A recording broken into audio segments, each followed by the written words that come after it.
The history of this world began when our world was consumed by despair. Our planet was attacked by unknown monsters that crush everything in their path. It was a despair that humanity had never experienced before. There were monsters of all kinds, from worms to orcs and flying eyes. Humans fell into unprecedented chaos as they encountered terrifying creatures never seen before. The scattered newspapers show that these creatures were told to hand over people to them for food if they want to live. But people are not easily broken, and they refuse to do so. On the podium stands a man who shouts, "Monsters want to use people as food. We must not slack off in front of them." These very creatures appeared out of nowhere. And then, they were called the unlucky ones. People were attacked by all sorts of creatures. Even the squid from the sea became like a 30-story building. And then people had to use nuclear weapons to deal with a powerful enemy. But to the creatures, it was only a bright display of fireworks. They began to dance on the ruins of the ruined cities. Under the dancing squid in the ruins was a man who protects the child with his body. And when all hope was lost, when each person was waiting for the hour of his death, they appeared 13 constellations. A man with a child was saved by a hero who killed a demon with lightning speed. It is narrated that in the world 12 people were chosen by the gods and became known as saints. Each saint used the powers bestowed by the god who chose him. But there was also a 13th awakened, who was not chosen by any divine being. It was Ligang. In order to defeat Red Eye, who was considered the root of all evil, they came to the demonic tower, where the demoness was hiding. Lei Gang led everyone like a brave warrior. He and the 12 other constellations locked in a battle with Red Eye. We are transported to the stage, where they are asked why only 12 people have returned. Did something really happen to the hero of Korea, Lee Gun? Apparently, one of the 13 is standing at the podium, and with tears in his eyes, he says that Lei Gong sacrificed himself for the good of all mankind. Then he started crying because of this. Well, this is all nonsense. The hero tells that he really risked his life. But no one sacrificed himself. In fact, he was the only one who managed to defeat Red Eye with difficulty. But these villains did a terrible thing. They just left him alone, running away afraid of the demon, and even so, he was able to win. Suddenly, he is pierced through by a dagger. Lei Gong simply fell down from the pain. And apparently one of the villains, who seemed to have escaped, hit him in the back with a dagger and left him to die in a hole. Even more so that no trace of him remained. He sent a monster to him. Then Lee Gun said, "It's not good. My left arm was cut off, and there was no living space left on my right arm. It would be much easier to die right away." But he won't just give up. Seeing the dagger lying next to him, he stuck it in his teeth and stood up saying, "Don't make me laugh. Who says I'm so easy to sink? I won't die like this." And he really did not give up. Jumping on the monster with a sword, he shouted that he would live until he found everyone who dared to betray him, and promised that he would come for them soon. We are transported to a restaurant somewhere, where they say, "Lai Gang, listen to me carefully, tomorrow you will die." It was said by one of the saints, Hugo Otis. My gang replied, "Does he really have such a low opinion of him?" And jokingly says, "Takniak, you're saying that because I took both my legs. Aren't you okay? I understand why you're worried, but don't worry. Man, I'm definitely not going to die. I've killed more calamities than all the 12 constellations put together. Do you really think I might die?" Otis looks tense. Then it tells how it all started. Demonic Tower, the abode of the most terrible monster that can bring death to all mankind. It all started on the last day of the 20th century. The powerful calamity bringers have cornered humanity with their overwhelming power, leaving only utter darkness and chaos in its wake. It was during this period that the 12 gods who called themselves sacred and Titus appeared. They vowed to empower humanity with the power to fight back against all monsters. And they chose 12 men who were granted indescribable power. But something that no one expected happened. The 13th awakened showed up, without the blessing of any sacred entity. Moreover, this awakened one was so powerful, so incredible, that even the 12 saints were no match for him, and it was of course Lei Gong. Odos thanked him for helping them organize the attack on the demonic tower. Lei Gong said that words won't be enough, and he wants a free supply of fried chicken. For 5 years to come, he was asked if he was tired of eating only chicken. Then the girl, one of the 12th, said that after defeating Red Eye, they will have a worthy reward. Another of them also added that since this monster is considered to be the most dangerous one causing misfortune, they should demand at least $100 million from them. Lee Gun said they should have asked for 10 years of free accommodation in a 7-star hotel somewhere in Hawaii after all, because of red eye.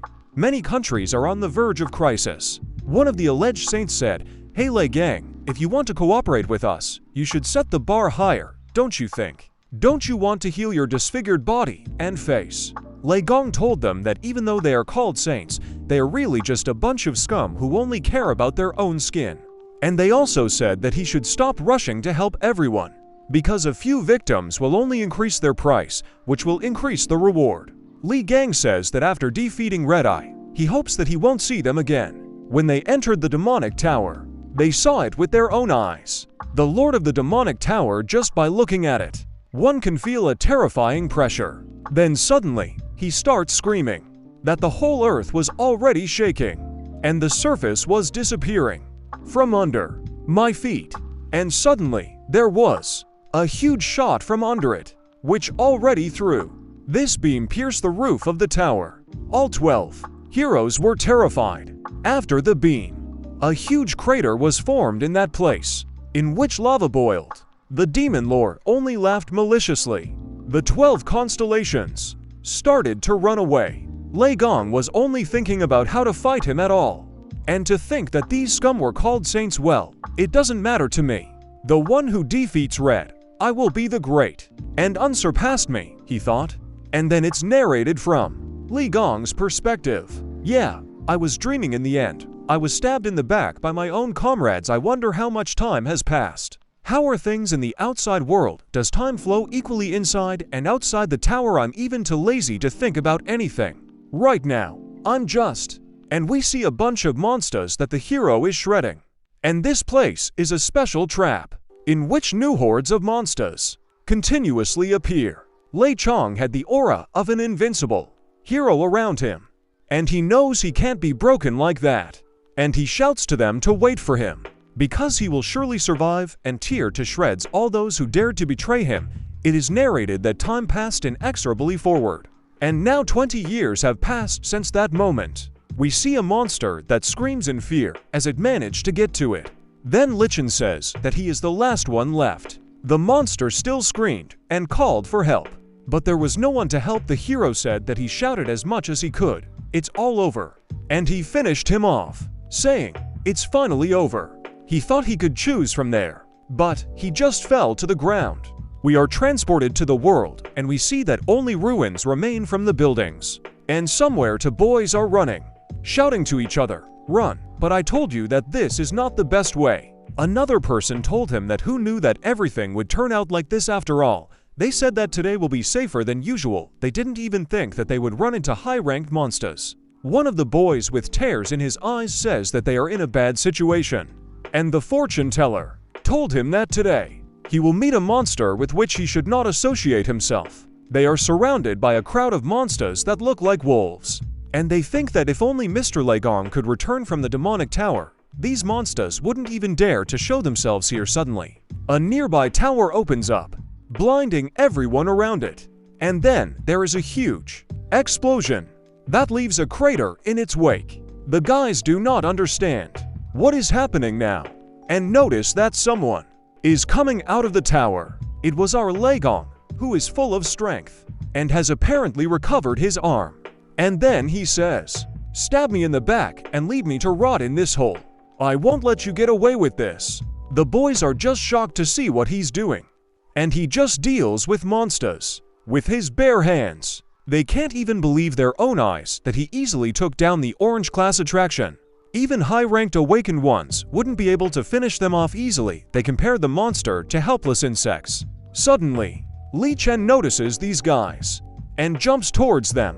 They were very afraid of this and asked why he was attacking them.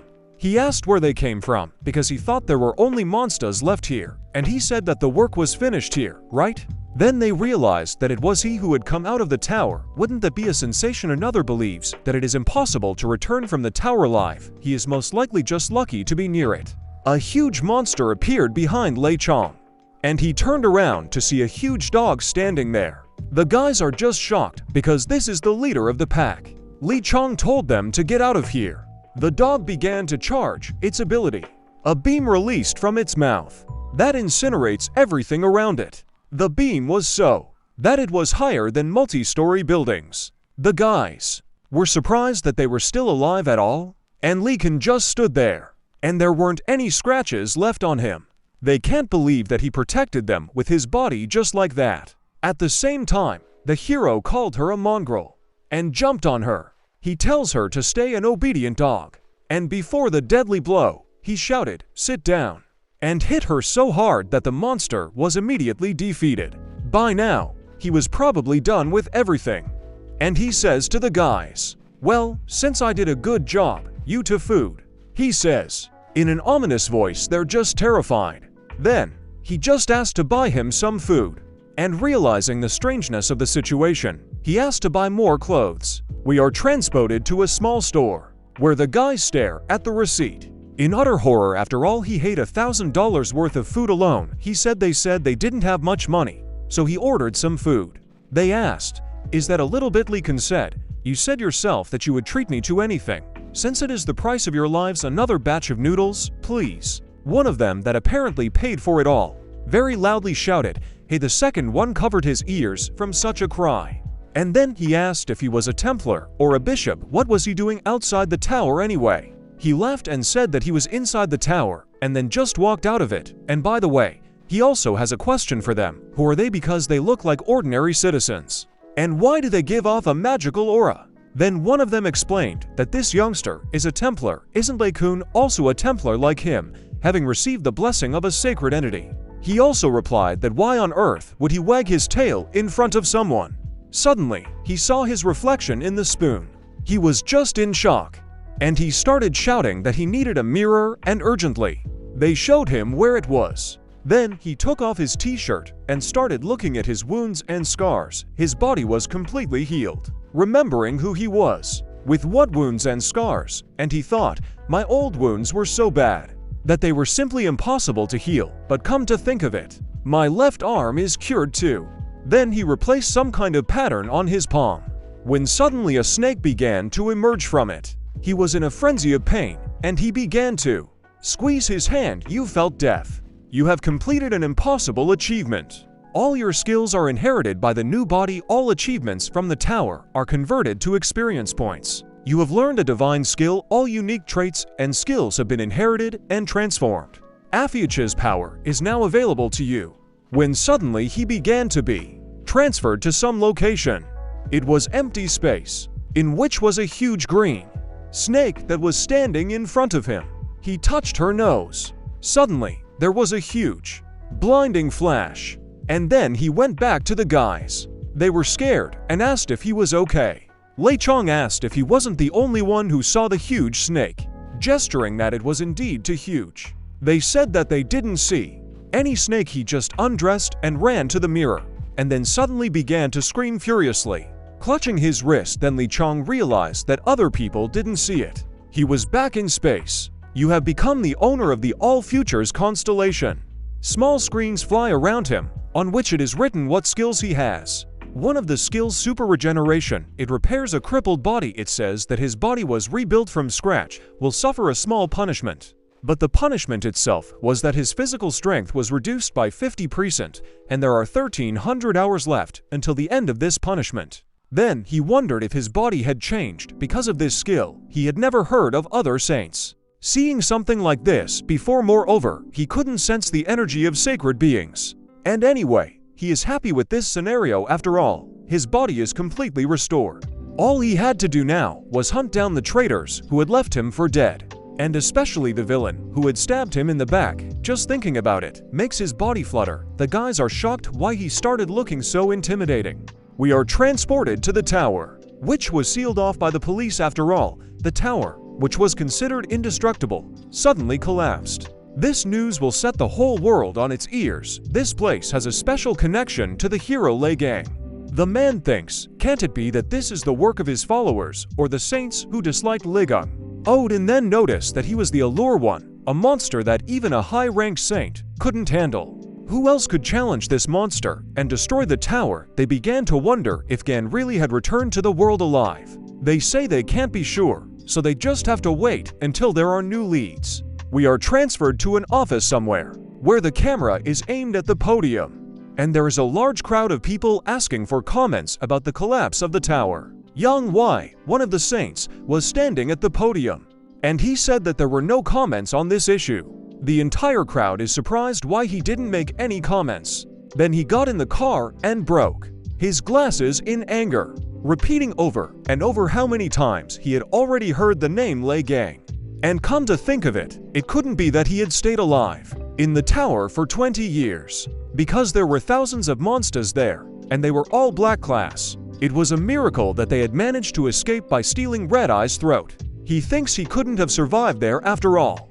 His body was on edge due to that big guy's deadly attacks, and he didn't even wear armor like the other saints.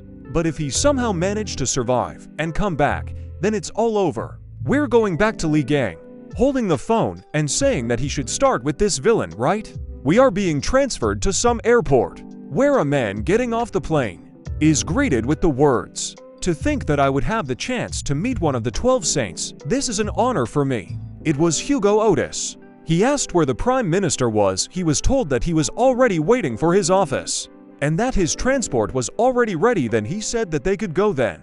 These two employees are shocked. They think that he is very majestic. And this is what the truly chosen person looks like. Sitting in the car, he hears his phone ringing from calls from an unknown number, but he didn't pick up the phone, thinking they were just annoying reporters. He can't believe those stories about Lei Gang's return had become so popular. This made him very angry after all 20 years had passed, delving into memories. How he told him that he was going to die tomorrow, but he only asked happily, does he have such a low opinion of him? Then, when they started attacking the demonic tower, at Gan's request, he went outside and held off the incoming hordes of monsters. He wanted to believe that his premonition was deceiving him, and that Gan would live, but when he saw them, he asked why Gan wasn't with them. The saints who went in with him abandoned him, and returned with the head of the red-eyed man. This event soon became known to the whole world. The 12 saints, including myself, were recognized as heroes and gained even more influence. Hugo thinks about how, unable to believe that Gun was dead, he kept asking them to start looking for him. But he was told enough was enough. Jean-Louis Morin said that he was well aware of the number of monsters coming from that tower. There's no way that Lei Gang could have survived. But if he's so worried about him, he can go and start looking for him alone. No one is holding him back. But it seems to him that then there will be one less saint, and there will be 11 of them. My friend still can't believe that anything could have changed in 20 years. Because no matter how strong Gan is, it's impossible. Besides, it's been too long. He remembers Gan only as a good friend. The Prime Minister suddenly called him. The voice on the phone asked if he could talk now. He said yes. And then the minister said that he probably already heard that it looks like the demonic tower is destroyed. Hugo said, same story again.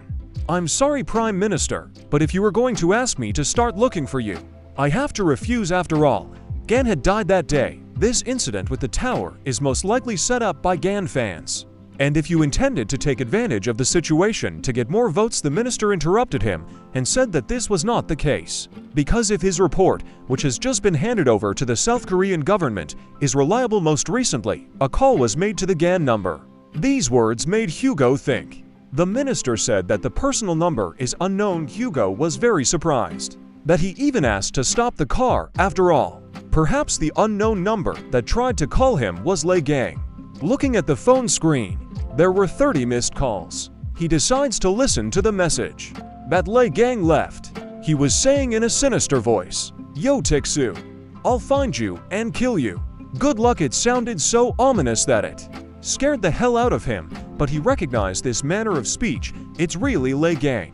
Then he immediately asked the driver to turn the car around. They were going to the airport urgently. He asked that he also had a job in the UK, to which Hugo shouted that he didn't care. He needed to get to the airport as soon as possible. We head back to Lei Gang.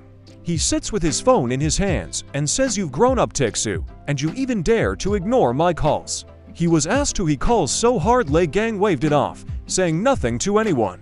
And then he asked They call this thing in his hands a smartphone, don't they? He liked her very much. The hero said that for the first time, he entered the tower in the 2005th year, but at the moment, it is already 2025th year. They were surprised that he was actually using a smartphone for the first time, and said that with it, you can connect to the internet and watch the news. Then the hero asked, can he watch the news about Lei Gang? They turned on the news about him and said that this is now the hottest topic for discussion. There was an awful lot of news about him, which made him immerse himself in it. Suddenly, he saw comments from haters who called him worthless. This made Lei Gang angry, and he was already clutching the phone tightly in his hand. The guy whose phone was there already started yelling. He didn't understand why they dared to take the glory for themselves. After all, they had run away as soon as they met the monster. And then I realized that it was worth ignoring, and in a way, it's kind of cute. Then came the news about Lei Gang's will, and he remembered that he decided to give all his fortune to orphanages and educational institutions in case of his death, and he hopes that all the money reached the recipients. But then he saw the inscription.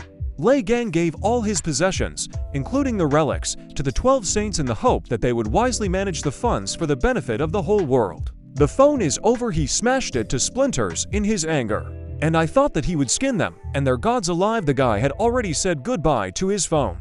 Lei Gang just sat there and thought about what he should do. He intends to warn everyone of his return, but now his appearance is very different from what it was 20 years ago. And even if he went outside and started shouting that he was Lei Gang, no one would believe him, and he figured that, while he was torturing each of the 12 one by one, he should keep quiet for a while. Suddenly, red tentacles appeared around them.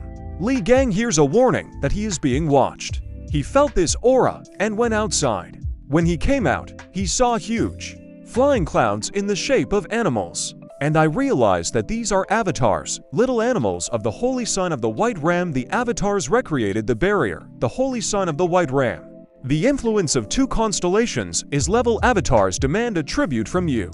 This angered Lei Gang. Even though these animals are sacred entities, who are they trying to command? Suddenly, he heard the conversation.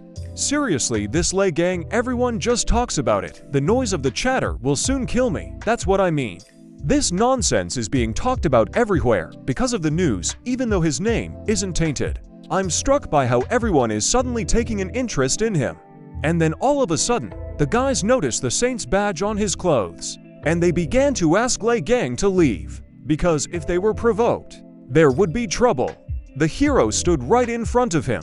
The other one, in turn, wanted to appear cool and asked what he was looking at. Taking a drag on his cigarette, he blew Lei Gang in the face and asked him if he had any problems. This made the hero terribly angry. The saint said that he should only try to hit him.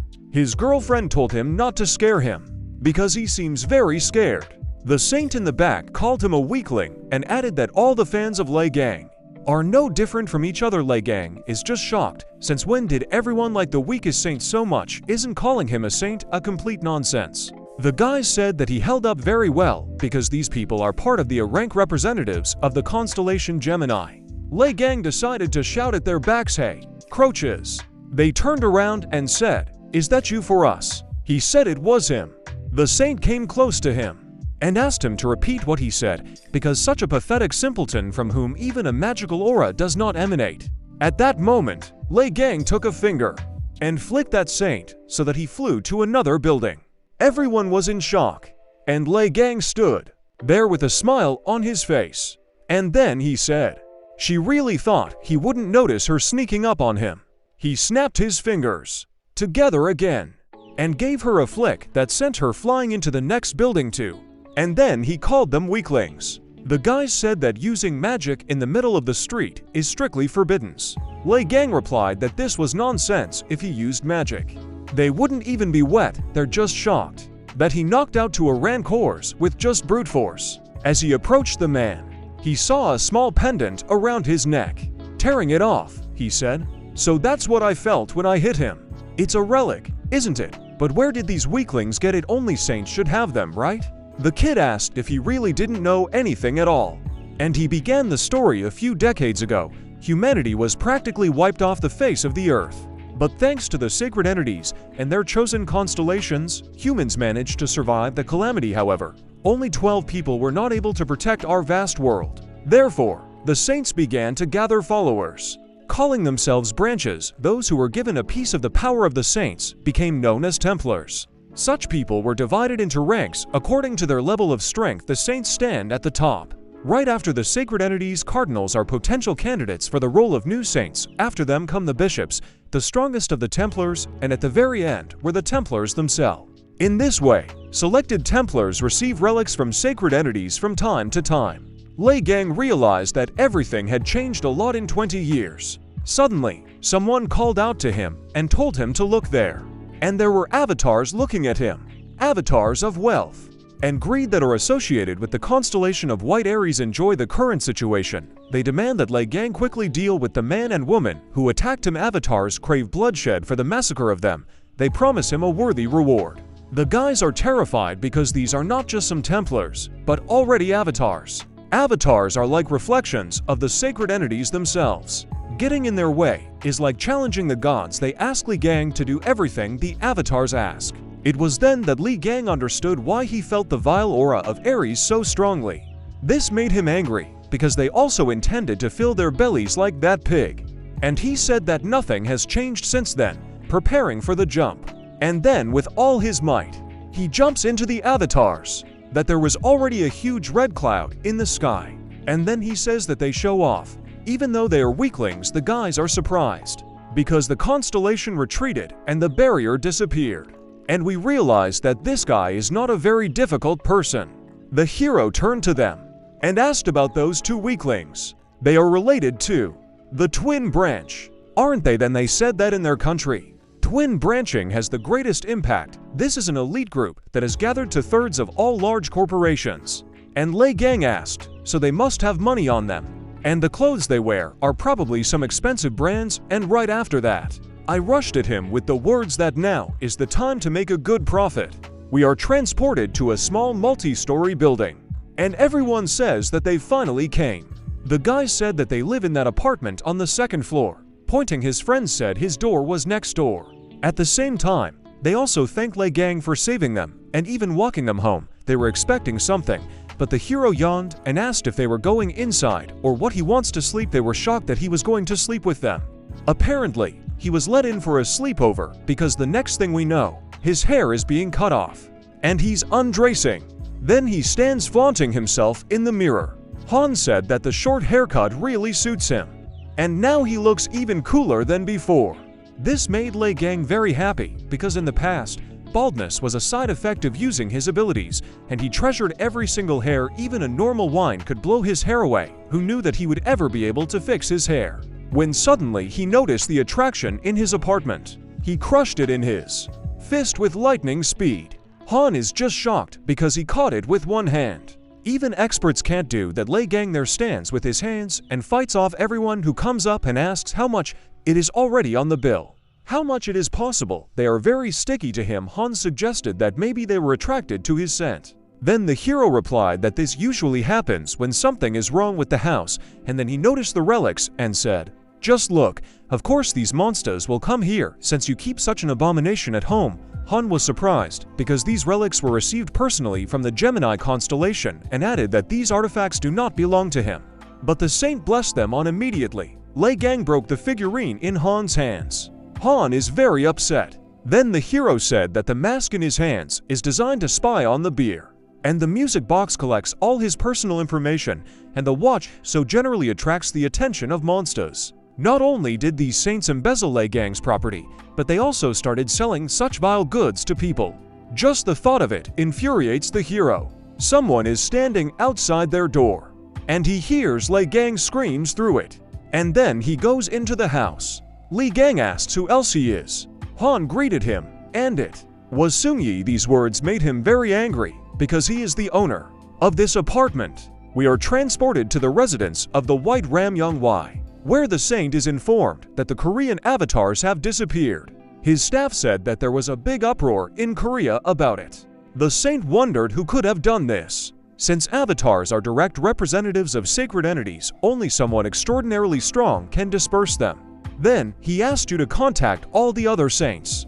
and asked if they have anything to do with this. The servant replied that Sagittarius had not been in touch for a long time. The saint said that this was not a cause for concern, since he had warned me that he was going to get a new position in Great Britain. The servant said that he was informed that when he arrived at the airport, he immediately boarded another flight. Then the saint asked where he was going. He was told that the destination was South Korea. Then he wondered. After all, Hugo was on good terms with Lei Gang. Could his actions be related to the rumors of his return?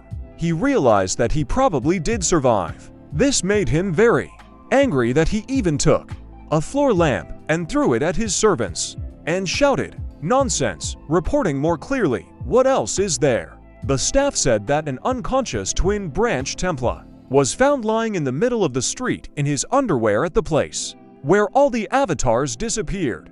And according to the testimony of witnesses, he got into a fight with a beautiful young man. The saint thought that it couldn't be Lei Gang, since his face was completely covered in scars. And he realized that things weren't going to well anyway, so he really could go back. And then he thought, for some unknown reason, finish off the Spider Queen. My position may be under threat. And then he asked to prepare a plane for him, because he wants to see, with his own eyes, what is happening in Korea. We're being transferred to Twin Branch Hospital. That's the guy lying there. And there is a grandfather standing nearby, shouting, "Who dared to cripple his grandson like this?" Then he started to snap at the man standing next to him, but he said not to worry, because that's what he came there for. It was Min Seung-yeon, a Templar of the S-Class twins. We go back to Seung-yi's apartment, where they tell him how they met Lee Gang-song. Didn't seem to really believe the story, where they met at the Demon Tower, and he finished off all the drakes with his bare hands, then knocked out an rank Templar. Dream starts shouting that they are talking some nonsense. It doesn't even seem like the truth. He just destroyed all his relics. Lee Gang said that they were fakes anyway. He was asked what branch he was from. Lee Gang replied that he thought he needed something like this. Then he asked which god he was. Loyal to Lei Gang, said that these 12 weaklings didn't give up on him at all.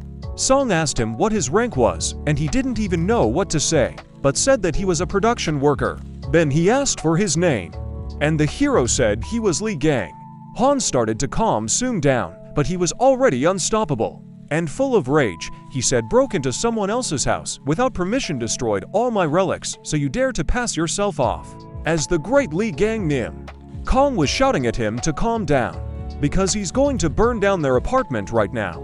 Lei Gang received a warning that a flash of Gemini follower magic had been detected, and he said that he seems to have decided to leave nothing of the house. Then he activated the God's Gaze skill, and I saw its characteristics. He is a Templar of the constellation Gemini. His rank is A.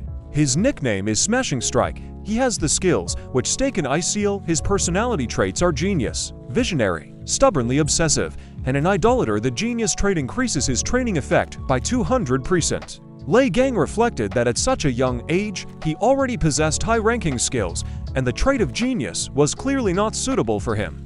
The demon that was awakened by the dream looks terrifying. Han shouts at Lee Gun to run, because he's an ranked Templar, and he's also a fan of Lee Gun. Seung asks, "Is him and crazy? Go away, if you don't want me to slap you too." Lei Gang immediately got behind him, and said that he was playing with fire. Seung didn't even notice when he was already behind him, when suddenly Lee Gang gives a strong click and says that at this rate, he could burn down not only the apartment, but the whole house. Han is scared and asks, "Is he going to be alright at all?" Lee said he probably did. Han looked at Seung and heard the words probably, of course. He was surprised. The hero said that he was going to bed, and that he should soon come to his senses. When he entered the room, he saw a huge pile of Lei Gang figurines. The hero is just in complete shock. Han said that he had warned Seung-yi that he was an ardent fan of Lee Gang, and the dream asked to be careful with his figures because they are more expensive than his life. Lei Gang came up and lifted his head from the figurine and said that they were annoying him. A dream in tears screams that this madman will stop doing this. He replied that he wasn't crazy, but Ligung Sanu is so offended by his figures that words can't describe them. We're transported to a coffee shop, where from the TV narrates yesterday around noon, two representatives of the Gemini branch were attacked by a person whose identity has not yet been established. According to the testimony of witnesses, the purpose of the attacker was to steal personal belongings. Hugo immediately knew that this was Gun's doing. He understands what Gun has done wrong, and this is just the first news he hears. The waitress comes up to him and asks if he will order anything. Hugo immediately recognized something was wrong and told Young Wai to stop this clowning and get out of here. Then the waitress said, "So uninteresting you figured me out too quickly. Long time no see. Hugo, I haven't been able to get in touch with you for a long time, you know? Judging from your hurried arrival in Korea, you also came here because of gang. I advise you to quickly tell me everything you know yourself." Hugo took his hand off his shoulder and said that was why he hated him, calling him a nasty worm that steals other people's bodies. At the same time, the girl was released, and she wondered what she was doing. Hugo was very angry. Then he thought, his jokes are stupid. I need to get to Gan faster than anyone else. Where the hell are you? Gun. We're moving to Jongadu. Buckian to a hypermarket. Han tells Song that maybe it's really Lee Gun. Song said that Gun looks very different. Besides, Lei Gang is the hero who saved humanity, and how would he look like that rascal? Han said that he definitely saw him come out of the demonic tower, and his strength is colossal. The dream stands firm on its own and says that this is impossible. That's what his father said, and hurries him to take the goods to the checkout when suddenly someone shouts that the thief is in the store. Immediately, the guys are knocked down by a thief. Han is surprised that there is such a speed at all, and it seems that this thief is from the Scorpion branch, and besides, he uses his powers to rob the store, all products and even wallets. If he wasn't stopped, there would be nothing left. The thief has a high opinion of himself and believes that being a Templar, he can't be stopped, and it's already well cooked, so it's worth running away suddenly. Lei Gang stops him with a punch to the stomach. The thief is just terrified of this. Han asked him why he had come for them, and he said that he just forgot to ask him to buy their chicken.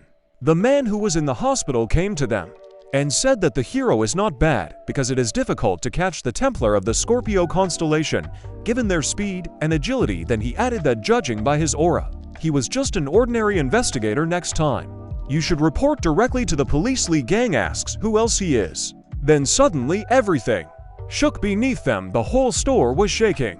The thief realized that this was a great chance to escape and immediately flew away from there. As he runs away, he thinks that he was very lucky to escape and the earthquake will play into his hands. Suddenly, a huge centipede crawls out of the ground. The thief thought, why did he appear in the green zone? I knew I had to get out of there before it was too late. Jumping high, he thought that he could not catch it. Suddenly, he finds himself in the mouth of a monster, and in an instant, his life was cut short. It was the Spider Queen, which was very intimidating. And on the loudspeaker, they started announcing that there is an emergency situation now.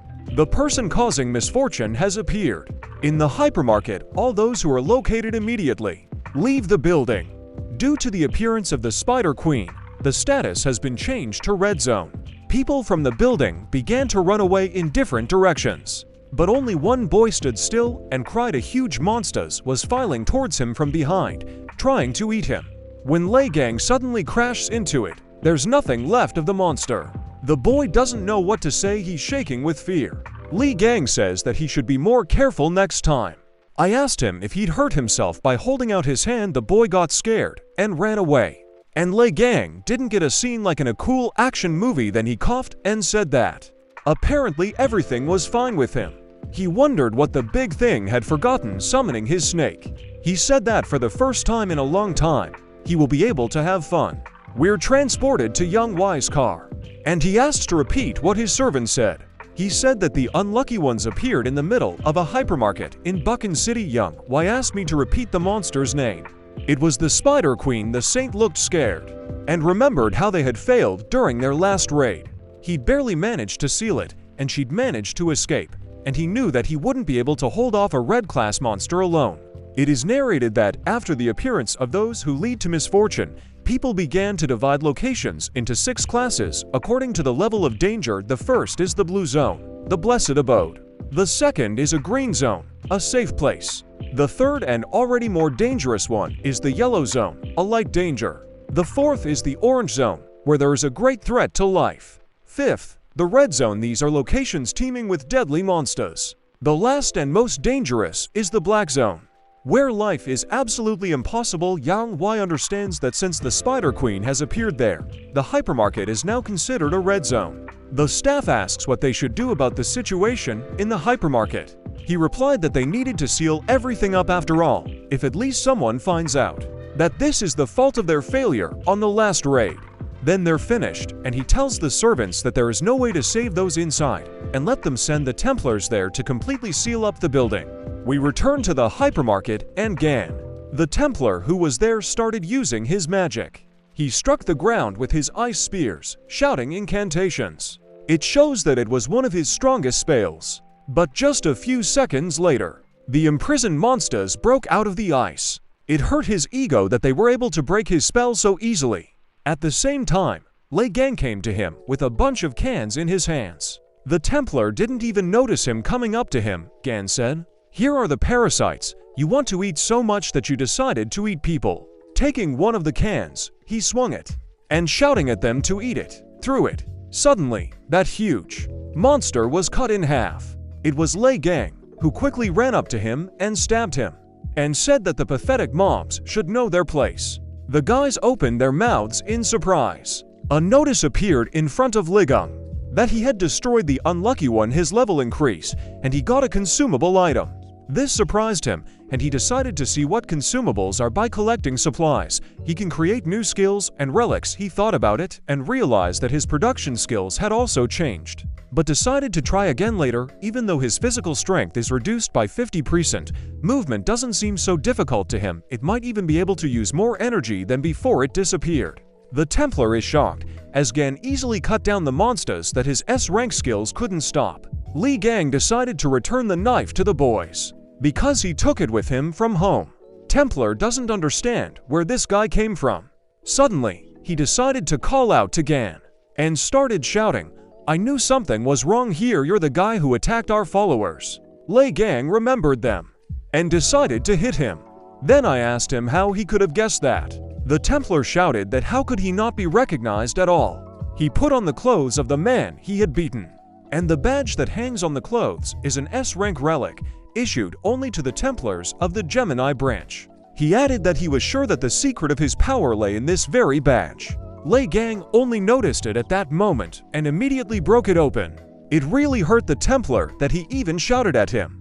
Gan said that this so-called relic is only suitable as a decoration and nothing more. He can't even believe that these scoundrels haven't changed in 20 years. When the Spider Queen suddenly attacked them again, the hero noticed it. But the guys were very scared. All the people who were there began to run away in different directions, even more than before. By that time, Gan was already preparing for battle, and charged at her with lightning speed. Then, with a powerful kick, he drove it into the ground. People are shocked by such power. The Templar is horrified with him because he understands that Lei Gang rushed into battle without a single relic and with fists. And at some point, the Templar is telepathically informed of the phrase, "Attention to all Templars of the Gemini branch, it's Sung Hyuk, Sung Yi, and Sung Yeon. Are you guys? Leave the building immediately. The Aries branch people intend to completely seal the building. Young Y is on his way here personally. We can't stop him. Besides, even a saint can't handle the Spider Queen." That's why they decided to get rid of this place completely. After all, the saints will have problems if people find out about their failure. Sung Yeon, you have a teleporting skill, right? Grab Sung Yi and get out of there. Then Jong only asked the two of them to leave. And I saw how many people were still out there, and how many more monsters there were. Lei Gang continued to fight the Spider Queen. At the same time, Zheng began to drift. Sun Hayek asked, "Is there a problem with the two of them leaving?" At the same time, Zheng replied that there was no problem. Sung Yi started shouting, "What are you talking about? Outside help is clearly not enough. Don't you realize how much we're in this mess? Or are you suggesting we leave all these people here to die?" At the same time, he said that he understood. But his argument was that if the Spider Queen appeared in the middle of the city, what would people think? After all, then the citizens will begin to reproach the branches of the constellations. Their faith will weaken, and because of this, the power of the saints will be shaken. Humanity's faith with sacred entities must remain strong. Sung Yi wasn't going to abandon all the people, so Jun took out his phone and said that he could only teleport one person with him, so he chose Sung since he was ordered to pull it out. Sunyi shouts that he won't go anywhere without his friend, and there are still a lot of people who haven't had time to evacuate. Jun says this is not the time for whims, and he has absolutely no desire to die there. Because of him, he added that he couldn't go against the orders of his elders, so he decided to kill all the people so that Sun would have no choice. This made Sun very angry, therefore he also started to activate his abilities. At the same time, Jun said that he really intended to fight him. After all, they are completely on different levels, and it asks you to put aside your conscience and make a supposedly reasonable decision.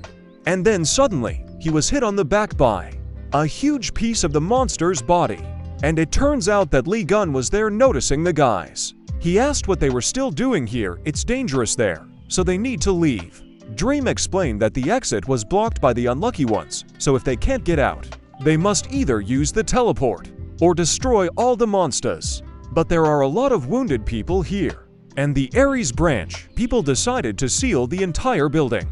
Gan was displeased. Zhang emerged from the wreckage and shouted for him to come over to him. Lei Gang said that if he wasn't imagining it, then he was scared and already ran away with flashing heels. Then he picked up the phone and said, "Let's see if they can get out of here alive, or at least he thinks he's the only one who can save them." But his plan didn't work out. The queen shot a spider web right at him and grabbed his hands and feet so that he couldn't escape. He realized his position, but it was too late, and he was sucked into the monster's mouth, leaving only his pathetic phone. Lee Gang said, "You two, I'll take care of everything here while you take care of the injured. I'll join you as soon as I'm done. It won't take long." They show us a hypermarket in the dome, and by that time Yang Wei arrived there. Asking what the situation was like, he was told that the building was almost cordoned off. Ian replied that they had already started before he arrived, and they didn't think it was too slow. The servants noticed that the barrier wasn't holding up as it should. It feels like something is about to break out. Suddenly, a blinding flash appears from under the barrier, and then a huge snake directly from the hypermarket. Even Young Wei was very surprised. Everyone who was sealed in there ran out of it. They asked to skip and save the people who were most likely still in the store. Someone in the crowd said that there was a guy fighting a monster alone. Yang Wei heard this and knew that something was wrong, because even he couldn't hold back the Spider Queen.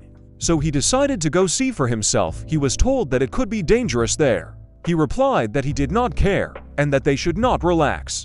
Jumping in with his fast speed, he saw the dead Spider Queen and wondered who could have killed her. There were signs of real carnage everywhere. He didn't understand what was going on here, and I started to wonder if someone was specifically hunting the Spider Queen.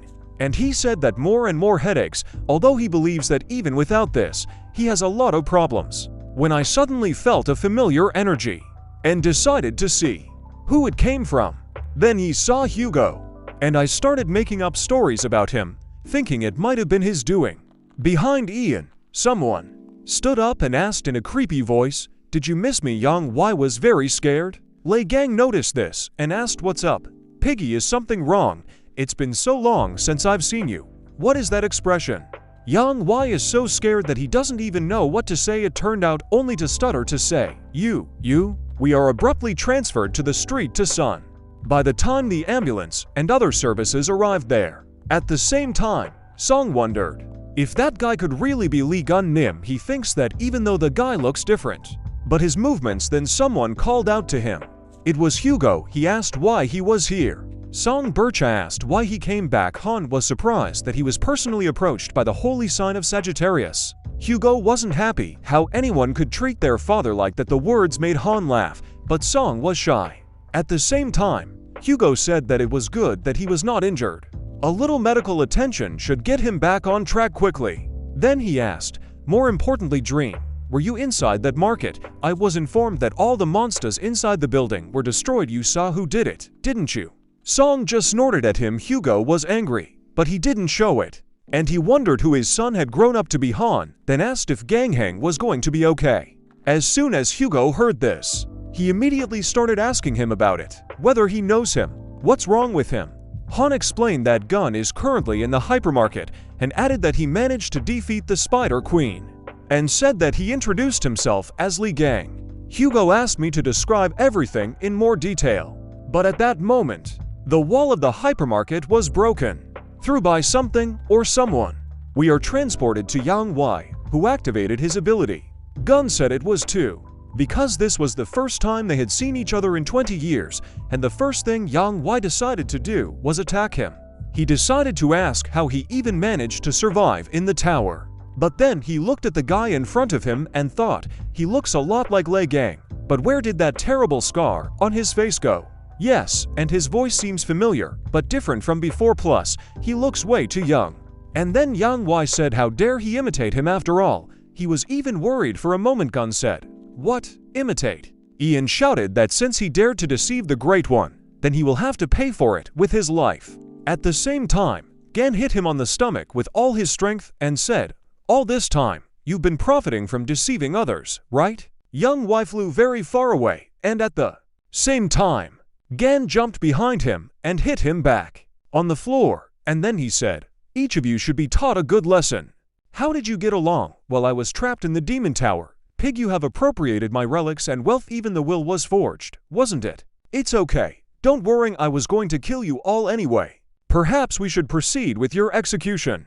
Then your home, your branch, your relics, and all the other saints, all destroyed." All Yang Y is scared and still doesn't believe it's him, but he understands that the manner of speech and behavior are similar to him. Apparently, he's not bluffing. Ian couldn't even recognize all of his movements. Could he really be the same Lei Gang? How did he manage to survive and return from the demonic tower? And then he asked, "What nonsense is it? If you really are Lei Gang, prove it." At the same time, he started using his magic. A dozen razor-sharp swords appeared around him, and then a crown appeared on his head. Lei Gang received a notification that the sacred essence of the Aries constellation, namely the Jade Emperor, had revealed itself. At the same time, he was surprised and said that even the sacred entity honored him with its attention. Yang Y pointed his finger at Gan, and in the same second, a dozen chains were wrapped around him, and he asked if he still thought they were weaklings. And his next spell was 100 swords. He added that he did not understand how he managed to survive in the tower. Then he said the sovereign skill, heavenly weapon. The Jade Emperor aimed all those swords straight at Gan. This impressed Lei Gang. Yang Y shouted at him to shoot and die at last. At that moment, a bunch of swords were stabbed into him. Because of this, a huge mountain was formed. Ian thought that he had succeeded. As he approached the Tower of Swords, he said, "It's amazing that you managed to get out of the demonic tower, but your confidence is still there. Challenge someone who has been gaining experience over the years with the help of their followers. What rashness! Did you really think we'd been standing still for 20 years? But that wasn't the case." A flash appeared from the Mountain of Swords. This startled Yang Y. Immediately a fist flew out of the swords and hit him in the face. The impact was so strong that the entire mountain shattered at the same time. Yang Y asked if it was really Lei Gang. He replied that he finally recognized him and returned to their souls. Then he noticed that even his weapons smelled bad. Ian was very surprised. After all, this level of regeneration is impossible even for the constellation of Aquarius, which has healing skills. Lei Gang was notified that he was on the verge of death, and that the conditions for the strength skill 13 were met. He said that because of it, he became stronger, and he suggested that since he was here, why not try out a new skill? The sacred essence of the Aries constellation watches Lei Gang in shock, and she denounces Yang Y, asking why Lei Gang is still alive. The sacred entity repeats in amazement that this should not have happened, after which simply hurriedly retreats while shouting obscenities. Yang Y is simply horrified. Why did his sacred essence leave him before it was over? Lei Gang said that he was quite merciful, so Yang Y would only feel the pain that Lei Gang himself went through. After a while, the servants and Hugo enter the building. They see that all the monsters are dead, and Hugo himself feels someone's energy. With the help of his ability, he looks at whose energy it is. It was Yang Wei, and he knows that this is definitely Lei Gang's doing, although he always creates problems, but this is too much. The servants can also sense his aura, and they say that it is very weak. Hugo asked everyone to move away and hit the floor with his hand. At the same time, they fell through the floor. T.O. Yang Y. And then he said that this guy is really Lei Gang. Yang Y himself was wearing a note that reads sent to the pigsty. We are moment when my gang is already standing on the threshold of the Ares mansion. And he says that he probably keeps all his relics here. After going inside, he saw a bunch of people and relics, and then said that he was probably pretending to be a treasure god. Gan could smell his relics. He realized that the clothes were taken from the house, but the weapons were fake. Suddenly, he noticed the toothpick he was using. He was glad to see her. Then the noise and sirens started all over the hall. All the guards rushed over and surrounded him, asking him to drop the relic. Gun said that even though he didn't want to, he probably would.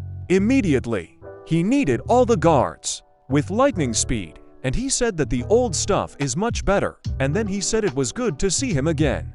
It was a slug. The notification said it was a relic, a lump of slime that could recreate anything. The conditions for the crafting workshop skill have been met. Now he can create a 17 square foot workshop. Since hidden skills have been unlocked, he can give the slime ball his trait. Gan suggested that the slug go to the exit, but suddenly he felt the strong aura of the relic of the Ares constellation. Then he said that it would be a pity to leave empty-handed, and decided to open the door there. Hugo had already arrived by that time, and saw that all the people were fleeing from there. He mentally begged Gan to stop, when I noticed that Gan came out with a huge bag, apparently relics.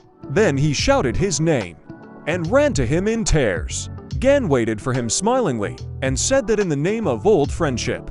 But Hugo mistook him for the man standing next to him, and he began to cry out that since he was alive all this time, he should have found him. And he asked me what was wrong with his leg, how he got back here, and where he had been all this time. Gun got angry and threw himself into it with all his strength, saying, "How can you confuse someone's face? Did he say he wanted to die because he was confusing him with someone else?" Then Hugo saw a lump of slime, and Gun said that apparently Tixu wants another beating.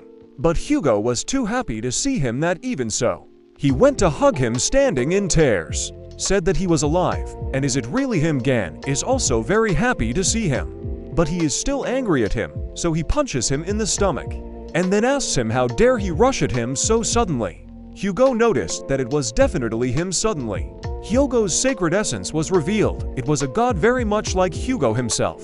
They were both very surprised. Why did he suddenly decide to visit them? God Hugo thought about it. They both look at him and don't understand what he wants. The sacred entity Apollo doubts the veracity of Lei Gan's survival and offers to verify it. Hugo asked him how he was going to do it. The sacred entity Apollo points his arrow at Lyra, saying, "Everything will be clear when I shoot him." Lei Gang said that he should just get rid of this vile god. After all, when he meets a person, the first thing he does is point a weapon at him. Hugo tries to calm them both down and tells Lei Gang not to think about it. It's okay, he didn't mean to offend him. Gan says, "Are you talking well? We should continue where we started." Hugo doesn't remember how their meeting started, but Gan reminds me that he was going to kill him, and he says that when he returned from the Demon Tower, he found that his house was sold, his property was appropriated, and all the relics were gone somewhere, and he says he should punch me once. Then it hit Hugo's head. He's both happy that it's really Gun, but also angry that he hit him too hard. At this moment, all the guards run out of the building and shout to find the thief. They need to return the relics.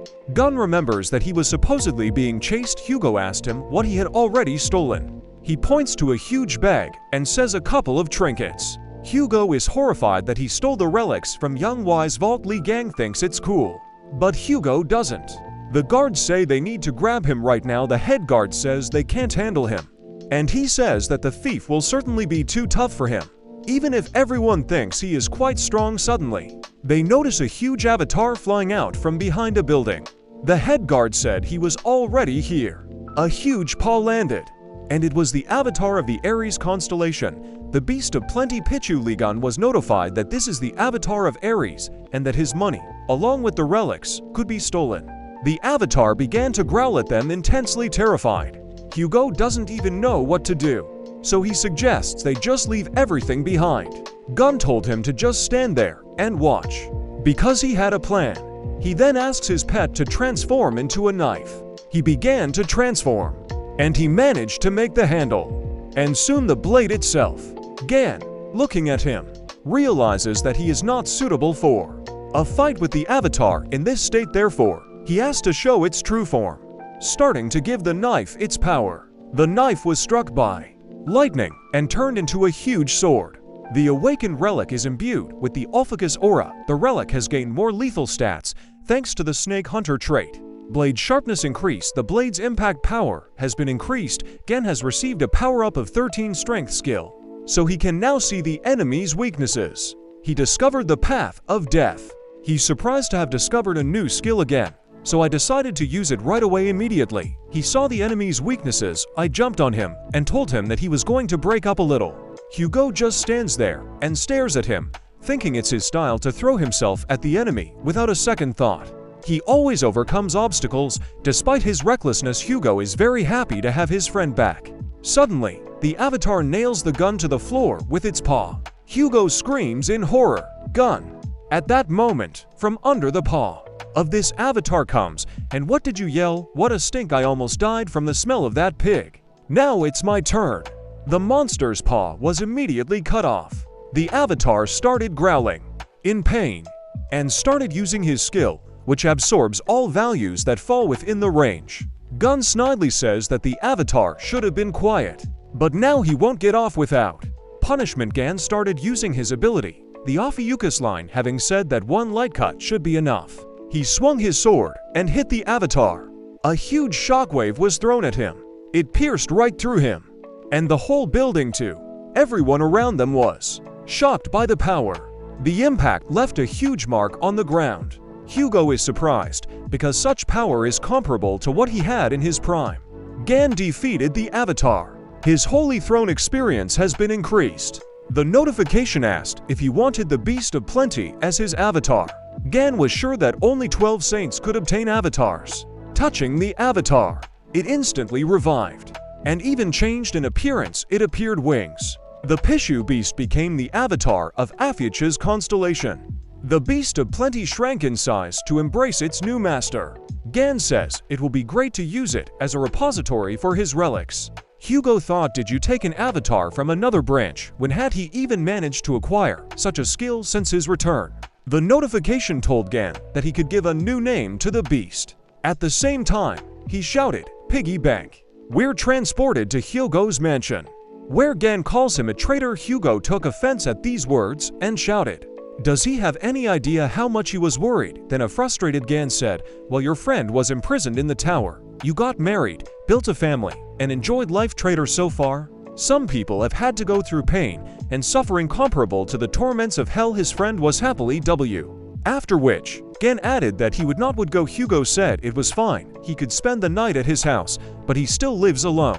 Gun started slapping me on the back and apologizing that he shouldn't have brought it up, and he should have cheered up by insinuating that divorce isn't such a tragedy these days. Hugo shouted that he was not divorced and his wife just. Before he could finish, he decided to change the subject, and he asked what was going on inside the demon tower. Hugo knows that Sun Yi and Yunho shouldn't talk about Li Gang because they're crazy about him, and then he explained how it was on his part that he stayed outside during the raid in order to contain the incoming monster forces, and therefore was not aware of what happened inside.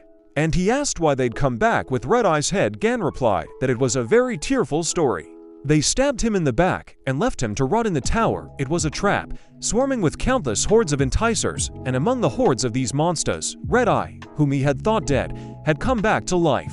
Hugo was very surprised that he was able to revive. Gun said that what they saw during the raid wasn't his real body. The true form was hidden deep inside, and even though he managed to win over him, the main problem wasn't Red Eye, but the tower administrator. Again and again, he brought back to life all the drakes he had killed. He chopped each of them into pieces, but at some point, he was overcome by the feeling that he could not get out of there alive. After finishing off the last of them, he collapsed to the ground from exhaustion, and he added that if his memory and feelings do not change, at that moment he was already dead. But then, when he opened his eyes, he found that he had somehow found himself outside the tower. At that moment, he was filled with a strange energy. And he said that he could only be sure of one thing: the scoundrel who had stabbed him in the back was well aware of the structure of the tower. He threw it into the drawer's den, as if he knew what was waiting for him there. He confidently said that sooner or later, he will get to those who appropriated his property for themselves, but the scoundrel who stabbed him in the back will receive a special punishment, and to do this, he needs to prep. At the same time, he began to create good equipment. He called for a workshop and started using the materials to create it. Among them was the Spider Queen core, which absorbed the magic of the target it came into contact with. A misfortune-inducing fragment increases the chance of success in crafting and enchanting items, keeping it all in the creation shell. He thought that he should just mix it all together. And I added these materials to the toy horse. The house lit up with item creation effects. A new entity was recreated. It was a fake crimson horse. If you write someone's name on a horse, the magic power of those who touch it will flow from the owner of the name. Gan says that relics with their own entities are able to evolve on their own. Hugo is surprised and even pats him. And then he said that although it is very valuable, but the design is just disgusting. Gan yelled at him because he had spent so much material to create this horse. He added that with the remaining materials, he wanted to make something for him. But now he didn't want to. Hugo immediately said, "What an elegant design. You are a master craftsman in making beautiful relics." Gan, by disgusting, I meant only my own inability to feel the whole aesthetic of the object you created. Gan calmed down and said that he would look at his behavior, and the first thing they need to do is somehow lure all the saints. Hugo asked him how he was going to do it, since it was unlikely that the other constellations would decide to leave their residences. Gan said that would be enough and took out a golden box. This is a royal relic, a storage of the golden fleece, and allows you to store items of any size. If you pay a certain price, you can multiply the number of items inside. Hugo said that the royal relics are the most valuable artifacts that can only be found. I asked him how he managed to get something like this, since only Yang Wei has access to it. Gan said that since Hugo is a beggar saint constellation, he brought this thing to use as a wallet. Hugo got angry and shouted that his constellation was called something else. Gan said that high-quality relics require much more materials than ordinary ones. With this, he can generate new materials, and from them, in turn, create tons of high-ranking relics. Hugo asked how, because there was someone here who could activate it. Gun asked why Hugo couldn't. He shouts that his sign is Sagittarius. They both drooped. The hero said that he has a feeling that they can activate it. A friend said that this is impossible, and they will have to look for another way out. Gan said that he had already submitted a request to the news network. It broke Hugo up. And he asked again, what did he do? Gun pretends not to notice. Hugo shouts and asks what did he send to the news network. Apparently Gun said so Hugo is just terrified. We are transported to the Blue House in South Korea. One of the people sitting there says that they were very disgraced by not being able to deal with even one spider, and he adds that they should continue to sell talismans. Why do they even get involved in battles with the enticers? It was Bishop Leo Oliver. He was told to refrain from making such statements. Oliver replied that he had heard that the Spider Queen had been killed by an unknown boy. Could it be that Lei Gang himself had risen from the grave? Someone broke the glass with a shout of enough. Then he turned to Oliver and said that he must be very fascinated by Lei Gang's achievements. It was Sung Hayek. Oliver said, what's the big deal? Lei Gang would have no trouble destroying this huge thing. And didn't he see that video from burning Russia? Sung said that it was because he was strengthened by other saints, and they also brought him the best weapons. In such comfortable conditions, even they would have done better. Oliver laughed and said that they didn't manage to capture the spider because they weren't given the conditions. Sung said in a nasty voice, I would like to point out that the Spider Queen was eventually destroyed by us. The twin branch. The price was the life of an S-rank Templar. Oliver called them poor things because they paid a huge price, and he would like to shake that poor guy's hand. But alas, this will have to dig into the monster's stomach. The two of them radiated a flame of anger. The man who sat him and heard all this wondered when the Blue House had become a den for these scoundrels. A servant flies into their office and says that there is an urgent report and asks them to turn on the news. On the news broadcast, we have an emergency power-up. Our news channel has just received a mysterious package. Inside were photos of the holy sign of Aries, Yang Wei, and also a short message. The note said, I'm back. According to the results of the tests, the handwriting is 99%, the same as that of the missing hero, Lei Gang.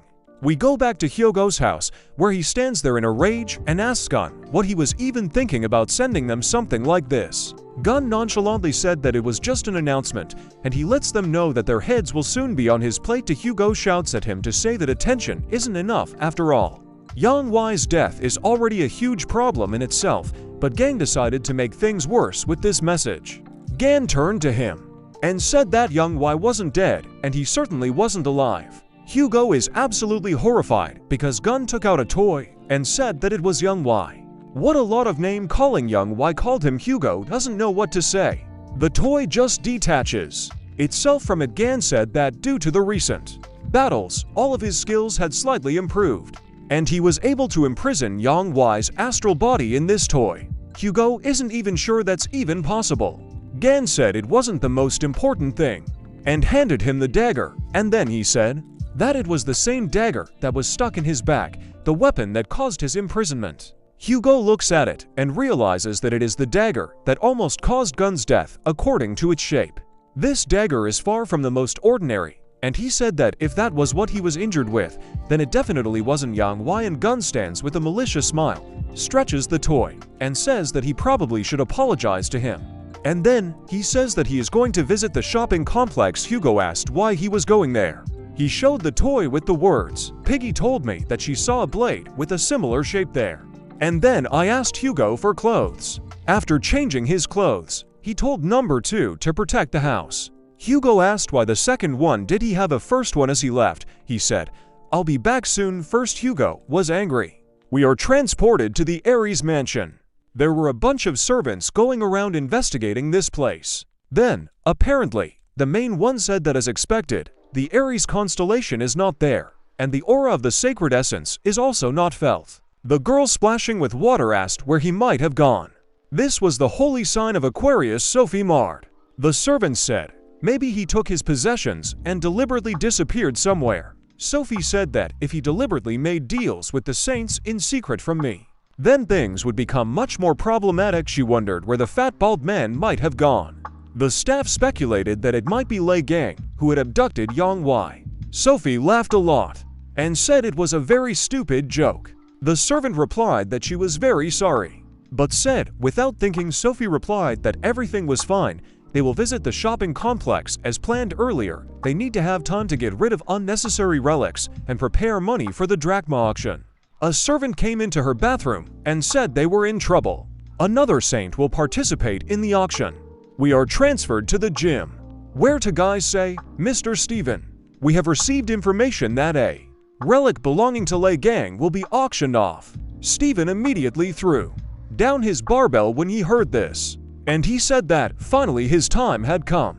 They should take this relic. We're transported back to an alley, where Songyi and Lei Gang teleported.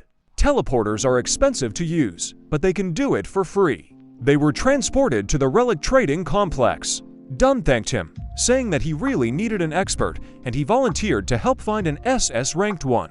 He said he was always happy to help, but remembering Soon Hyuk's words, "You know the man who killed the Spider Queen? Don't you recruit him to us at any cost. We are ready to fulfill any conditions." I look at my phone, where the boss writes that he should recruit him, and they will offer him a black card, a free teleport forever, and a very lucrative contract. Gan saw this and asked why his boss was bothering him even after the recent incident at the hypermarket. Holding out his hand with the dagger, he said that he was returning it, saying that it was a great help in the battle with the bugs. This dagger was the will of Janus, who was very heavily leveled up. Soon said that he felt like he broke down after that battle. Gan said that he had completely restored it. Efficiency has changed slightly. Song thanked him. They came to an SS rank appraiser.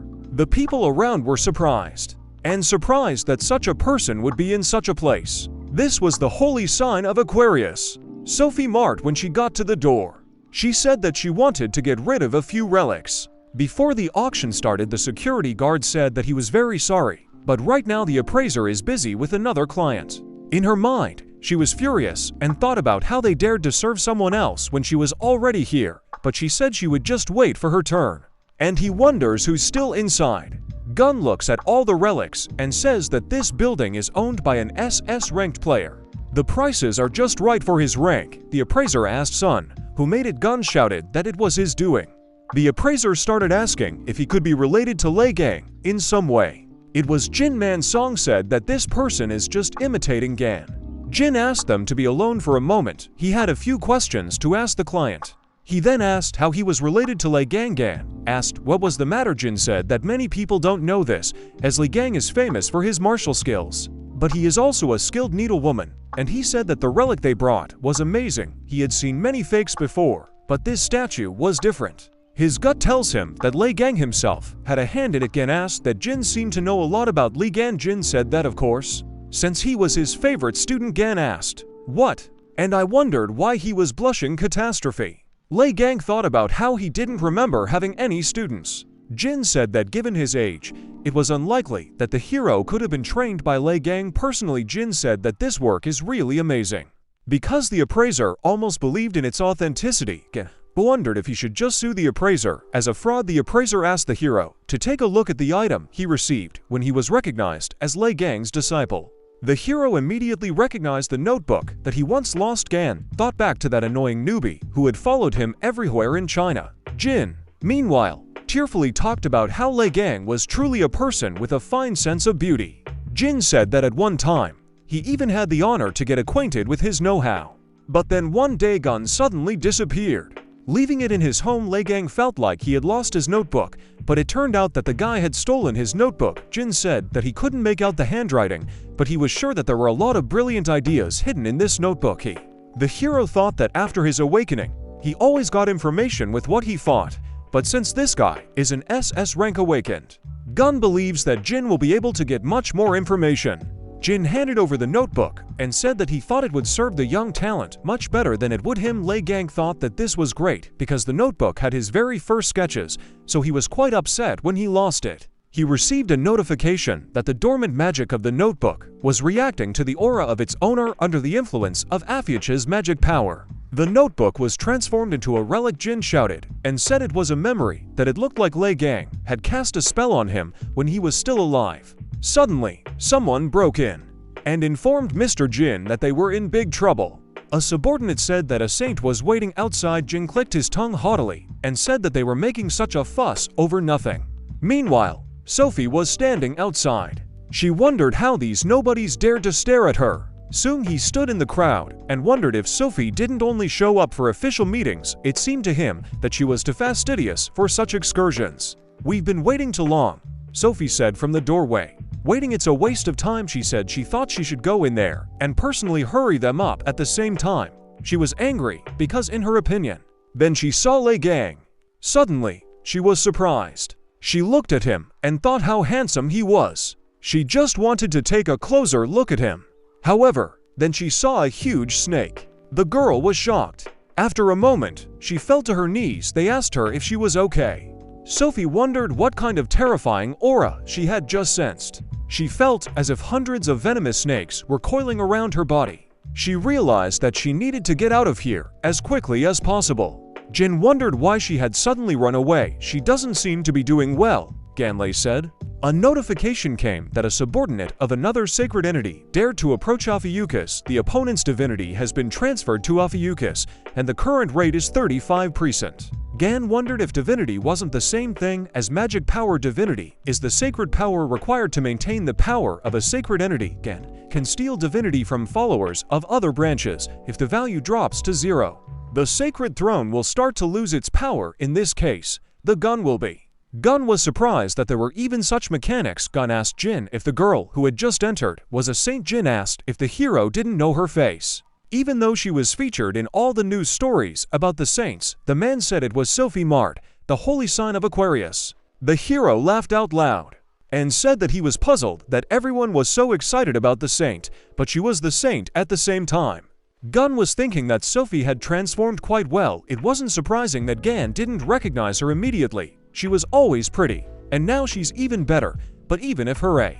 Zhang said that if you put together categories of things that he despises, like fish bones, pests, and sewage, Sophie would become a pest. He said that he didn't even want to think of her as a human, because for her, the condition of her skin was much more important than human lives. Jin said he didn't understand why everyone thought she was a saint of mercy and self-sacrifice. He said that she actually has a very nasty and selfish personality. Gun was surprised and said that Jin was quite knowledge. Jin said that she once gave Mr. Lei Gang healing aid, and under this pretext, she tried to appropriate all his accumulated property, but Lei Gang's wealth was also targeted by other saints. So the matter fell into the hands of the government. Gan wondered if they were trying to take away the finances. Jin said that it seemed like she was about to call out the young man's name. The man asked if it could be that the guy was previously familiar with the saint. Gun said they were old friends. then were transported to a nearby alley. The subordinate asked if Miss Saint was okay.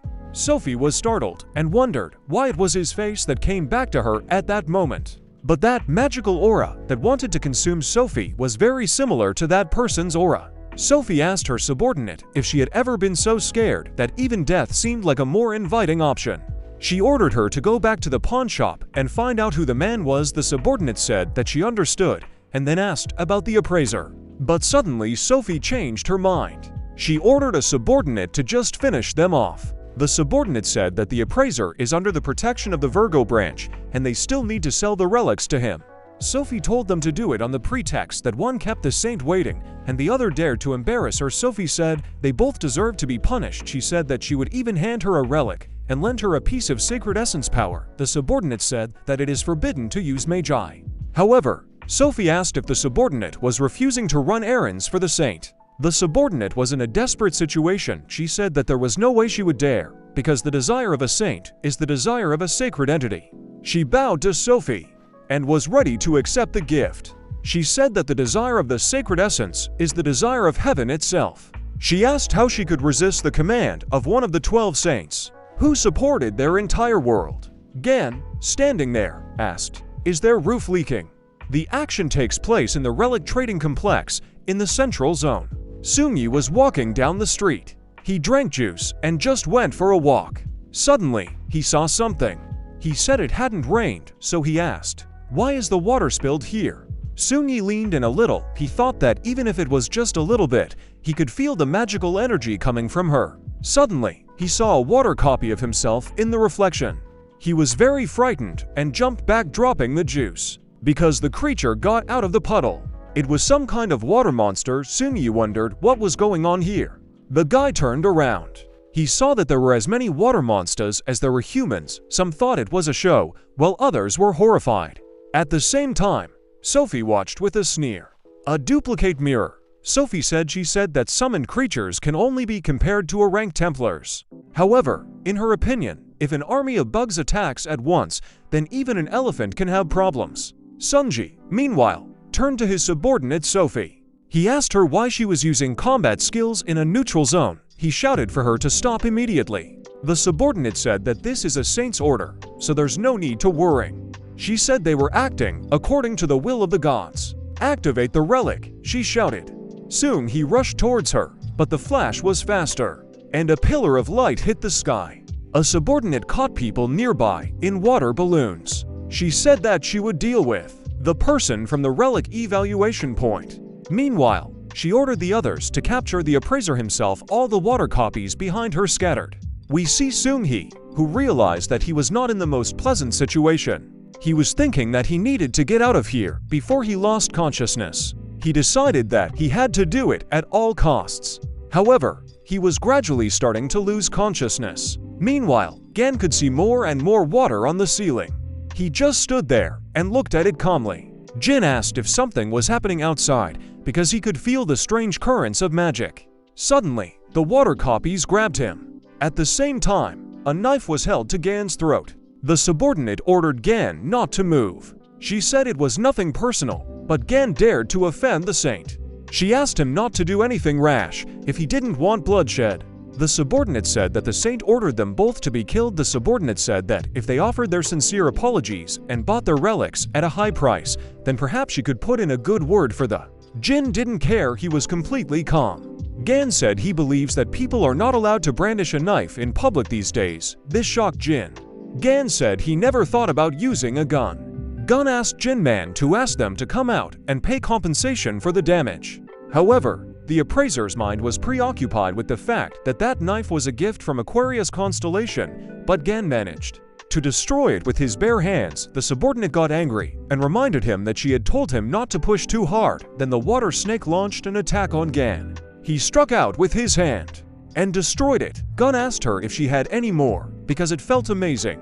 The subordinate thought that this was just some nonsense because Gan knocked out the clone with one blow. The subordinate thought that she knew that the saint had become ill for a reason. This man is dangerous. The subordinate thought she realized that she needed to deal with him as quickly as possible before he caused any more trouble. She said they were going to see if Gan could handle it. The subordinate said that they were created by the purest magic of a saint. The subordinate used the orange class summon. Water waves Gan said these pests seemed incredibly happy to see him. The hero turned back to the appraiser. Gun said that Jin had told him that he could take what he liked. Gan took the knives and said that then he would borrow them. The hero immediately disappeared from the place where he was standing. He charged towards the enemy. Ganlei said that these daggers were pretty deceptive. The hero received a notification that the information was collected. Water Chaga, calling for oblivion. Gan shouted that he felt as if they were no stronger than yard dogs. The hero said that he thinks it's because these weapons exceed the A-class. The hero said that he only planned to evaluate his items, but found something much better. Information collected a fragment of a duplicate mirror, who received a notification that he didn't need to sleep, and that the Holy Throne experience was increased. Meanwhile, the subordinate couldn't believe that the saint's summons were so easily destroyed. She was scared. Gan asked frighteningly, "We're not done here yet, are we?" The subordinate realized that if she tried to attack, she would immediately die, running away. The subordinate shouted that this was not the end. Gan only said with a smile that the Vorms shouting, "It's not over yet," are the most pathetic. The appraiser was already beginning to guess a little. Sun Yi said that he was just attacked by a Templar from Aquarius branch. Gun said they were just finishing up here. Sun Yi mentioned this magical energy and asked if it wasn't a saint summons. Gan said it looked like that, but by sending him something like that, they were only giving him new resources. Sun Yi said that they should leave before the next attack anyway. Suddenly, the appraiser shouted and asked them to wait a minute. He thought about how 20 years ago he had followed Gan and listened to his art. And he clearly remembers how Gan collected materials after each battle with monsters. Jin said the guy fought like a demon. Jin said about the crazy fighting style and asked if it could be that this guy is Li Gang. Thus, Gan confirmed his authenticity. Jin was overjoyed. Gan said that he would come back for these materials, so he asked him to keep a good eye on them. Gan said he still had some questions. Jin bowed and said, "Of course, please come again." And so Gan left there. Sun Yi asked Gun about why the saint was targeting him. Gun said she must have been upset about something. Sun Yi asked if Gun had offended her in any way. The hero said that Sun Yi will see something fun soon. Then we are transported and see that the action takes place in a cafe. Gun was happily eating ice cream. Gun shouted that the local ice cream is just awesome. He told Sun Yi not to be shy and eat as much as he could. Sun Yi said that he was grateful, but said that this place might cost Gang a pretty penny. However, Gan said that it was fine after all. He had picked it up earlier.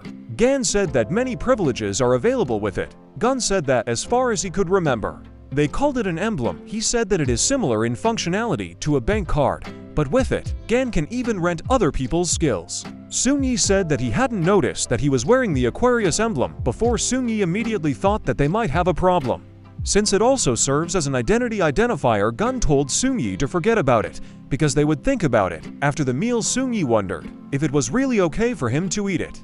Then Sun Yi's boss came up to them and said that he didn't think he liked the local ice cream either. Sun Yi greeted Bishop Sung Hyuk. He asked if they would mind if he joined them. Gun, meanwhile, was wondering if this was the boss who was bothering Sun Yi. Sung Hyuk said he was happy to meet them. He spoke to Gun and asked if Sung Yi had told him about him. Sung said that Sung Yi said that he met a truly amazing person who managed to defeat spiders, while Yang Wei failed miserably. Gan asked what Sunu's business was. The bishop said that hiring promising awakened ones is one of the bishop's main tasks. Gan asked what Song could offer him. Song said that the upcoming big auction will feature one of Lei Gang's own legendary relics. Song said that since there was no hurry, why not continue their conversation while enjoying the auction process. Hearing this, Gun put down his spoon and stopped eating the ice cream. Playing my relic means, Gan thought. He said that Sung really does have a knack for intrigue. The hero said that it sounded quite interesting, and then asked if the auction house was far away from here. Sung said it wasn't far away. The bishop said that since such rare relics would be the lots, it was decided to hold the drawing in a suitable place. Sun said that it was located at an altitude of 4,876 meters above the ground. Auction house is located in the floating city of Drachma. We are transported to a large drachma auction house. We see Sophie sitting on a chair and worrying about something. She was shaking and looked scared. Then a man spoke to her. Stephen had told her to get lost if she was still planning on shivering in the corner. Sophie thought that he was still the same ill-mannered bumpkin. However, she realized that she should keep her temper under control for now. She thought about how this was the strongest person who had even managed to surpass Lei Gang in her opinion. There is no place safer than next to him. It was the holy son of the lion, Stephen Marker. Stephen said that in any case, Lei Gang's relic would become his. He told her not to even try to claim it. She asked him where he was going. However, he did not answer and told her to sit down and not make a fuss, because it was none of her business, and so Steve left, leaving Sophie alone. Sophie stared out the window and thought that she just needed to calm down. She was sure that whoever the man was, he wouldn't be able to get in here. Suddenly, she noticed something. There she saw Otis Hugo. She thought that the welcome guest had arrived just in time. At the same time, Husel was only wondering where Gun was, knowing Gan's character. Hugo was sure that Gan would come here. Drachma City is a real treasure trove of precious relics. Suddenly Sophie appeared behind him and said that they hadn't seen each other for a long time. She asked him how he was doing. Hugo Otis wasn't exactly happy to see Sophie marred, or rather, he was even upset. Sophie said she couldn't get through to Otis. She said that time doesn't seem to spare anyone. According to her, Otis used to be a handsome man who represented the saints. Hugo's face changed dramatically. She then asked if it could be because of the negligible number of followers. Otis asked her to back off and said he didn't want to talk to her. She asked him if he had decided to ignore her again. Sophie said that at this rate, Otis' son might suffer the same fate as his wife. Sophie smiled and said that his wife wasn't dead, but her condition is indistinguishable from death. Sophie said it was a disgrace brought upon her house by none other than the head of the family. She asked him if that was true. Hugo was furious. Suddenly, there was an explosion. We see them standing opposite each other. Hugo said he told her to get out, but Sophie was calm. She laughed and said that he had managed to restrain himself. Sophie said she thought he'd forgotten about the agreement he'd signed 10 years ago. Then she asked him, should she teach the arrogant boy a lesson? Suddenly someone called out to Sophie, calling her a parasite. She turned around and Gun immediately knocked her out with a blow to her forehead. He hit her with his finger, and she lost consciousness. Hugo immediately turned to look at Gan. They were surprised to see each other. Gan asked what Otis had left behind. He said that he was worried about Gan because you can't let Gan out of your sight. Gan asked if Otis really had a crush on him. However, Otis asked Gan to stop talking nonsense. Gan looked down with disdain and asked something. Gun asked why he kept running into her everywhere. He wondered if she had a crush on him. Otis stood behind him and thought that this was ridiculous, and that Gun was really in trouble with his head. Lei Gang, the 13th constellation recognized as the strongest. Sophie had always disliked him. She was rather afraid of him. A hideous, scarred face, a cruel temper that didn't spare anyone who got in the way, and a haughty look that pierced to the bone. Then we are transported back to the events that took place 20 years ago. We see Gan walking through the castle, and his subordinates are shouting for Gan to be stopped. One of them stood in front of him and said that he was in the residence of the sign of Aquarius. She asked him to leave this place. However, Gan told her to leave. Of course, she was scared, and as she ran away, she screamed out of fear and incomprehension. Then we see Sophie herself asking Gun about how dare he break into her house. She was about to tell him to leave immediately, but he cut her off by hitting the wall behind her. Gan asked her if she really wanted to die. What are you doing? Sophie shouted. Gan asked her if she was going to pretend like this. Gan said he sent her so that she could treat the injured people. Gun asked her why she was loafing around. Gan started shouting about how many of them had lost their arms and legs because they were trying to save her worthless life. Gan said that she herself said that she intended to help people as soon as she arrived here. Sophie asked what difference it made, if a. Sophie screamed about how the constant stress had already caused her to have problems with her facial skin. Sophie said she wasn't going to go there for some silly courses. What? Gan asked, exasperated and angry. She'd tell him to get lost at last. She also said that she has an interview scheduled for today, so she needs to have time to put on her makeup. She shouted for him to let her go. Sophie asked him why it was necessary to squeeze so hard.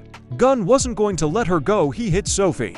He was shouting that if she wasn't a parasite, maybe words could reach her. Gan said he didn't seem to get anywhere until he beat the stinking rot out of her. Eventually, Sophie was forced to treat the wounded until they lost consciousness. She was thinking that Gan was truly a mad barbarian. Sophie hates Lei Gun from the bottom of her heart. Sophie woke up and he asked her if she'd been sleeping too long.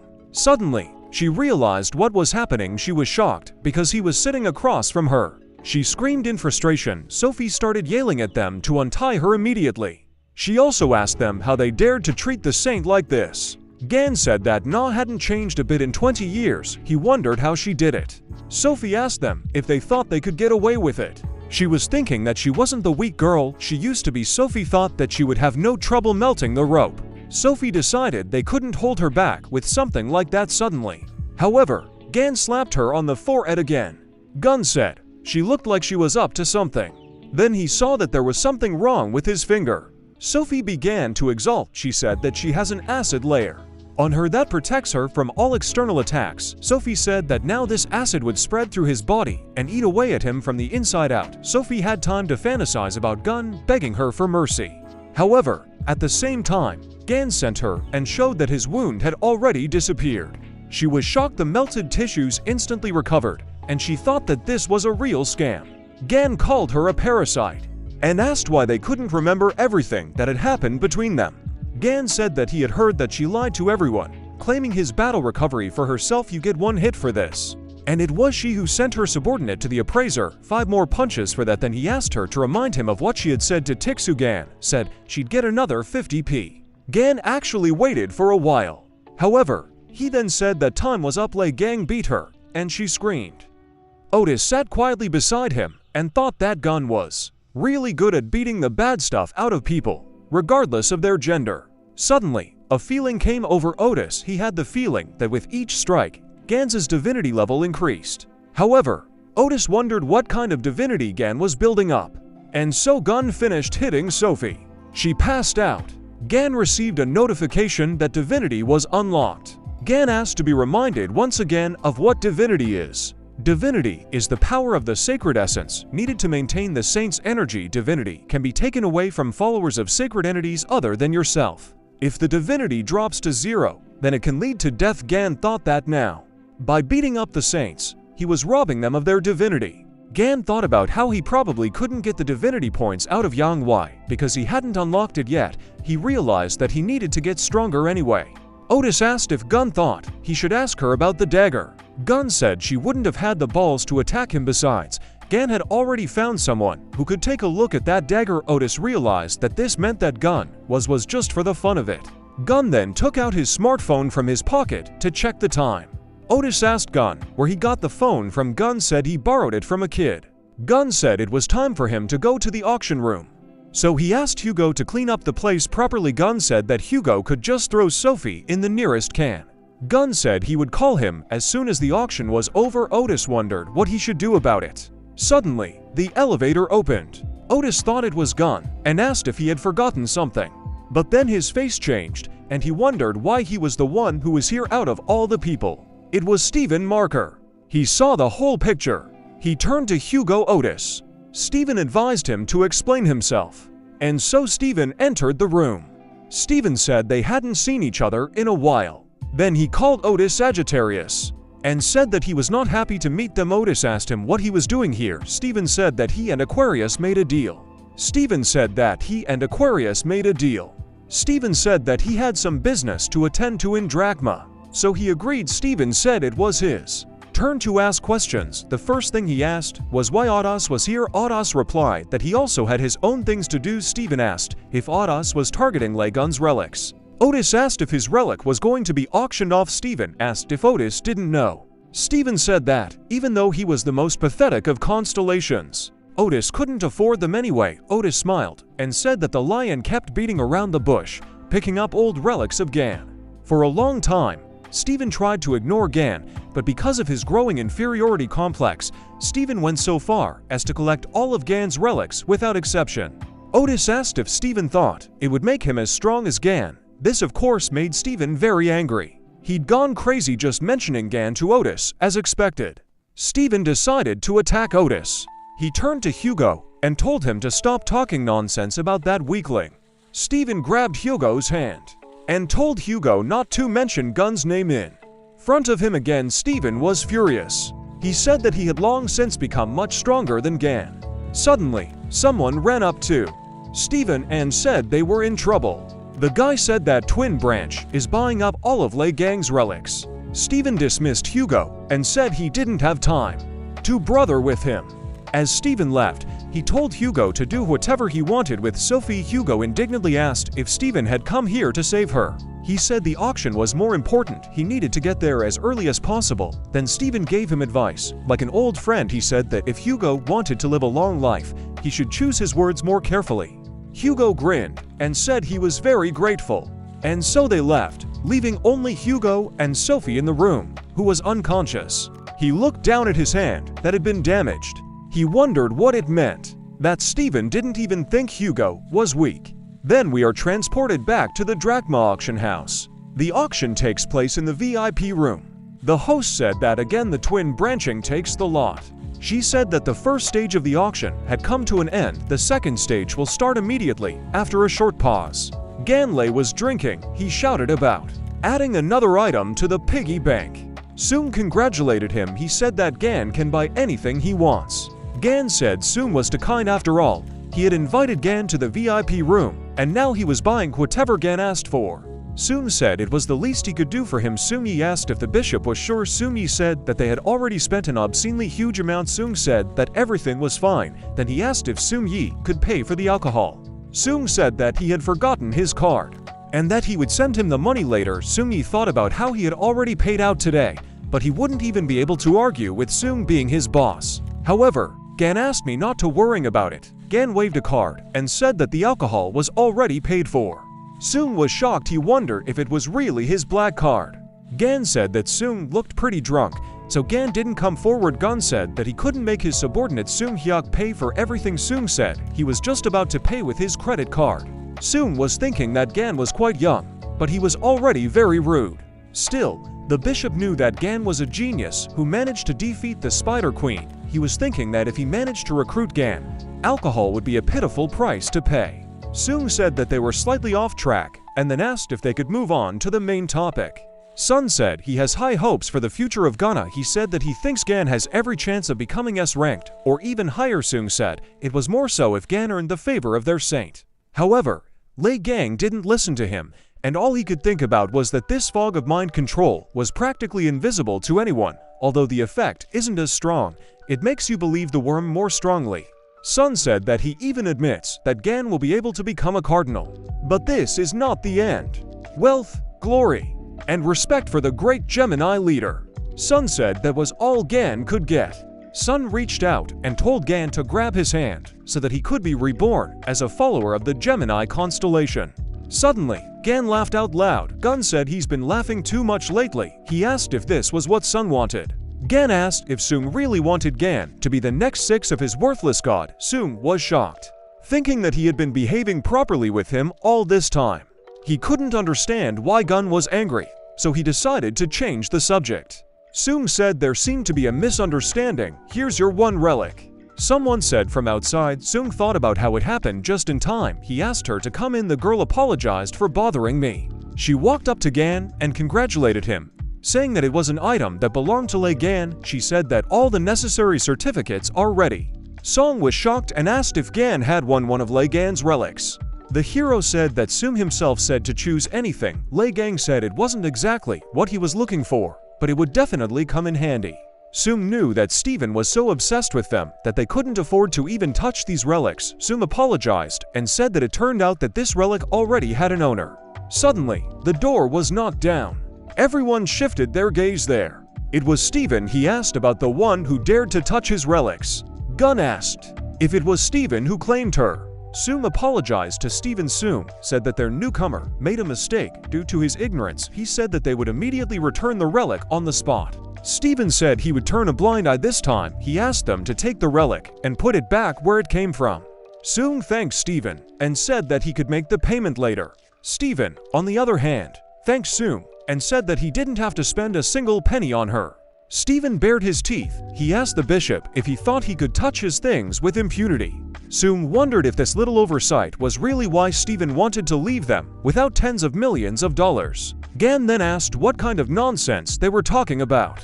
Gan said that he won the auction, which means that all the relics are now his. Gun said that if Stephen wanted them so badly, he should pay $200 million. At first, Stephen was shocked. However, He then laughed out loud and said that he thought that only underpants would fit in the twin branch. Steven said he had balls of steel. Soon was shocked and very scared. He couldn't understand if Gun didn't know who Steven was. Steven said that he liked Gun because in his opinion, this is what a real man should be like. Steven said that he believed that their meeting was not accidental. Steven asked them why they shouldn't introduce themselves. Steven said that when meeting interesting people, he always gives them a warm greeting. Steven said it would be shocking for me. Gun asked him what he was talking about. Gun realized that Steven had managed to increase his strength slightly. Gan thought that this was to be expected from the Lion constellation, which specialized in battles. He knew that the constellations of Aries or Aquarius could not compare in this respect. Gun knew that Steven wouldn't rest until he tore someone apart. Gun thought of Steven as an evil worm. Steven reached out his hand to Gan. The hero didn't move and stood still. Soon-yi was very excited and shouted. Soon was also excited because Gun had actually provoked Steven. Steven said it was fun. He said he hoped that Gan would enjoy the rest of his life in a wheelchair to the fullest. However, Gan asked him what he was doing. Gun asked if Steven was trying to shake the dust off his shoulder. Steven was shocked because the blow landed right on target. Steven asked if Gan was able to dodge his skill with teleportation. Gun asked if Steven still didn't understand. Gun said that Steven was just as slow-witted. He was slow-witted pressing cliff. Gan said he asked Steven if he really thought the same skill he'd invented would work on Gunna. Gun said that Steven begged him to teach it and swore that he would only use the skill for the benefit of people right now. He was using it just to show off his strength. "How do you know who are you?" Steven asked in shock. Suddenly, the host came out and apologized for the delay. She said that the auction will soon be open for bids again. Steven wondered if it was really time for the second stage. Steven said he had a lot of questions to ask Gan, but he had more important things to do right now. Steven advised Gan not to lose the pendant. He said he'd come back for it right after the auction. Soon-yi asked if Gun was okay. Sun, meanwhile, was wondering how Gan had managed to survive that attack. Even Sun can't dodge the Saint skills. Soon had one question running through his mind, namely, the question of who this guy is. The host said that they would start with the main highlight of today's auction. The host said that the relic that they had all been waiting for with such impatience was about to be announced. She asked if they were aware of the Berlin Wolf incident 24 years ago, a mystical case of the appearance of a misfortune-inducing person on the territory of Germany. It was a living hell, where even weapons and armor melted. The 12 saints were unable to find a solution, and all their raids ended in failure. But then the hero Lei Gang appeared and managed to defeat that seemingly invincible monster, and today, the participants had a chance to become the owners of the relic, with which Lei Gang put an end to the existence of such a monster. Steven thought that it would finally belong to him, the legendary weapon he'd been dreaming of for so long. We are transported to events that took place about 20 years ago. It's dark outside, and helicopters are flying in the sky. The journalist was reporting. He says that right now, they are above the island where the Berlin Wolf appeared. 4 days had passed since Lei Gang, the 13th awakened one, arrived. No one has been outside since. The situation inside remains unknown. In order to find out what was going on, a few saints tried to go inside, but due to the overwhelming energy of the island, it was not an easy task. The reporter said they would keep viewers updated on the news. We see Steven. He wondered about how Lei Gang was able to get this far. How can he fight that thing? Steven thought. He wondered why he should even feel envious towards a guy who wasn't even chosen by the gods. He couldn't understand the difference between him and Lei Gang. He was thinking about what he was missing. Suddenly, a subordinate said that Lei Gang had appeared at the exit. Steven was shocked because he thought this couldn't be happening. The reporter shouted that Lei Gang had returned alive. The 13th Awakened managed to defeat a monster that was considered invincible. This is the return of the hero. The subordinate said that once again all the laurels went to Lei Gang. At the same time, Steven stood up and said with a laugh that he finally understood. Steven told his subordinate to tell everyone that they were coming back. The subordinate asked if Steven would take his weapon. The saint replied that he no longer needed it, and therefore the subordinate could take it for himself. Steven said he found something better. Steven thought that this was what he missed so much. It's a weapon. We flash back and see that the host says that today is one of the 8 legendary relics of Lei Gang. The weapons used to defeat the powerful Berlin Wolf will be raffled off at their auction. Soon-yi was shocked. Gan was a little flustered, and Steven was thrilled. because this was the weapon he had been looking for so long. He was thinking that he finally had the chance to possess it again. A Lei Gang relic that will make Steven truly the strongest. We see the auction house building and the air city. A dragon suddenly landed on one of the towers. Giving off a dark aura, the dragon thought that he could feel her. He senses Lei Gang's relic. The dragon feels her power. The host tore the canvas off her weapon and shouted for them to see one of the greatest artifacts. Demonic beast bone, the host shouted. The auction participants said they couldn't believe they were seeing it with their own eyes. After all, they had only read about it in the chronicles. The host said that this is the strongest relic with historical and practical value, so who is going to own it today? The host asked. Seung-yi screamed and talked about how he couldn't believe these worms would just play a prank on her son. Asked if Leo Constellation would end up with it so easily. Gan was unimpressed, wondering what it could be. Gan had used it once in the past. Gun addressed Seung-yi, but Seung-yi interrupted him and asked him to address him later. Seung-yi was shouting for Yeom to do something. Sun said that he needed to contact the headquarters since they couldn't just give them the relic. So, let's get started, said the host. The initial bid is $1 million. People began to bargain quickly, and in an instant, there were people willing to pay $50 million for the World Cup. Gan, meanwhile, received numerous notifications that his status and fame had increased. Gan asked why people were suddenly so alarmed. However, Seung-yi interrupted him and said that it was a legendary weapon created by the great Lei Gang. Gun was very angry as he listened to Seung-yi say that this kind of reaction from people was quite expected. Jewelry, amulets, tools, weapons. No matter what Gan created, the relic was always of the highest quality. Anyone who knows anything about relics wants to have them.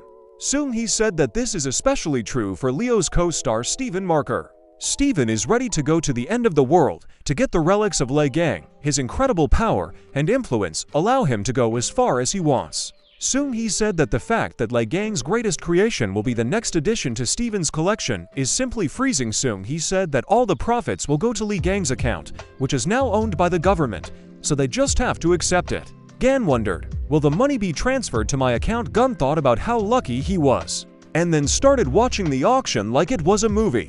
Suddenly, Steven shouted. He shouted for everyone to be quiet. It was so loud that everyone in the audience was startled. As they descended the stairs, Steven asked them if they had heard correctly. Steven said he was buying it for $1 billion. He asked if it might be worth raising the bid to $10 billion. The host was shocked. She announced the price of $1 billion. The auction participants didn't know what to do. The host started counting down the time. Gan was shocked. Then she shouted that the weapons were now sold and the final bid was $1 billion. Then we see the cleaners, one of whom told a friend that something was sold for $1 billion. The janitor wondered who the nut was. The janitor said that hard workers like them should not dream of such sums. I wish something would finally change, one of them said. Suddenly, they saw something in the window. It was the dragon. When the janitor saw him, he said he took it back. The host congratulated the saint of the lion sign, Steven Marker, who is becoming the new owner. The participants cheered, and Steven himself shouted that the lion had won another victory. Suddenly, someone broke through the wall. Steven was shocked and wondered what was going on. It turned out to be a disaster inducer. He said he found a relic. The monster told Steven to give him the relic. However, Steven didn't agree with this. Then the unlucky one leapt at Steven. It looked like the lion sign wanted to dodge. However, a bloodthirsty smile appeared on its face. As a matter of fact, Steven swung his arm, and when the unlucky one came up, he hit him. The unlucky one was sent flying by such a strong impact. Steven started to laugh, shouting that he had never been so happy to see the enticer. Before Steven said it was a great opportunity to try out a new toy. Everyone was ecstatic. People were cheering. However, he then saw that the tower had broken due to that impact. Seung-yi shouted and said that the magic tower in the teleportation zone was destroyed. The residents of the city also watched this. They were shocked. A girl screamed that if the tower fell down, the island wouldn't hold up. The old man said that we need to stop the tower with all our strength. Some knights ran up and said they would help. The old man said that it was necessary to combine all their strength in one blow. And so they conjured some kind of ball. Then someone gave a command and shouted, "Now!" And a beam of magic struck the tower. One of the men shouted that the tower was too heavy for them to destroy. They started shouting for everyone to run, however. Then someone used a spell, the Rage of Apollo. Everyone was shocked. The guy said that everything was burned down in the blink of an eye. It was the holy sign of Sagittarius, Hugo Otis. Hugo was angry with Leo for not learning how to control his powers, yet people thanked Otis and shouted to him that he was their savior. Suddenly, there was an explosion. It turned out to be a disaster inducer. There were two of them. Hugo thought something was hanging from the enticer's mouth. Then he started attacking people. They were scared and shocked. He grabbed one of the men by the face. Then he grabbed the others as well. "Help me," they shouted. Hugo was really angry. However, suddenly someone started growling right behind Gio. He turned around and saw that there was another one bringing disaster. Its mouth was almost at Hugo's face, and it looked as if it was going to kill him. However, at the very last moment, Gan appeared and kicked the enticer. "Gan!" Otis shouted. Gun shouted Tixu's name and told him to stop.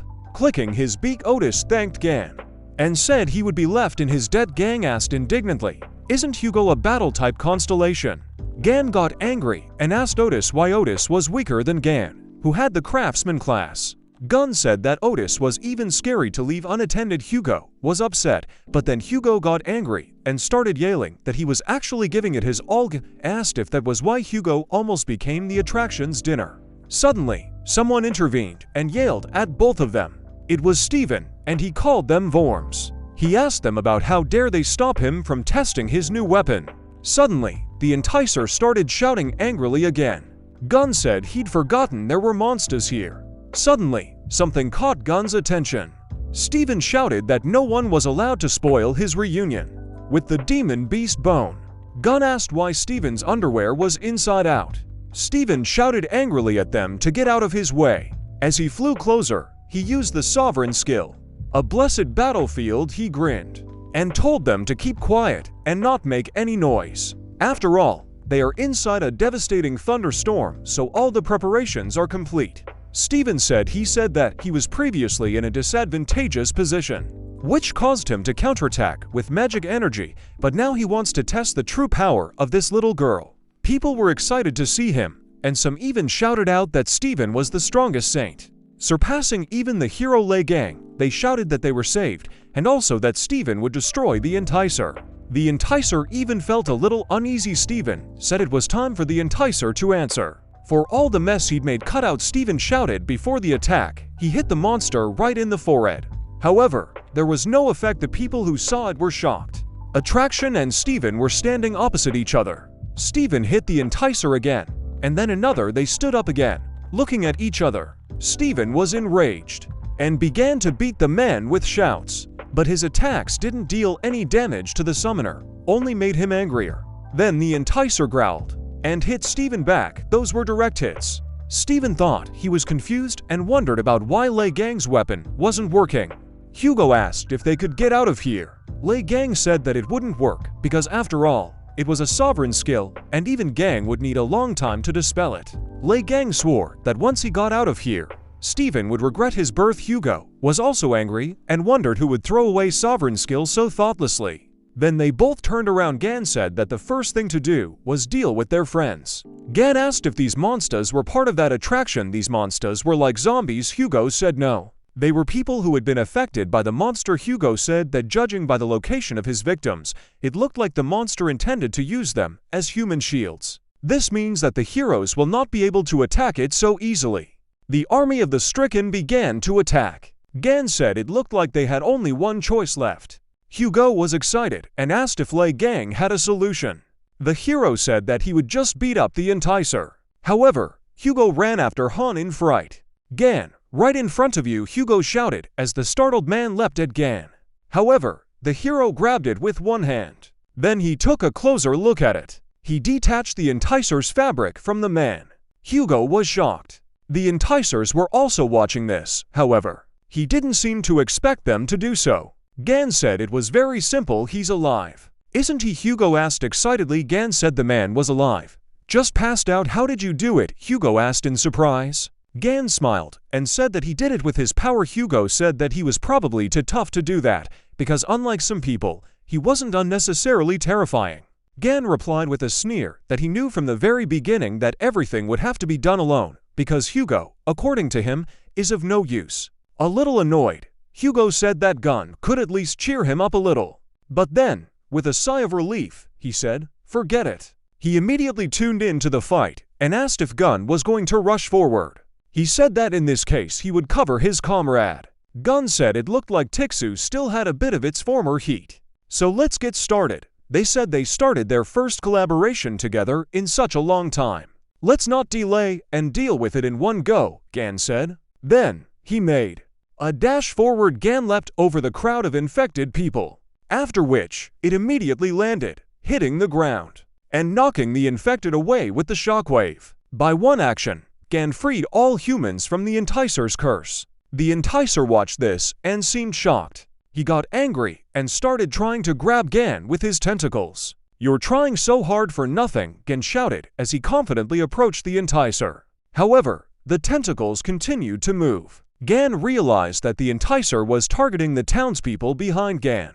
The tentacles had almost reached their destination. However, a light suddenly appeared.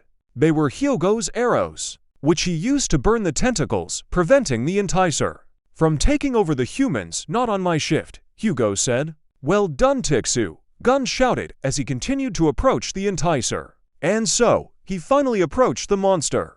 Gan told the Enticer to stop wasting his time and just give up. Gan swung to strike the Enticer. It was under the attraction and then hit the attraction on the stomach, after which the monster soared into the air from the force of the blow. The Enticer screamed as he flew. It hit the barrier so hard that it shattered into pieces. Hugo happily ran up to Gan and said that as expected, Gan quickly dealt with the Enticer. Of course, Gan said he then said that the people who had fallen under the monster's control should recover soon. Suddenly, Gan's palm began to glow green. He looked at his palm, which had a snake drawn on it, and wondered about what it meant. Suddenly, he saw a lot of notifications. It was written that because Gan had destroyed a powerful monster with his bare hands, his divinity had increased. The current divinity score is 81%. He received a notification asking if he wanted to use the divine energy to use the battle instinct skill. Gan said that it means that this skill requires a certain charge of divine energy. Gan thought it might be a good time to try it out. Except, no, Gan said. Then we see Steven, who was pretty battered during the battle. To think that everything turned out like this, thought Steven, standing in front of the Enticer. He wondered why the artifact wasn't working. Am I unable to reveal its true power, Steven thought, or am I just too weak? Suggested the sign of the lion. He continued to fight the Enticer. The people who watched were upset that Mr. Steven was losing. However, one of them pointed a finger somewhere and told them to look there. Something was happening to the barrier. It was Gan who had made a hole in the barrier with his bare hands. Steven was shocked because he didn't understand how this was possible. My sovereign skill was broken. Steven asked in shock. The Enticer, in turn, thought that this was a danger, so he decided to kill them first. The Enticer decided to attack Gan. However, the hero shouted for the Enticer to die. At the same time, the monster seemed to be nailed to the ground. Everyone was shocked. They were thrown back. Gan stood calmly, and opposite him lay the Enticer, who was grunting in pain. He wondered how the little man could have such power. "Aren't you human?" the Enticer asked with the last of his strength. Gan asked the Enticer what the hell he was babbling about. Gan lifted his leg and swung another kick at the Enticer. Steven was surprised and couldn't believe his eyes. There is only one person who has such power, Steven thought. "Lei Gang," he exclaimed as he realized who was standing in front of him. Gun said he was glad to meet the mangy lion cub again. Gun said it looked like the lion had had a lot of fun while he was gone. Steven was trembling with fear. He said it was nonsense. He launched an attack while shouting that the person in front of him couldn't possibly be Lei Gang. But he was even more shocked when Lei Gang grabbed the relic without being hit. Gan was holding the relic with one hand, and the other hand was in his pocket. He asked if Steven really liked his toy. He tightened his grip, and the relic shattered. Gan apologized and said that he did it by accident. Gan said that this piece of bone was too fragile. Steven was horrified. Gun said that Steven had wasted so much time and effort anyway. "It's my turn to punch you," Gun said. Swinging his arm, Steven started shouting and asking Gun to stop. However, The hero hit Steven so that he broke through the ground of the flying island. After breaking through the island, all he could do was scream and keep falling down. Then we flash forward and see Sophie. She must have been woken up by Steven's scream. She wondered why she was here. Her bracelet continued to emit a certain green color. She said she had a splitting headache. Gan laughed and said that they would see each other again if the mangy lion cub was still alive. You sent him straight down, Hugo asked in shock. Gun asked him what difference it made, because you couldn't take away Steven's stamina if Hugo had taken care of the people inside the barrier.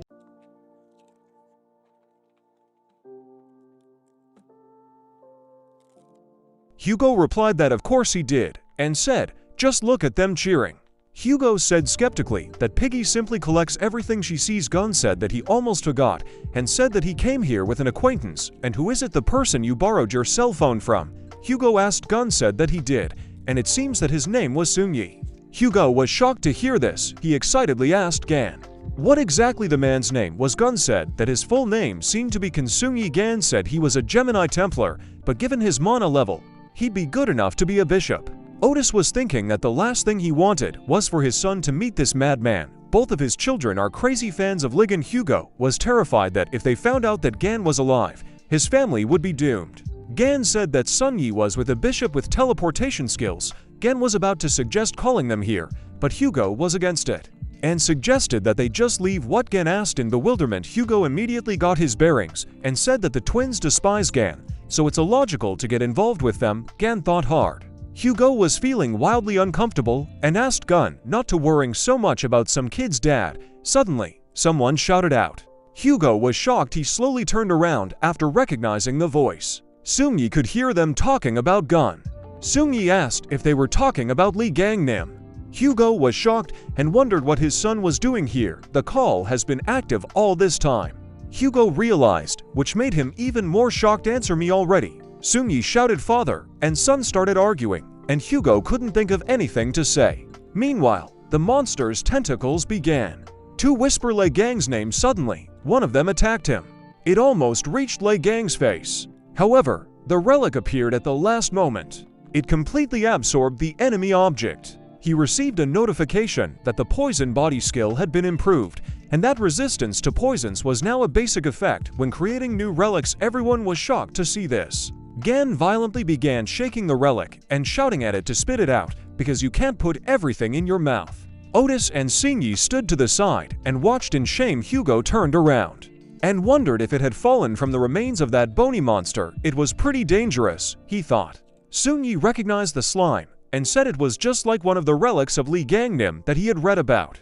Seungyi started to walk towards Gan and talk about his amazing skills and the inexhaustible supply of magical energy. Seungyi was thrilled when he realized that the 13th Awakened's only friend was his father. Seungyi was incredibly happy and asked if he was really Lee Gangnim. Hugo was upset, while Seungyi couldn't get enough of it, but suddenly Gun shouted at him. Seungyi then screamed even more in delight. After that, we are transferred to the Lion Branch headquarters, which is located in the USA. The action takes place in a conference room. A man in a hood says that the head has not been in touch with them since yesterday. He said that since the twins were not bad at searching, they needed to hire their people. This man is the Bishop of Leo's branch, Oliver. A man asked if Oliver thought they'd be willing to help them after that fight. Oliver realized that they really weren't going to help. The same man told the bishop that there were rumors that the head still hadn't shown up because of Ligang. What nonsense is this? Oliver asked. He said that even if Ligang's return was true, Gang had already lost to the boss in the past. Oliver said that we must not forget that Mr. Steven is the strongest among the saints. Suddenly, sounds began to come from somewhere in the hall. Someone shouted that he despised lions and hated Sagittarius. I like Li Gan. Only Li Gan, the ringtone said. There was a sudden hush in the room, and all eyes turned to the girl sitting across from Oliver. I'm sorry, she said, still looking at her phone. I forgot to turn it off, the girl said, showing her colleagues the phone. This girl is the vice head, cardinal of the Lion Branch, Jung Yoha. Vice head one man shouted. Judging her, Oliver was also angry and asked her to take the conference more seriously because their boss was missing. Why are you looking for that? Juha asked.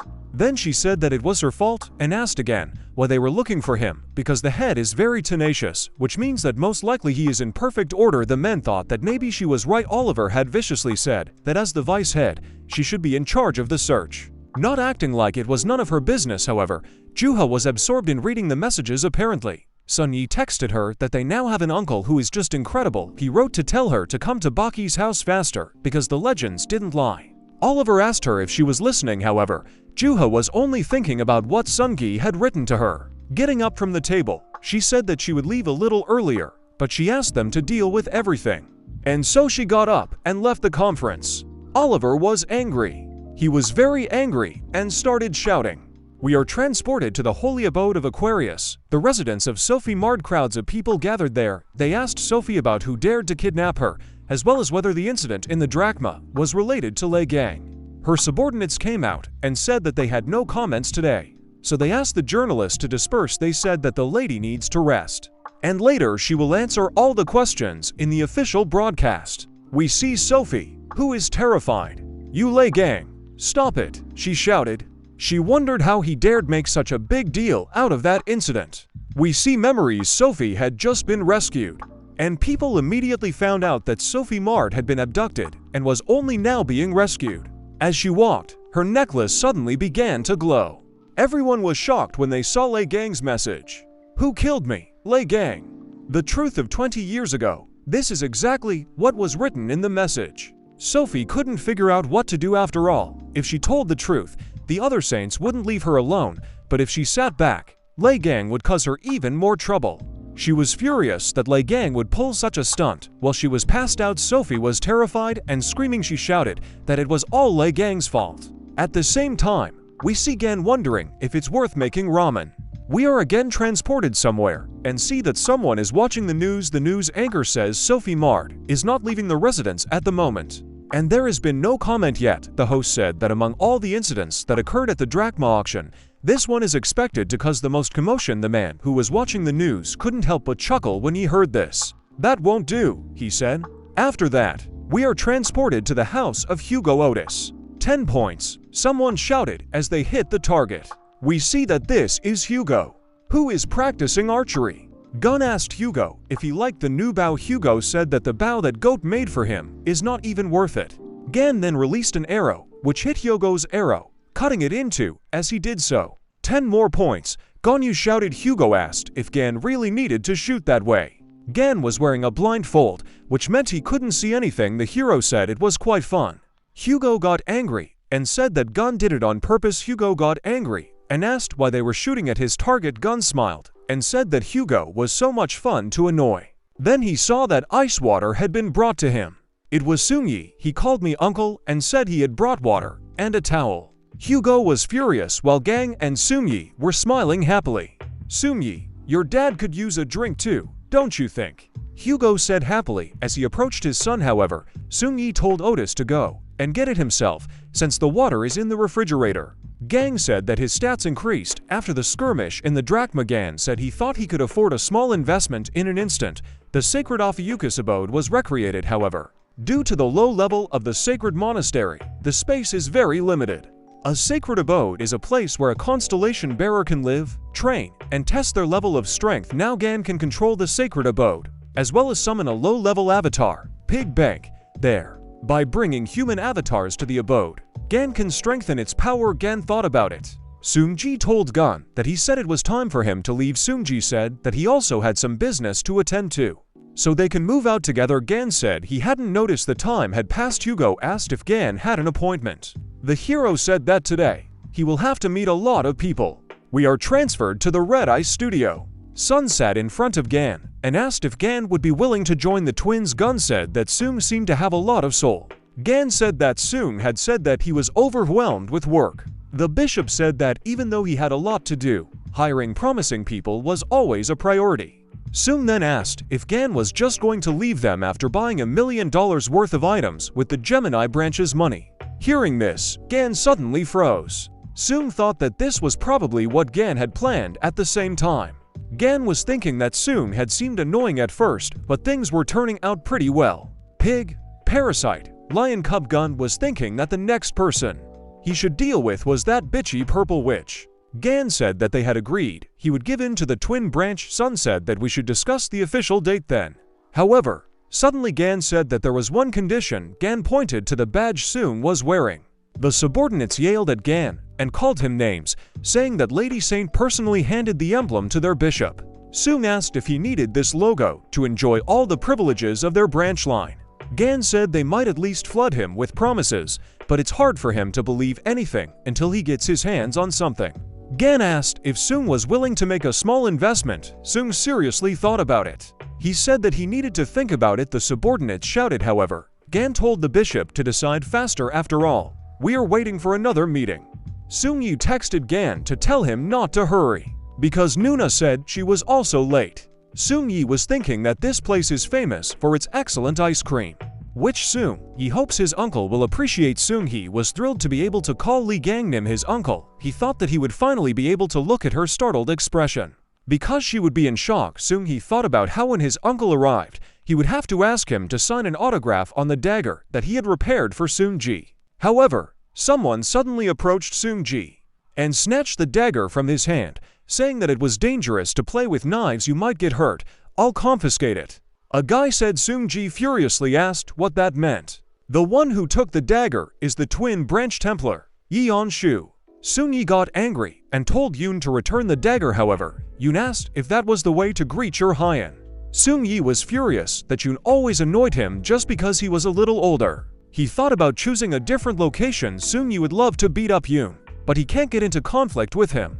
Since that worm Yoon is the son of the Libra Saint sign, it's only because of this that Yoon is so bold as to turn up his nose. Sung Ji asked if Yoon even knew what it was. Sit down, Yoon said, and Sung Ji was immediately attacked by his subordinates. Yoon said that you should be quieter in public places. Sun Ji asked if Yoon really thought he could get away with it. Yoon said, that was a very big word for someone with their muzzle pressed against the table. Yoon asked why Sung Yi was so worried about this thing. He asked if it could have been made by the esteemed friendly gang. Then he asked if it belonged to his incapacitated mother. That made Sung Yi lose his temper. He was furious. Then I received a notification that the relic owner was in danger, and therefore a random skill was activated. Yan couldn't understand what was going on. Suddenly, someone started climbing out of the portal. From the looks of it, it was Lei Gang. As he was leaving the portal, he headbutted Yun. Everyone was shocked and terrified. It was truly a terrifying sight. As only Lei Gang's torso emerged from the portal, Yun fell to the ground and cried out in pain. Sung Yi almost cried with joy when he saw him. Uncle, Sung Yi exclaimed. The boy asked how Gan knew he would be here. Gun said he was in a restaurant a minute ago. Lei Gang said that the one-time summoning skill that he put into the dagger had just triggered. Gun started looking around and said that it meant that those animals were killing the same as Sung Yi. He asked them how they dared to offend his nephew. Gun, with a crazy smile on his face, said that he would show them what happens to those who bother his loved ones. They were scared. We flash back to the events shortly before and see that Sung still agreed to give up the emblem, but on the condition that Gun immediately joins them. Sung thought that it was a ridiculous price for such a loot. Also, as soon as Gan joins the branch, Sung will be able to reclaim the emblem by adding an inconspicuous clause to the contract, Sung thought. Sung gave the emblem to Gan and asked him to use it wisely. Sun took out the contract and was about to move on to signing it. However, all of a sudden, Gan disappeared. Sun was shocked. They were all shocked and wondered if Gan had just disappeared. The waitress came up to them and said they were charged $790. We're back in that cafe. The opponents were lying on the floor, unconscious. Yun exclaimed and asked if Gun even knew who he was. However, Gan didn't let him finish and slapped him across the face. Yun then started shouting about being in a rank in some constellation. But this time Gun didn't let him finish and just hit him. Yun said that he was the son of the holy sign. However, throughout his entire sentence, Gan kept hitting him. At least let me finish. And Yun thought, get up, pup, we're not done here yet. Gan said, however, Yun was shocked because his magic protection is useless. Yun couldn't figure out who this guy was. Yun got angry and called Gan a scum. Know your place, he thought, and started to light up. Yun used the Bull of Phalaris spell. One of the people shouted that Yun was using battle magic in a public area. Yun started laughing and said that Gan would be punished for his arrogance. However, Gan only said that Yun is very noisy. Gan said that he was wondering what kind of miracle skill it was, but now it's clear to Gan that Yunim can't even light embers. Gan suppressed the opponent's magic. Yun was shocked. He asked if Gan was also a magician. "No, I'm a craftsman." Gan said the hero can now use the absorb skill. However, information about absorb skills is stored temporarily and will be corrupted when used to permanently store the skill. Gan needs to collect information and create a relic. "Let me show you how to use it properly," said Gan. The hero himself used the Bowl of Phalera spell. Yun screamed. It formed a pillar of light that shot up straight from the building. After a moment, we see that Yun was lying against the wall. He was dragged so hard on the ground that there were footprints. And he was also thrown into the wall so hard that the wall even cracked. Gun said that if Yun dares to bother Sun Yi any further, Gun will roast Yun Ha until crisp. Gan said that if Sun Yi gets bothered by these worms again, then let him not hesitate and address him. Gan said his uncle always had his back. Suddenly, someone entered the cafe, shouting Sun Yi's name. It was Nuna. Yojuha asked about the mess and what had happened here. However, Sun Yi enthusiastically said, "That's not what's important right now. Here it is," Sun Yi exclaimed, pointing at Gun. Sun Yi said that he was a man who had defeated countless monsters and saved the entire world more than once. A character from the videos they loved to watch over and over again. We can see that they really enjoyed watching the videos that Gan participated in as children. They admired him. Juha recalled Li Gang's previous appearance. Then she herself exclaimed, "Mr. Li Gang." Juha was shocked. She even started to feel her face, not believing it was real. She was very enthusiastic, but said that this could not be. Juha blushed and said that Li Gang looked much more attractive than before. Nuna said that 20 years ago, his entire body was covered in scars, and since Gun had been in the head for decades, Juha was sure that he would look even worse, although, in her opinion, this would not affect his coolness in any way. "No, its appearance is not the most important thing," said Juha. She said, with a little hesitation, that she was truly glad that Mr. Li Gang was safe and sound. Sun Yi told her that she had blurted out all her thoughts, which made her even more confused. Gun waved at her and said he was glad to see her. Yo-Ha immediately bowed and said her name was Young Yo-Ha. She thanked Gun for helping Sun Yi out.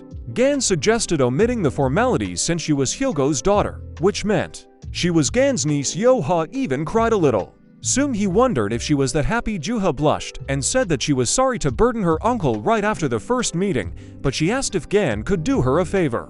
"Sure, don't be shy," Gan said, thinking she wanted an autograph. Juha was very shy and spoke slowly and hesitantly. She started asking him for something, if he didn't mind. However, the moment she asked Gan about something, her words were mixed with the monster's yell, so it wasn't clear what exactly she wanted.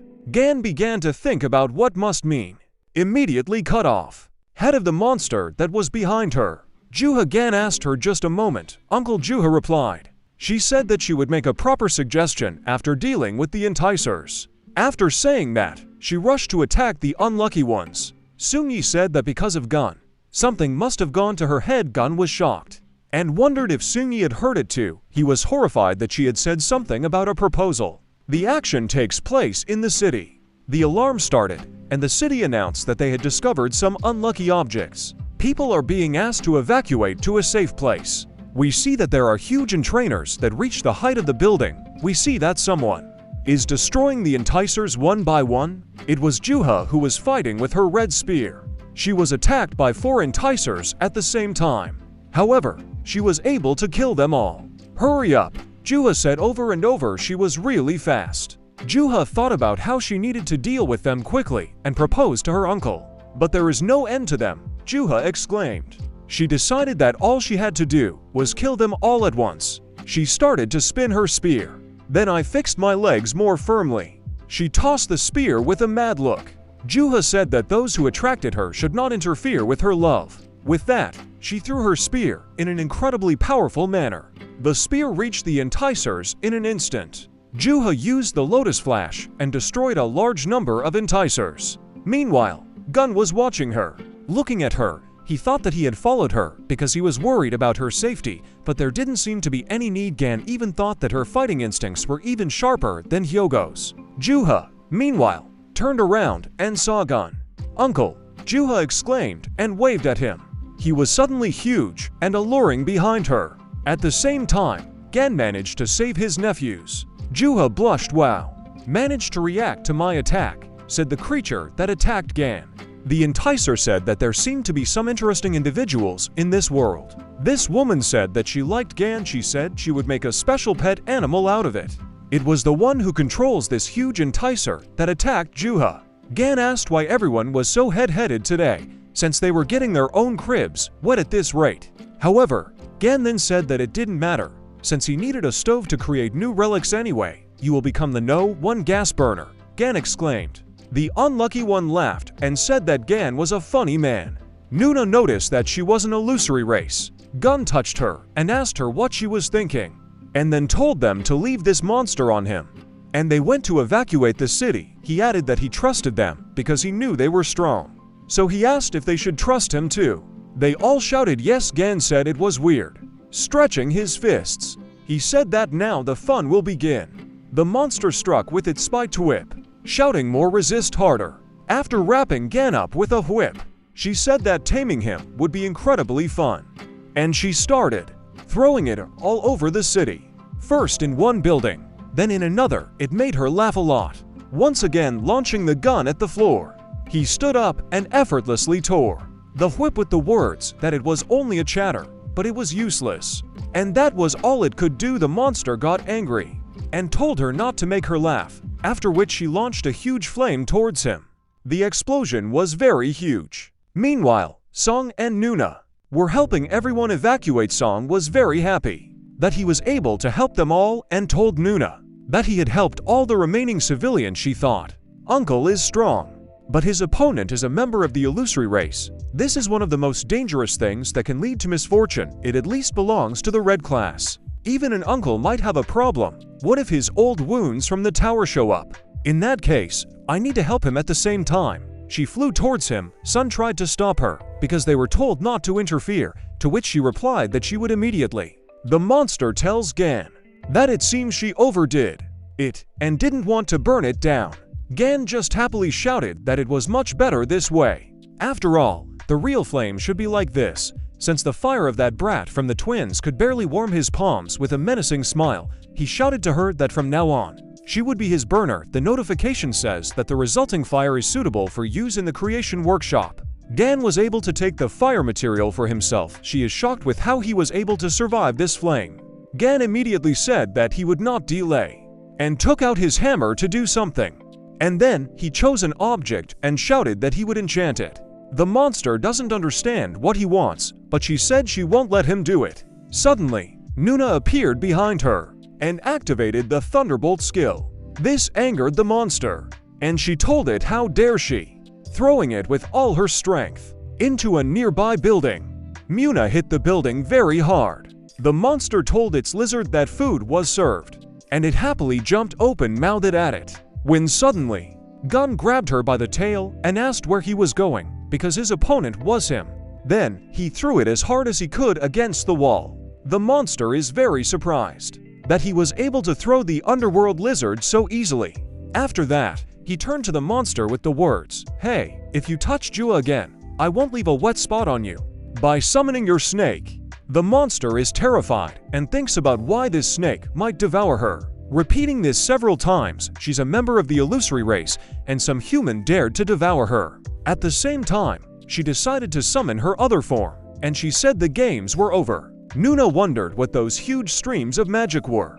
The monster said that she didn't like this uniform because she wouldn't be able to practice in it, but it looked like she should recognize Gan as an opponent.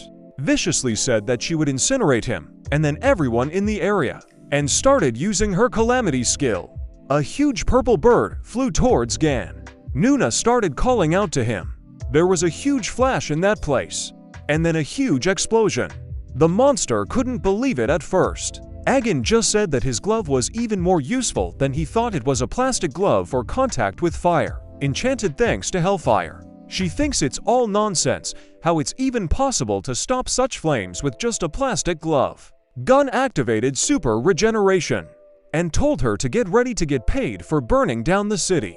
She found it humiliating. Gan just laughed and asked why she was belittling the ability of his glove, since she didn't even know how useful it was when eating fried chicken. The notification said that to negative energy, and it is impossible to make it your avatar. This requires purification at the same time. Gan said something creepy about having a purify fist. She screamed and asked him to stop, but the hero only repeated the cleansing fist. After one of the many blows, he asked that it still wouldn't clear up. And then he tried to make her an avatar again, but the notification told him that this is not possible. As dead targets cannot be cleared, he was surprised that she could not even stand it. Turning to the lizard, he said that apparently there was no other choice. He added that since the gas burner was broken, he would have to replace it. The netherworld lizard surrendered and became Afiyuka's prisoner. Gan asked her what name she liked best: torch, gas stove, coal, briquette, lizard. The underworld lizard chose the name Torch. Nuna and Song ran up to him and asked if he was okay. Gan in turn asked them the same thing. They said that everything was fine, and Nuna decided to ask, "Uncle, you didn't sacrifice yourself in the demon tower, did you? I've been tormented by this question for a long time. The other saints claim that you sacrificed yourself for the sake of all mankind. But the fact is that in the battle with Red Eye, who almost destroyed all of humanity, only the strongest died of the 13 saints. It seemed ridiculous, but since there was no way to get proof, I only harbored my suspicions. But now, after seeing you fight with your own eyes, I'm sure you didn't sacrifice yourself, and they became the victim of an insidious plan." Gan was surprised, and said with a smile that she was smart, as expected of Hyogo's daughter, and confirmed all her guesses. He said that 20 years ago, he was stabbed in the back in the demon tower by one of the 12 saints who went on a raid with him. This angered Sun and Nuna. Song shouting asked, weren't the saints supposed to protect the world? He added that Lei Gang was the brightest hope of all mankind. How could they do this to the greatest hero? At the same time, Gan noticed him saying that this was why they did it, because he was better than them, and also because he was able to defeat Red Eye alone. He thinks that's why they tried to get rid of him. Since the strongest enticer had been killed, the entire world might be at their mercy. The only barrier between them and their ambitions was him. He added that it was impossible to know for sure, but that this was only the most likely theory. Song and Nuna burst into tears at such a terrible story, and they realized that he was locked up in the tower all alone, so they also took his rewards for themselves, despite the fact that he was the true savior of the world. Gan patted them on the shoulder and told them not to cry. And then he added that he was going to pay them all back in the millions. He pulled out his phone and said they should take a look. It was reported in the news that Sophie Mart unexpectedly flew to Korea, and he said it would be the final item on his schedule for today. We are transported to a huge TV tower, where a meeting is already taking place. There are 100 photographers there, and all the people there are wondering what kind of revelation of the truth is 20 years later, and that made Sophie fly all the way to Korea. The man suggested that it might be related to a mystical message on the drachma, or it will be rumors about Lei Gang's recent comeback, but one thing they can be sure of is that they will hear something incredible today. Sophie Mard stands behind the podium, and she thinks that she's in trouble. Maybe she should just send everyone out and run away. But these thoughts left her immediately because her neck is now wrapped around the relic, and who knows what magic Gan has cast on it. It could be a bomb. She realized that if she wanted to live, she would have to fulfill his demands. She's not sure what happened to the other saints, but with her, he definitely wasn't bluffing about being able to kill her at any moment. She took a breath of air and started her conference. The reason why I am here today, as many have already guessed, is to uncover the truth about the incident of 20 years ago. Everyone remembers the events surrounding the demonic tower, right? Those present remembered the victory over Krasnoglazy, after which the heroes were called saints. Sophie continued that the true hero who defeated Red Eye that day was actually Lei Gang. Everyone just wrote down her words, initially not making sense of them, but then we thought about it, and everyone started shouting, "How can it be?"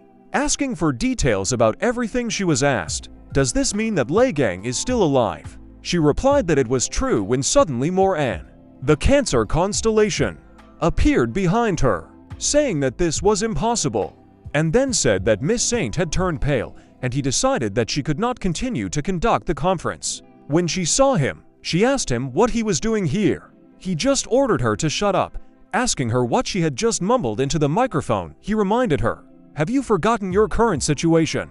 All you had to do was shine your little face like a saint. So why are you putting on a show here? Keep quiet." if you don't want the whole world to hear me tearing your mouth open."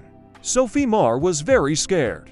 Then he presses the microphone button and apologizes to everyone, explaining that her words were only threats from the person who recently kidnapped her. He told her not to worry about her safety and said that he was truly sorry in front of the press, but he would have to interrupt the conference. People started to express their indignation, and one man asked what about the news of Lei Gang's return. He leaned over and said viciously that he had died 20 years ago in the Demon Tower. And if the rumors were true, wouldn't he have let everyone know about it himself? People started asking who could have threatened the saint. And why did the culprit mention Lei Gang? And then everyone said that if they interrupted the conference now, the trust in the saints would be greatly shaken. Morin was very angry. But then someone shouted at him that looking at his face, it felt like he was going to kill all those reporters. Then, with 2 legs, I flew into his face. It was Ligum. After flying into it, there was a commotion on the stage. Sophie screams in horror that it's him. Morin is confused, and Gun decided not to waste time and jumped on him again with the words, "Long time no see, crustacean. Your wrinkled face hasn't changed a bit. Catch my gift." After saying that, he hit him with some kind of huge bat. Sophie noticed that it was someone's tail. It turns out it was the tail of a torch, which was planted somewhere and put a sign that it is forbidden to feed it. Gan turns to him, asking if he's completely out of his mind. "Should I interrupt the conference right now?" He was asked in the back, "What is the tail of an illusory lizard?" It was Morin again, and he also added that before he arrived, he had heard about the lizard being caught. Gun said that he was doing those clone tricks again. Morin replied that Gan recognized his division skill pretty quickly and asked who he was. The hero replied, "Who else do you think I can be? I'm Lei Gang." All the reporters couldn't believe their eyes. And then everyone just started laughing, saying it was the best joke of the year. Morin also laughed and said, "You have some good skills, but you seem a little out of touch with reality. You should have chosen a more suitable role model." At the same moment, his tail hits him in the face with all its might.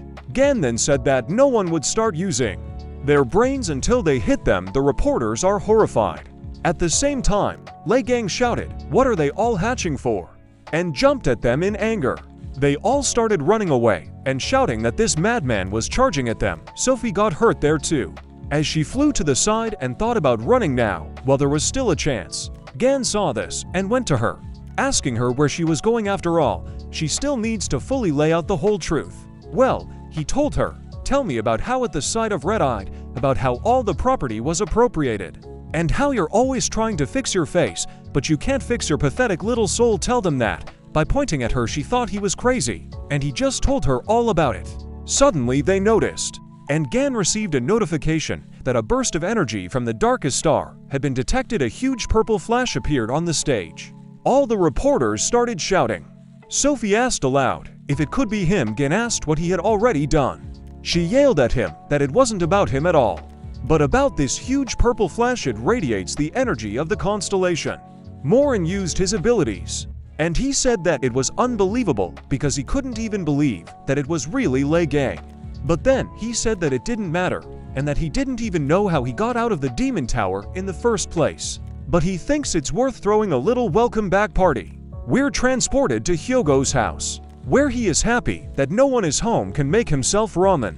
Sitting down on the sofa, he turned on the news channel, and it says, "We're reporting live from the venue of the St. Sophie Mart conference right now. It's all chaos. A man posing as Lei Gang has barged in here on your screens. You can watch his fierce battle with the holy sign of Cancer." As we say this, their attack skills are sweeping everywhere. Hyogo, you are absolutely horrified by what you saw. We return again to Gan and Morin, where Morin just takes his abilities and shoots them anywhere. The reporters are all shouting for everyone to run where they want to go. Gan dodged them and said that he didn't need such attacks. Morin snidely said that he was caught. Sharp spikes appeared under the landing site of the gun. Morin is very surprised, and Gan, with the help of a knife, stood on the tip of a thorn and held onto it. Reporters are thrilled with this and applaud him. After which, Gun made a turn in the air and landed in front of Morin. Then, he used his fast speed ability. This angered Morin, and he said that he probably had only been doing acrobatics for 20 years. He once again summoned the huge spikes towards him, but Gan cut them open with his knife and asked him, "Bet there were no more tricks left." Then I just cut it in half. But I was unpleasantly surprised, because it was just another clone again. After which, he viciously shouted that he must have spent all these 20 years learning how to create clones. Morin said he'd take that as a compliment. And he started to create a huge vortex, which drains the souls out of all the nearby people. Gun asked him that he was completely out of his mind. How was he going to deal with the consequences later? He said that he would sort it out somehow, because he decided that first he needed to deal with Gun as quickly as possible, while there was still such a possibility. Gun knew it was him, the pig that had stabbed him in the back. Morin just laughed and said that he was trying so hard to find the culprit. And he added that it is not appropriate for a hero to dwell on such minor grievances. He thinks people would take him for a street thug rather than a saint. Gun told him to shut up, he was already tired of yapping. Because these are too big words for a cowardly pig that hides behind clones. Morin said that they weren't just clones. They were recreated from the life energy of the reporters nearby. And if he mindlessly shredded them, it might dissipate all the vital energy of those people, and then things would turn out rather suddenly. Gun noticed that these were pretty nasty tricks, just like his face. Morin said it was his last words, and now he should die. At that moment, all the clones pounced on him. But we were surprised that, instead of a gun, there was an ordinary tail. Gan said it was a skill that he got while in the drachma. Then he shouted, "Get hit for me." It was one of his skills that could summon a target and use it as a shield. Only the targets that he has recently touched are available for summoning. Gun noticed that he was not just a clone, but a part of the real Morin, and if he finished him off, then the others wouldn't be a problem to deal with. Morin doesn't understand how he knew about this. This was the power of the 13th, which allows you to see the weak points of enemies. And Gun said, "I've already told you that you're a pig. You have to be a small-minded person not to realize what a stink you stink suddenly." Gan yanked a huge crystal out of it. It was his core. And he cried out in pain that even the twins couldn't find the core. So how did he manage it? The cancer core fragment contains 33% of the saint's soul. It also contains 20% of the sacred essence soul. Gan can absorb the power of cancer, just as a huge gap has been created in the saint's P. Suddenly, all the clones were gone, and the souls returned to their owners. They were all thinking that they were already finished. Defeated Morin asks what he went through in the tower, because he feels as if the very power of God is pressing down on him. Gun said that he talks quite a lot for a defeated man. Morin replies that he will back off for now, but he still has a huge ace up his sleeve, and it's bound to be a headache for him. Gan knew he wasn't going to back down just like that, when suddenly he hears the phone ring. It was Hugo. When he picked up the phone, he heard screams beyond words. Hugo shouts what he did there, and said to hurry home. Trotched. After all, he was watching the news right now, and Gun had just dealt with Morin's high-class clone, which means they've got their guns trained on him. Gun is surprised, and they show us the same weapon. It was a huge cannon that was orbiting the Earth, which has already been charged, when suddenly the rocket detaches from the main body and goes straight to Lei Gang with incredible speed. This is the Mormouth missile, a special weapon created by the Gemini and Capricorn branches after the disappearance of Lei Gan, designed to eliminate the incredibly powerful enticers. It was created in the event that humanity will not be able to cope with the monster. It was a trump card that would destroy not only the enticer, but also a huge area around the hit point. Hugo says he can't believe they made something like this, and Morin set it up so that the rocket is automatically ejected if his biometric signals disappear.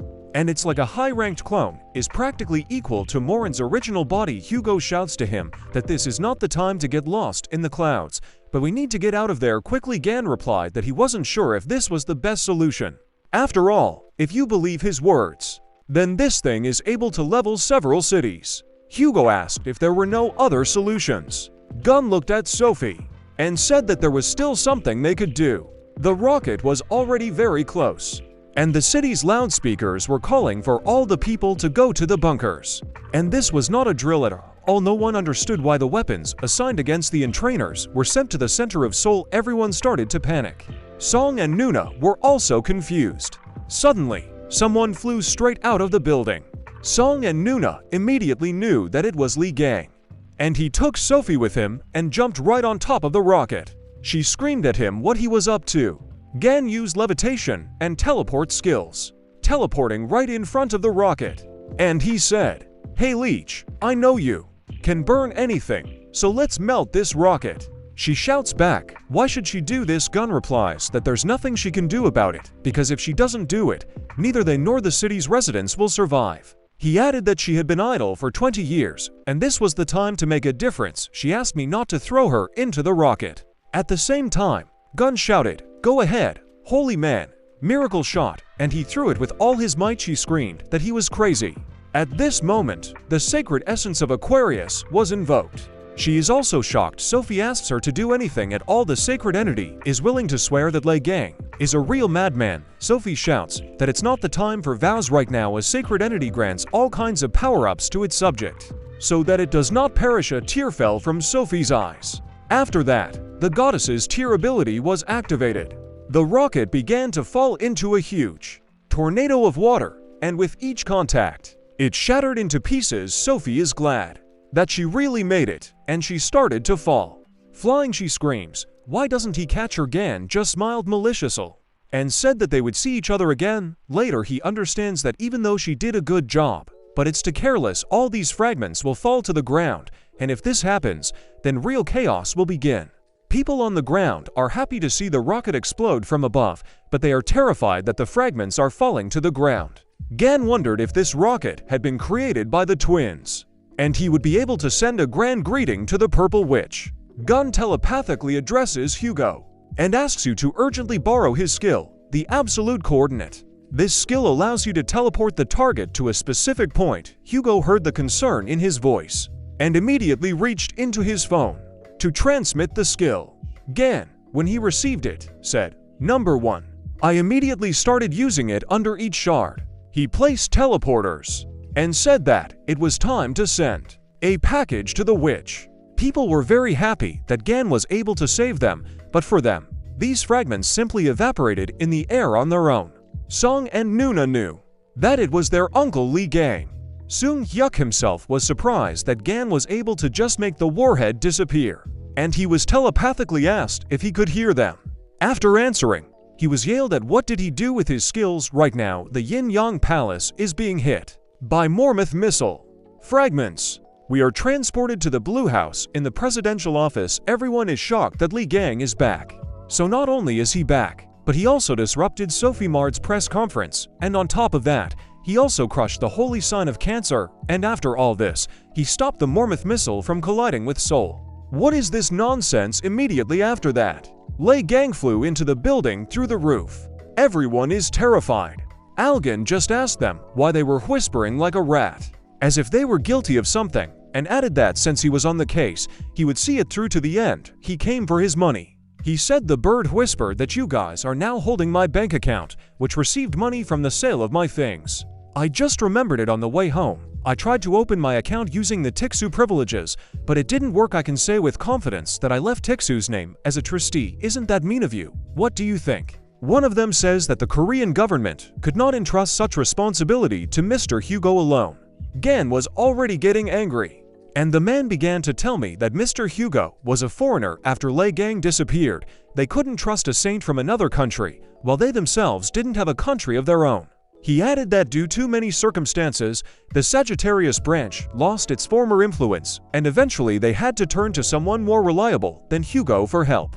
This made Gan very angry, and he started yelling at them that out of all the possible candidates, they had chosen the Purple Witch. He said that he was trying to control himself, but they decided to make such a lame excuse. Besides, who are they to look down on Hugo? Hugo himself said thank you for your concern, but now everything is fine, so he suggests that we finish everything.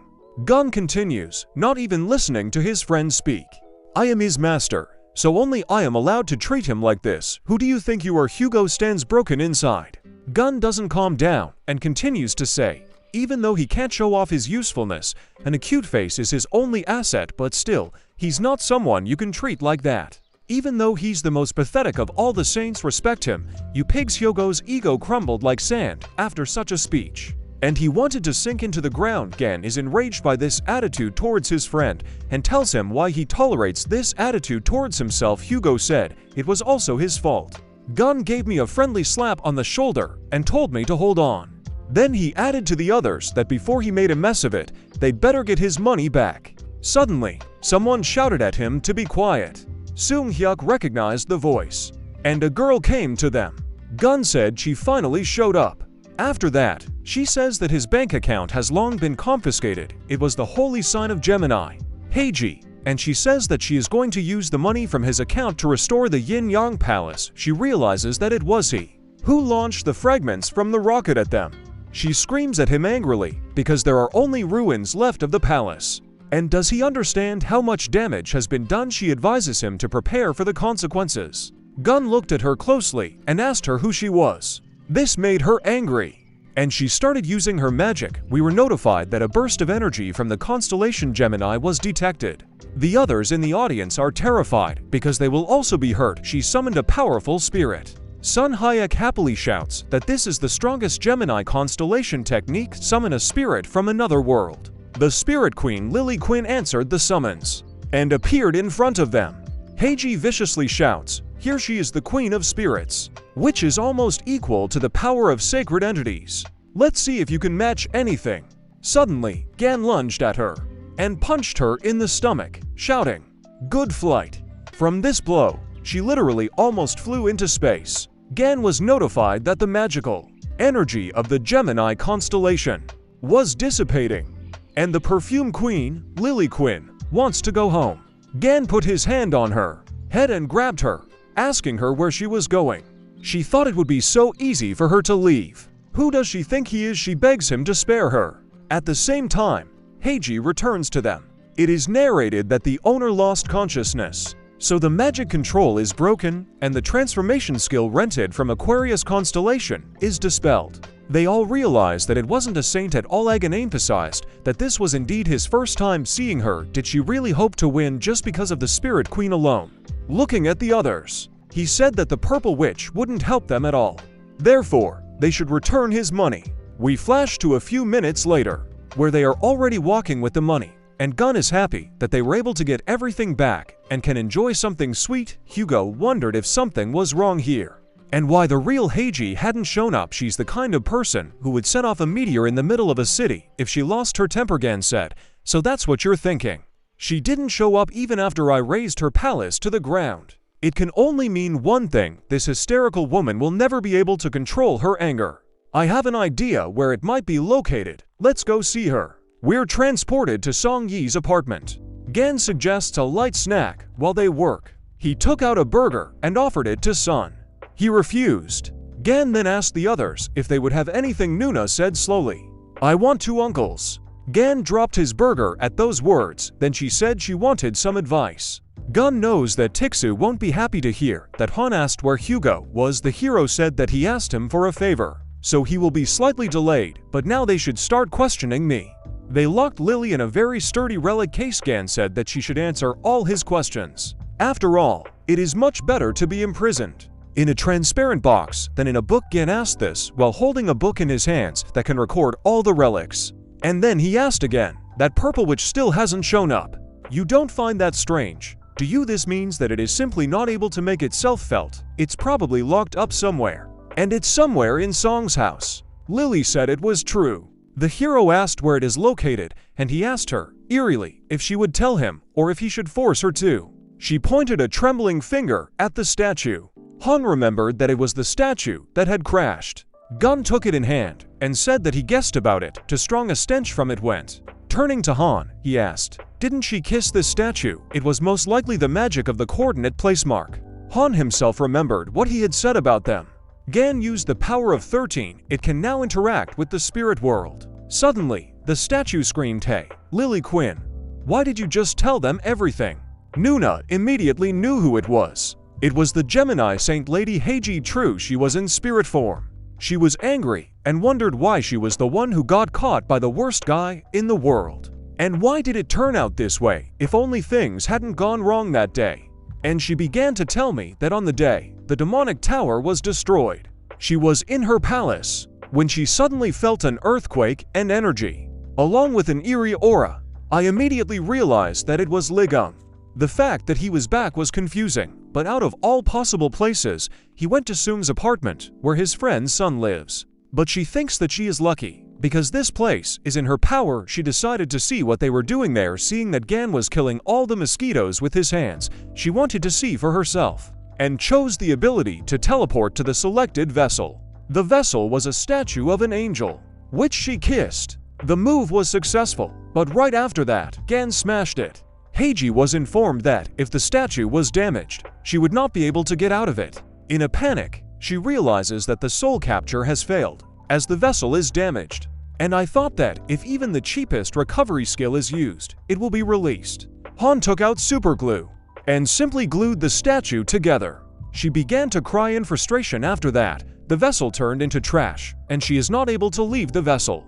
Gan maliciously holds her in his hands and thinks that she should be tortured so that people will appreciate his efforts. She started yelling at Lily to release her. She said she wasn't going to, because they'd catch her right away. The hero noticed that she understood her situation well. Heiji noticed Sun, and she started calling him over, saying that he was a loyal Templar. Then she shouted that she was ordering him to attack Lei Gang immediately. Dream asked why would he do that. After all, he doesn't want to fight with Gan. She screams that he was the enemy of branching from the very beginning. She added that if he dares to call himself a follower of the twins, then he must obey the order. The dream said that in this case, he just leaves. Heiji was taken aback. He said that, even though he is a member of the Gemini branch, but Gan is a hero to him, and if being her follower automatically makes him an enemy, then he will choose to leave. And it throws out all the twin branching buttons. Suddenly, they all fell to the floor, and Heiji said that this is the retribution of a sacred entity. Sung Yi's faith has gone over to Afucha's constellation. The magical energy of the sacred entity overwhelmed Sun. He bled from his eyes, mouth, and nose. Everyone ran towards him at that moment, but the sacred entity threw him headfirst into the floor. Heiji tries to persuade him to beg for forgiveness, and he has to attack Lei Gang.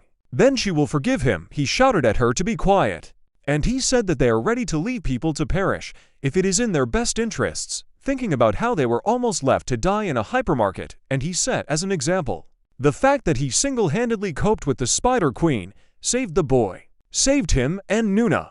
After all, he always comes to the rescue if necessary. And the rest of the saints, he called hypocrites that can only throw phrases about saving the world. He had looked at Lei Gang and admired him since childhood. He remembered how Lei Gang had said that if he was being beaten again, all he had to do was say it. All of this made him angry, and he started shouting that they had no right to look down on him. At the same time, the sacred entity Freya revealed herself and made Sun's punishment even tougher. She gathered all the energy together and ordered Sun and Gun to disappear forever. Gan wasn't going to stay away and started using his skill, Depth Cutter. Then I immediately cut the thread.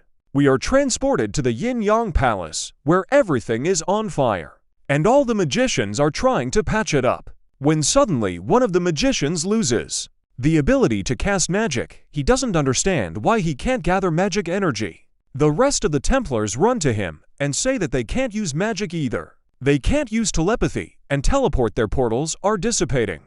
The bishop asked what about the Templars, who were supposed to be hunting monsters right now. He was told that they tried to contact, but their telepathy does not work, and the connection does not work either. It was as if the twins' magical energy had completely dissipated.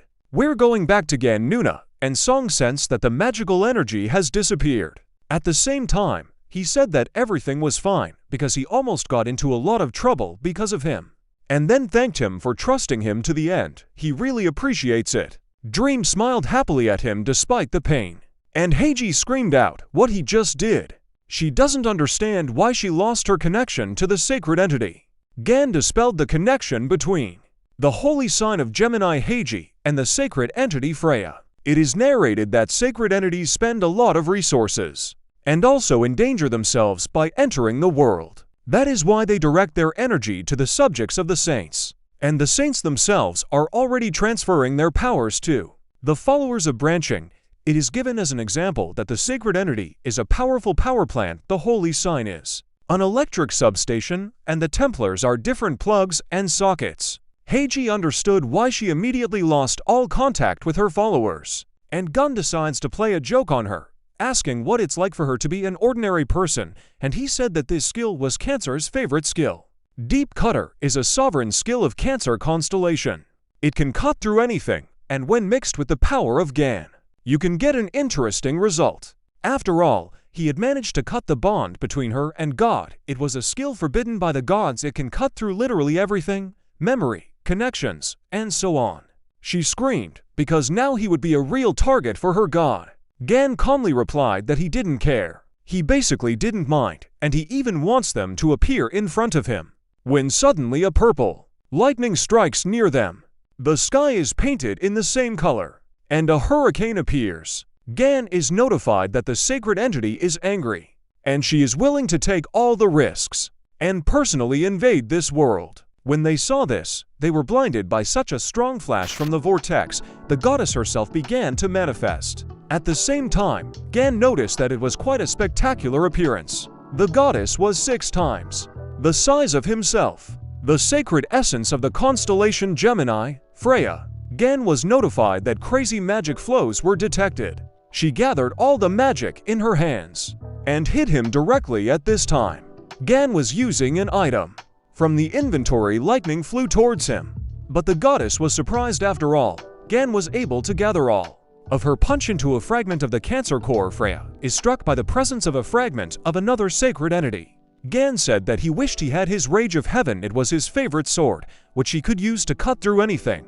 But he had no other choice, so he summoned the workshop and connected the core with the twin vortexes and lightning, saying that he would have to use the best he had. From this, a huge scythe appeared, which deals huge damage. But it is a one-time one. He activated his strongest skill and hit the goddess. Gan is notified that he has caused significant damage to the sacred entity. She feels agony and humiliation. Everyone is shocked that he was able to hurt her, but his braid was broken. He realized that was the price of improvising. The sacred entity went berserk, and she intends to call all her powers into this world. She created hundreds of portals, from which a ton of monsters crawled out. Suddenly, a fireball flew at her, saying that it was time for her to stop. It was Hugo. Song and Nuna were surprised, and Hugo himself told her to stop invading this world a little more, and this can be regarded as a violation of the rules. Hugo and his god force Freya to retreat, reminding her that sacred entities are forbidden to invade this world in their true form. The sacred entity of the Gemini constellation looks very intimidating and believes that the Sagittarius constellation is not able to stop it. The sacred entity burst out laughing, asking what such an insignificant constellation and awakened one could do to her. Hugo admits that with his current powers, he can't stop Freya, but he notices if she really thinks they're the only ones who don't like her intrusion. It is narrated that countless entities that watch over this world stop the constellation Gemini, all of them expressing their displeasure. Accusing Freya of violating sacred rules, the Gemini constellation army was forcefully pushed back. The Gemini constellation's sacred essence looked scared suddenly. Portals began to open from the sky, and huge chains flew out of them. These chains belonged to the sacred ones who were dissatisfied with what was happening. After activating the seals, Freya understands that to continue living in this world, she needs to invest a huge amount of faith, experience, and characteristics, because at this rate, the hostility of other sacredi, Song, Nuna, and Heiji are all a little shocked. But the holy sign of Sagittarius says she's pathetic. The sacred essence of the Gemini constellation was instantly sealed off by 100 chains. Hugo says, "It looks like the other entities don't like your antics either. Are you willing to take an even bigger risk?" These words made Freya so angry that she started to scream in anger. The scream was so high-pitched that it broke windows on nearby buildings, and the children nearby were even deafened. The Gemini constellation's sacred entity bared its teeth and declared that it would never forget this day. Gun jokingly decided to play a joke on her, saying that she probably feels pretty bad, and suggested that next time you bring one of the adults with you. He also gave her the middle finger. Freya was literally on fire with anger, so angry that the veins in her eyes were already straining. Gan was notified that he had finally trampled on the pride of the sacred entity and gained a high reputation among the countless entities that watch over this world. Huge amount of divine throne experience. With this experience, he leveled up 9. And when he reaches the 10th level, he will have to pass. Sacred essence of Sagittarius breathed a sigh of relief. And Hugo supported him with a thumbs up. Gan also got the location, so a special quest based on this is activated. The quest was the awakening of Ophiuchus, Triple's rank. Song and Nuna are sitting in shock, but Han even fainted. And Gun hugs Hugo and says he's doing great. Hugo himself says that he still feels uneasy because he didn't expect Freya to treat Songyi like this. Hugo's face shows that he is very uncomfortable with this. Out of anger, he says that shooting an arrow in Freya's face will not be enough. Gan encourages his friend to just wait, because he will soon be teaching his children. Hugo was very happy about this, and mentally thanked him, even though he didn't say it out loud. And then Hugo remembered that he had taken that thing from the Yin-Yang Palace. Hugo took out a scroll, which made Gan very happy. It was a register of souls, a certificate recording contracts with avatars of the Gemini constellation. Heiji saw her scroll and started yelling at them because she knew that the registry was very well guarded. Hugo said that stealth and infiltration are important skills for any archer, but he decided not to mention his badge as they continued to argue.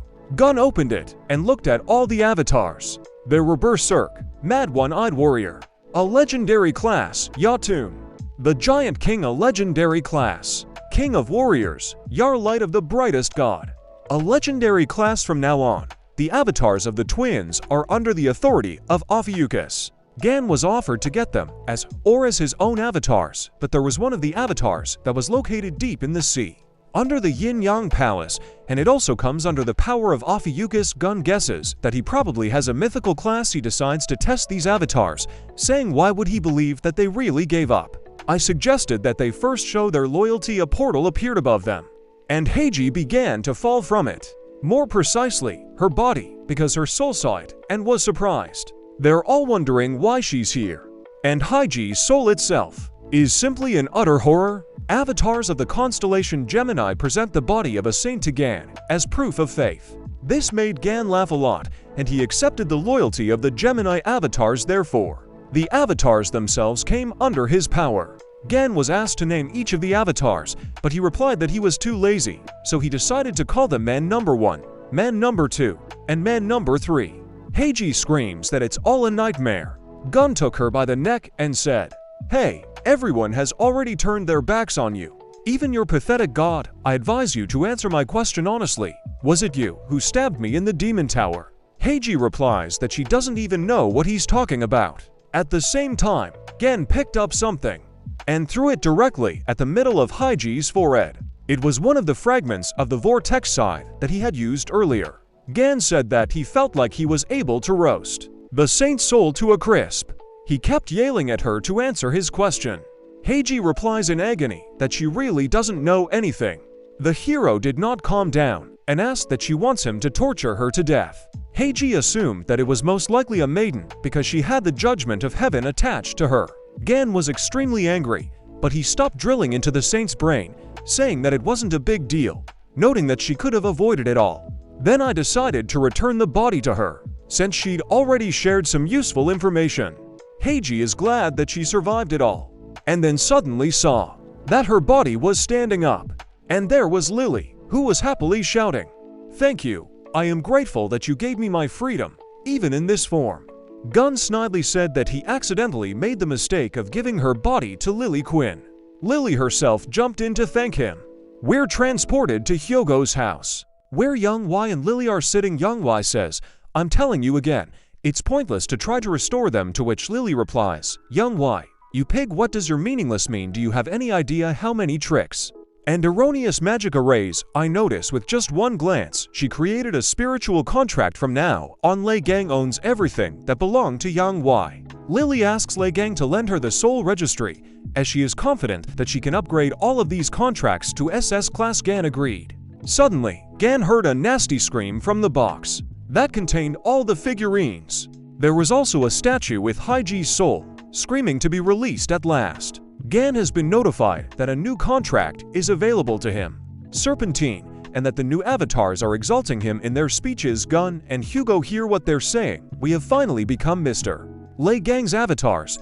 It is a great honor to become Mr. Lei Gang's our direction. Just looking at him excites me. Just looking at him excites me. These words of course confused Gan a little. And then Hugo notices that this is the first time he sees something like this, because avatars are usually very proud. Gan confirms these words. The avatars started pointing at Hugo and shouting at him not to interfere at all, because he is just a human servant. It broke Hugo up. And Gantak actually said that they messed up a bit, and he's not just a human servant. But his own Hugo was crushed by the words. The gods began to finish him off and laugh at the fact that he was just a human servant. And how could someone like him even dare to open his mouth at the same time? Gun said that enough was enough about Hugo and asked them to tell about themselves. Why they decided to switch from the twins to a Fuchsies. They all responded that they couldn't stand her hot temper anymore. And they were also amazed at how Gan was able to finish off the sacred essence. They added that not only they, but all other avatars, including their commander, would like to serve Gan, but they said that their commander was imprisoned deep under the sea, so he could not be present with them. It is narrated that at the moment, the enticers have already recaptured half of the entire planet from humanity, and at first glance, it may seem that the power of the two sides is about the same.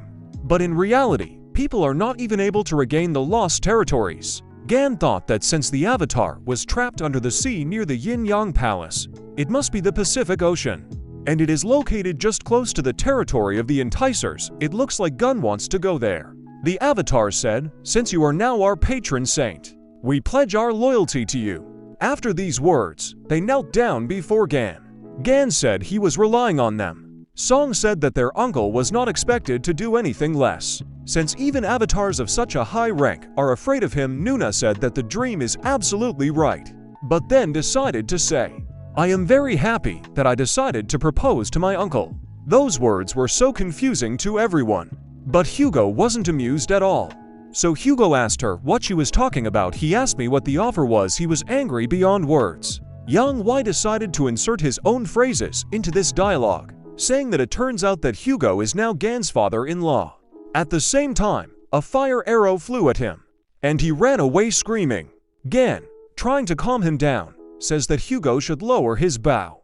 But Hugo was already unstoppable. He started shouting that his daughter had never said she loved him.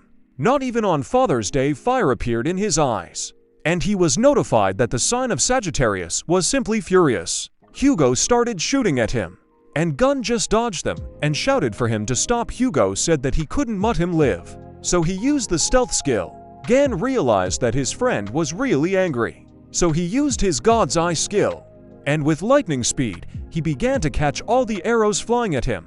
Hugo himself was furious that he didn't even realize that he was burning down his entire house. Gan was still catching every arrow that could not be counted. And then he said Hugo was as annoying as a fly. With these words, he shook the honor of the holy sign of Sagittarius. By increasing your location, Hugo began to use his strongest ability. The sun god ring, his sacred self, even warned him that this was his own home, and reminded him of the trial for the House of Sun. Hugo didn't listen to him at all. This situation reminded him of Sun when he almost burned down his house. So he decided to stop Hugo. Nuna shouts that he shouldn't do this. Hugo asks what he shouldn't do. Nuna clarifies that she meant that he can't beat Gan, and what chance did he have against him? The words broke Hugo completely. His witchcraft power had subsided a bit, and he was confused, so Gan jumped on him and hit him on the head to calm him down. And it worked, and he passed out. After he opened his eyes, he was already sitting next to Gan, and Gun says to him, "Why would you be so mad about such a childish phrase? Do I look like the kind of person who would seduce a close friend's children? They are too shy to express their thoughts in front of you, but they have very deep feelings for you even now. Your kids have brought snacks to cheer you up." Song and Nuna noticed that he was awake and said that they brought his father's strawberry cake and his favorite coffee. Hugo was so moved that he jumped in to hug his son, but he dodged and went to Gan, saying that he had sent the video of the battle to reporters at his request. Gun patted Song's head, and Song happily exclaimed that he wouldn't wash his hair. Hugo asked why there were so few strawberries on his cake, noticing that the most important strawberry was missing. He asked where it was. Nuna said she gave it to her uncle. Hugo jumped on Gun again, crying, and their house was already roofless after such a battle. Lily noticed that he didn't know anything about raising people. Hugo yells for Gun to give him back his strawberries, but Gan replied that he couldn't get back what he had eaten. Well, at this moment, a message arrives on the phone, in which it is written that a red class that causes misfortune has appeared, as a result of which all Templars must immediately respond to the mobilization.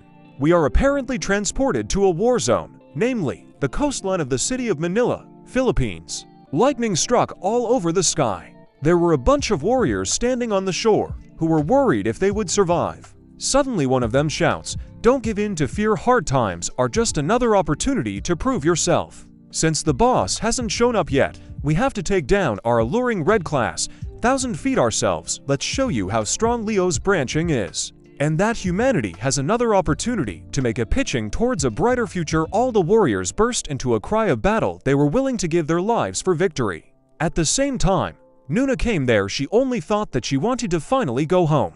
Among the many warriors, there was a tent in the middle of it all, in which sat a white-haired grandfather who muttered to himself that he did not like these barbaric shouts out of the blue.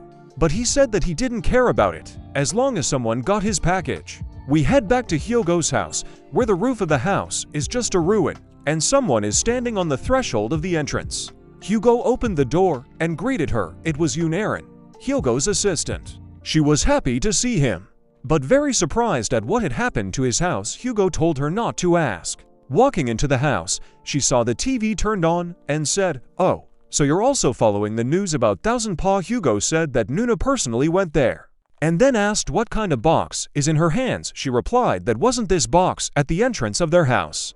A cry of, "Where's Lei Gang?" It scared Aaron and Hugo. We return to Gan. Now he creates some items, but he is not very good at it. So all materials are destroyed due to a low-rank tool. Gun is not happy because this is not the first time this has happened. He received a notification that in order to create a more cool item, he needs a high-quality tool. Gun has realized that this is the limit of his crafting hammer, and regrets losing his comprehension hammer, and he can't even imagine where he is 20 years later. After all, it's hard to make relics larger than average with lime. But before the battle with the maiden, he needs to prepare better. They were notified that a follower of another constellation had entered their domain. We head back to Hugo, Aaron, and the box. When they opened the box, they saw that there was a statue of Capricorn greeting Hugo.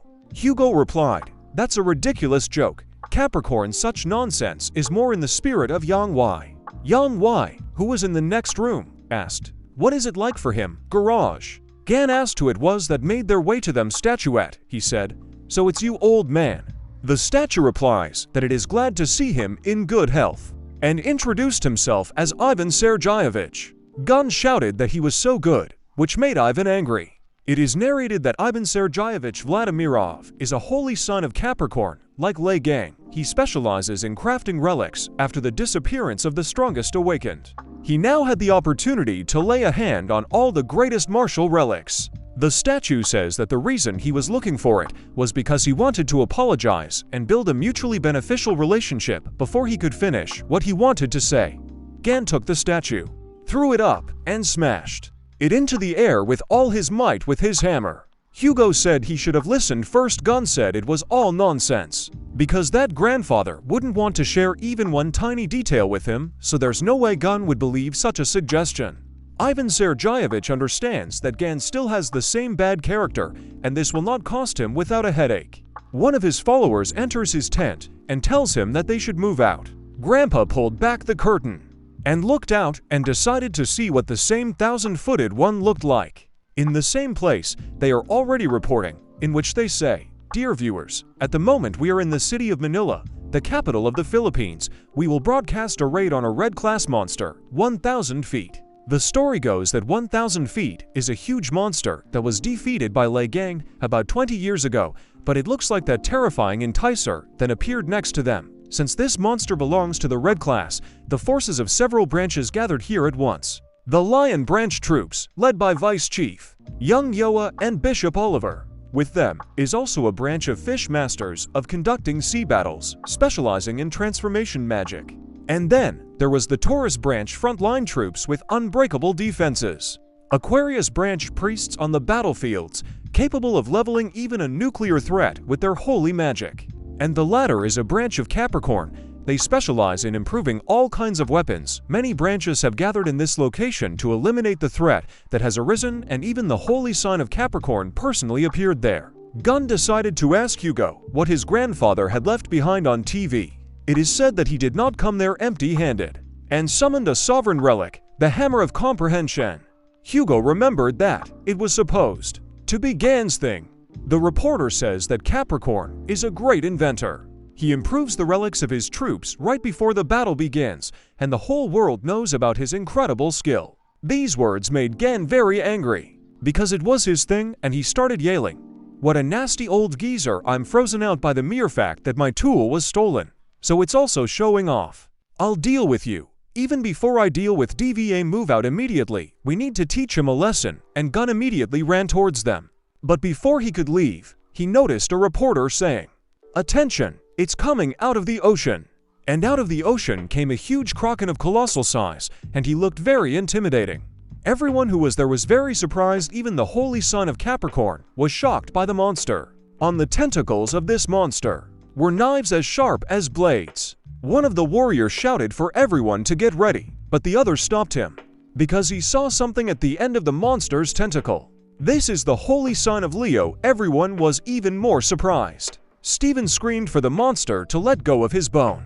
The warriors noticed that he was fighting the monster for his artifact. Although given the money invested in it, they all understand such zeal. Oliver is horrified that Steven is still obsessed with this useless knuckle, so he starts calling out to him with the words, "Chapter, please come back to us, pull yourself together." But at that moment, an old man came to him and asked him what he was doing. After all, the holy sign of the lion and the 1,000-footed one had just appeared. Why then are his men still standing there without attacking? Then he added that even though he was a saint, the lion branch would take command of this raid. Oliver understands that the old man wants to take all the glory for himself, so he said that he was about to give orders. And he began to command, "Listen to the command. Start taking the potions provided to us by the Capricorn branchfish. Cast a spell to move around in the water. Aquarians, give battle skills and survivability buffs. Taurus, create a line of defense near the coast so as not to miss the monster." After these words, he jumped into the crowd and shouted for all the lions to attack. During the monster raid, Oliver started using his bestiality skill. After turning into a huge beast, it gained an insane amount of power. Nuna shouts that the advanced party of lions has already joined the battle. So everyone else started using their magic and decided to combine them into one powerful attack. Nuna told them to use a single branching skill, Midnight Beast Dash. The huge lion flew at the monster. This skill stunned the monster. Oliver said it was worth taking advantage of, so they need to attack. They all leapt at the monster at once, attacking it with many punches. Steven yells at them to stay where they are until he pulls out his bone. Oliver tells him not to talk nonsense, but just wait quietly. Oliver and Steven are yelling at each other, and the rest of the magicians don't understand what they're doing, because the rest of the guys will die at this rate. Nuna thought they were, and added that she didn't really want to go out of her way to save Steven, but she thinks that she has no other choice. Nuna crouched low, preparing for a lunge. The mages tell her to wait for the buffs, but Nuna says there's no need. She used her haste skill and immediately found herself right next to the monster's tentacles, after which she also cut them down with lightning speed. As a result, Steven and his bone fell into the water. Nuna said that the rescue was successful. Nuna landed right on the face of Steven, who had just come out of the water. All the mages are just shocked by her abilities, that she closed the distance so quickly with a single swipe. She chopped off the monster's tentacle. The rest of the warriors cheerfully shout that now that the head is saved, it's time for them to rush into battle. The battle cry was that they must not let the lions take all the glory for themselves in battle. Guys shout that the tentacles are very much in their way. Others shout to aim at weak points. The mages said that the enticer had moderated his ardor, so they should continue to push him. Suddenly, several more eyes peeked out from under the water, twisting around the huge tsunami that was drawing them. Everyone was surprised by this, and the Taurians blocked the entire wave with their shields and abilities. They even began to believe that it was a volcanic eruption. But then they noticed tentacles that were larger than the first attraction. Oliver is horrified because he understands that they barely managed to cope with one monster, and then the second. It was a titanic disaster inducer named 10,000 Paws Red Class. Everyone on the shore looked like ants, and the old man took out one of his things and said that he had no other choice. They asked him what he was holding in his hands. The old man explained that it was a detonator. He had prepared a Mormouth missile in advance to strike the coastline. But after he told me, he thought the voice was painfully familiar. He turned around and asked who it could be. But at the same time, a knife flew into his hand, breaking the detonator. Immediately, the gang slug ran at him and started eating. Gun came out of the portal and said, "Sebastian, you're such a headache. You know that I understand that those kids are just splashing around in the water, unable to kill the octopus, but don't you think that smashing them together with the monsters is too much? I advise you to keep your seat straight. This is my first lesson in 20 years. I'll show you how to properly slice meat into sashimi." The water was splashing from running. It was Nuna who understood that the main forces were already exhausted after the first skirmish with 1,000 feet, and decided that the smaller ones could be dealt with later, but first it was necessary to remove the strongest. She immediately started using her Swift Lotus Gate skill. Nuna watched the recording of Gan's battle with 1,000 feet enough times to remember it all. After all, he had defeated countless monsters in the past. And among the many entries, one stood out while viewing which everyone admired, including even envious and haters. It was a raid on Yerapa. She began to repeat all the movements exactly as Gan had done. She broke through all the tentacles, and those that were impossible to dodge, she cut down with a single blow. Nuna repeated all the movements so effectively that she practically repeated the legendary moment of Gan. After cutting through most of the tentacles, she decided to drive the weapon straight between the monster's eyes. Leaping, she swung and used her skill to strengthen the blow, then threw her spear straight at the monster.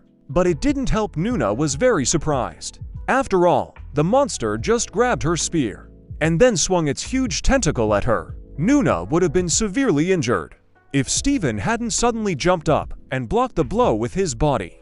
The blow was so strong that Nuna was lost in thought, not knowing what to do, seeing her allies simply being eaten and killed. She wondered what Gan would have done in her place. He would have flown high with a two-handed sword, Nuna thought, but then realized that he really did.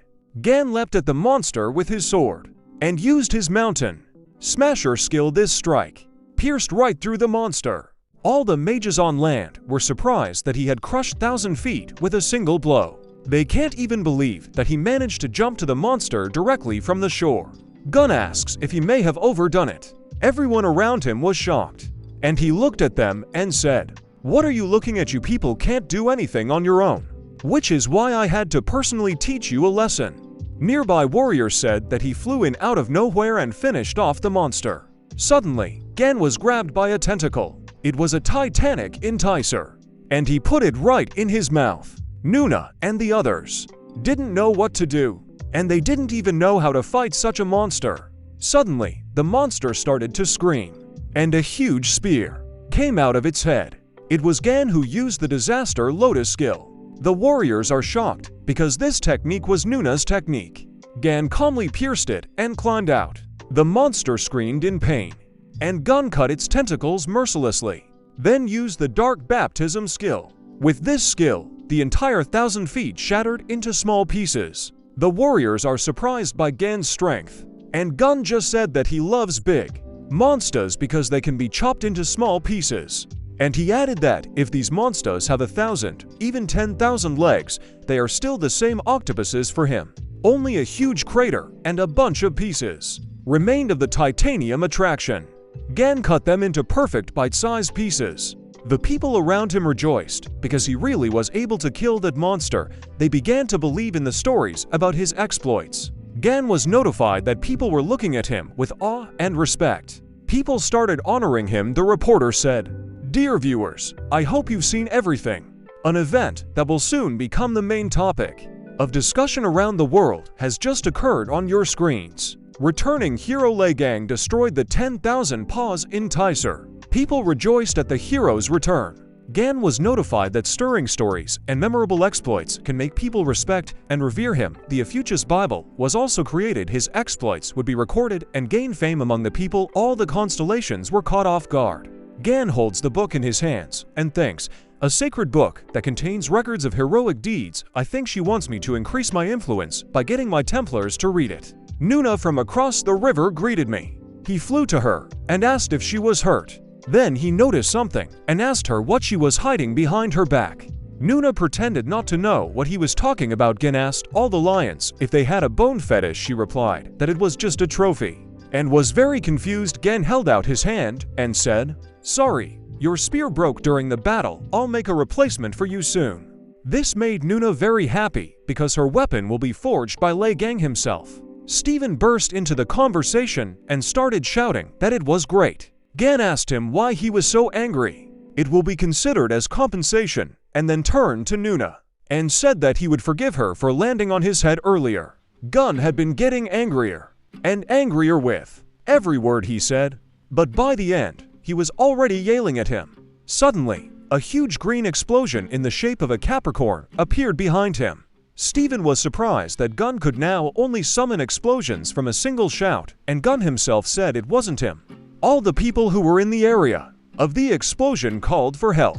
One of the soldiers said that the explosion hit everyone who was on the front line, when suddenly one of his companions turned into a beast and looked with hungry eyes, and immediately after rushed to bite him. The warrior doesn't understand why everyone in the lion branch has gone berserk. Nuna said that a lion strike force suddenly attacked the Taurus branch, when suddenly the grandfather came up to them, said that it was his Flash Mormon, and unfortunately, the explosion was not so big. They turned to look at it, but there was already a huge robot that was controlled by Mad Grandfather, holding slime gun in his hands. This did not sit well with Gan himself, and Steven asked him why he had planted a bomb in the place where his men were supposed to be fighting. Grandfather told him to calm down, because this is just the beginning for him. This explosion was just a cannon salute before the main show. Gan said that the madness of the people on the front line was his doing. The old man replied that Gan was quick to grasp, and then he decided to demonstrate something more terrifying. He took out his whistle and blew it. This whistle was heard by all of the lions, after which they immediately ran to him. Steven shouted for everyone to come to their senses, but it didn't help. One of the lions pounced on Nuna, and the others rushed at Gan. The grandfather assumed that they had no strength at all after a fierce fight, and turned to Gan, who was lying face down in the sand, and said, "Checkmate, my Gan, it's nice to see you pinned down with your face in the ground. This is even better than I expected." The Lion Saint Sign was very angry with him for doing this to his people, and asked why they didn't respond to his commands. The old man just laughed and said that only he and Juha didn't drink the potion, and explained that his people were only slightly stimulated by the combination of the potions they drank and the effects of his Mormouth creation in the current state. His men can only hear the commands of his whistle. The holy sign of Leo, filled with anger, screams for him to bring them back to normal. The old man started trying to give him the condition, "Hush, hush, if you want me to return your subordinates, listen to me carefully." After that, he threw Lei Gang's sword at his feet. Steven recognized the sword as soon as he saw it, so he asked his grandfather, "This sword, doesn't it belong to Lei Gang?" The old man said it was exactly the weapon that Gan had forged with his own hands. Then he made a suggestion to Steven that he should use this sword to kill Lei Gang. Steven started to struggle and said, "Do you want me to kill him? Why would I listen to you?" The grandfather, trying to put pressure on him, replied that he had no other choice or he would lose his subjects forever. Holding out his hand with a villain smile, he said that everything would be fine because they should understand each other perfectly, since he believes that they have something in common. Gun and Steven were very surprised to hear this. The old man then went on to say he believes that their common trait is envy of Gan. The holy son of the lion screams that this is all nonsense, but the old man asked him how he was going to explain his obsession with the artifacts that Gan had created. He believes that this fully proves his desire to get rid of the inferiority complex. And grandfather began to tell the story to see the power of Lei Gang is like running into an insurmountable wall. The same goes for his artifact crafting skills. The harder we try to overcome this very wall, the bigger and stronger it becomes. It is simply impossible to destroy or jump over it. This is a once-in-a-lifetime opportunity, and I'm not as petty as Lei Gang. This is not a one-sided offer. I will create for you the strongest weapon in the history of mankind. By joining forces, we can get rid of the gun. Then it will only be a matter of time before we become the most influential saints now. Take this sword and kill my gang. Steven heard this and took out his sword from the ground. Nuna shouted at him not to fall for these provocations, because this is a simple trap. She argued that he should not be trusted because this old man is too slippery to believe him. But Steven paid no attention to her, and she keeps trying to get through to him, saying that she won't forgive him if he hurts Gan. Steven walked up to Gan and thought for a moment, and said, "The strongest weapon." The old man is impatiently shouting for him to finish him off already. Suddenly, Steven spun around and hit the old man's suit squarely. Nuna calmed down, and in her eyes, it was clear that she began to respect her head. The old man's face showed that he felt cheated and said, "Worm, are you willing to give up your only opportunity?" Steven was very angry and shouted at him, asking why on earth would he trust him if the old man did this to his people. He then added that he had put all of his strength into surpassing Lei Gang. He understood that he didn't have time for any complexes, and he also didn't intend to kill Lei Gang in such a cowardly way. Then he gave his grandfather the middle finger. Gan was beginning to respect him too. The Lion Saint sign said, "Moreover, I have already surpassed it. All I need is a decent weapon. Don't compare me to yourself, you old rascal." After shouting this, he charged at him with rage, and then he continued to shout, "You're saying that you will create the strongest weapon, even after admitting that you aren't capable of surpassing Lei Gang. With that attitude, you'll never be able to create anything worthwhile. Abomination." My grandfather did not feel very well, and only said that it was impudent. Immediately after the words, he decided to attack Steven, shouting that he would regret it. But the lion's holy mark was strong, so strong that with one blow on his weapon, it shattered it. The old man was scared, and started shouting at him not to overestimate himself. In a fit of fright, he began to use all his possible weapons, and he started launching rockets at it, as well as firing from all the guns. Passing missiles exploded, and my grandfather felt that even the son of the lion could not withstand the onslaught of his weapons. The old man was very surprised when the lion jumped out of the cloud of smoke, holding one of its rockets in its teeth. And the holy sign of Leo was filled because he realized that for 20 years he really was drowning in his own inferiority complex. But he got up from his knees again and again in order to overcome his own limits, and he was doing it all for the sake of simply surpassing Lei Gang. He said it over, admitted his mistakes, and stood up after he jumped out of the smoke cloud. He activated his 1,000 claws ability. These claws very much damaged the old man's suit standing on his armor. The holy sign of the lion said, "I must admit, you have a good suit, old goat." My grandfather was defeated. Steven began ripping chunks of metal out of his suit, ripping through his armor and bursting through to his body. Pieces of armor were flying everywhere. The holy sign of Leo screams, "But even the cowardly Aquarius fights without armor. Now get out of there, old man." The old man didn't want to give up at all, but suddenly Gun came up to them and asked if they were going to stop fighting at all. And it was clear from his face that he had already missed them. At first, they both turned around, but after a while, they were both shocked because they all thought that he was lying prostrate. Gun explained, "I let myself be grabbed to find out what was on Sebastian's mind, but you took too long. I'm tired of lying around. By the way, those beastmen are very weak, all the subjects of the Holy Lion."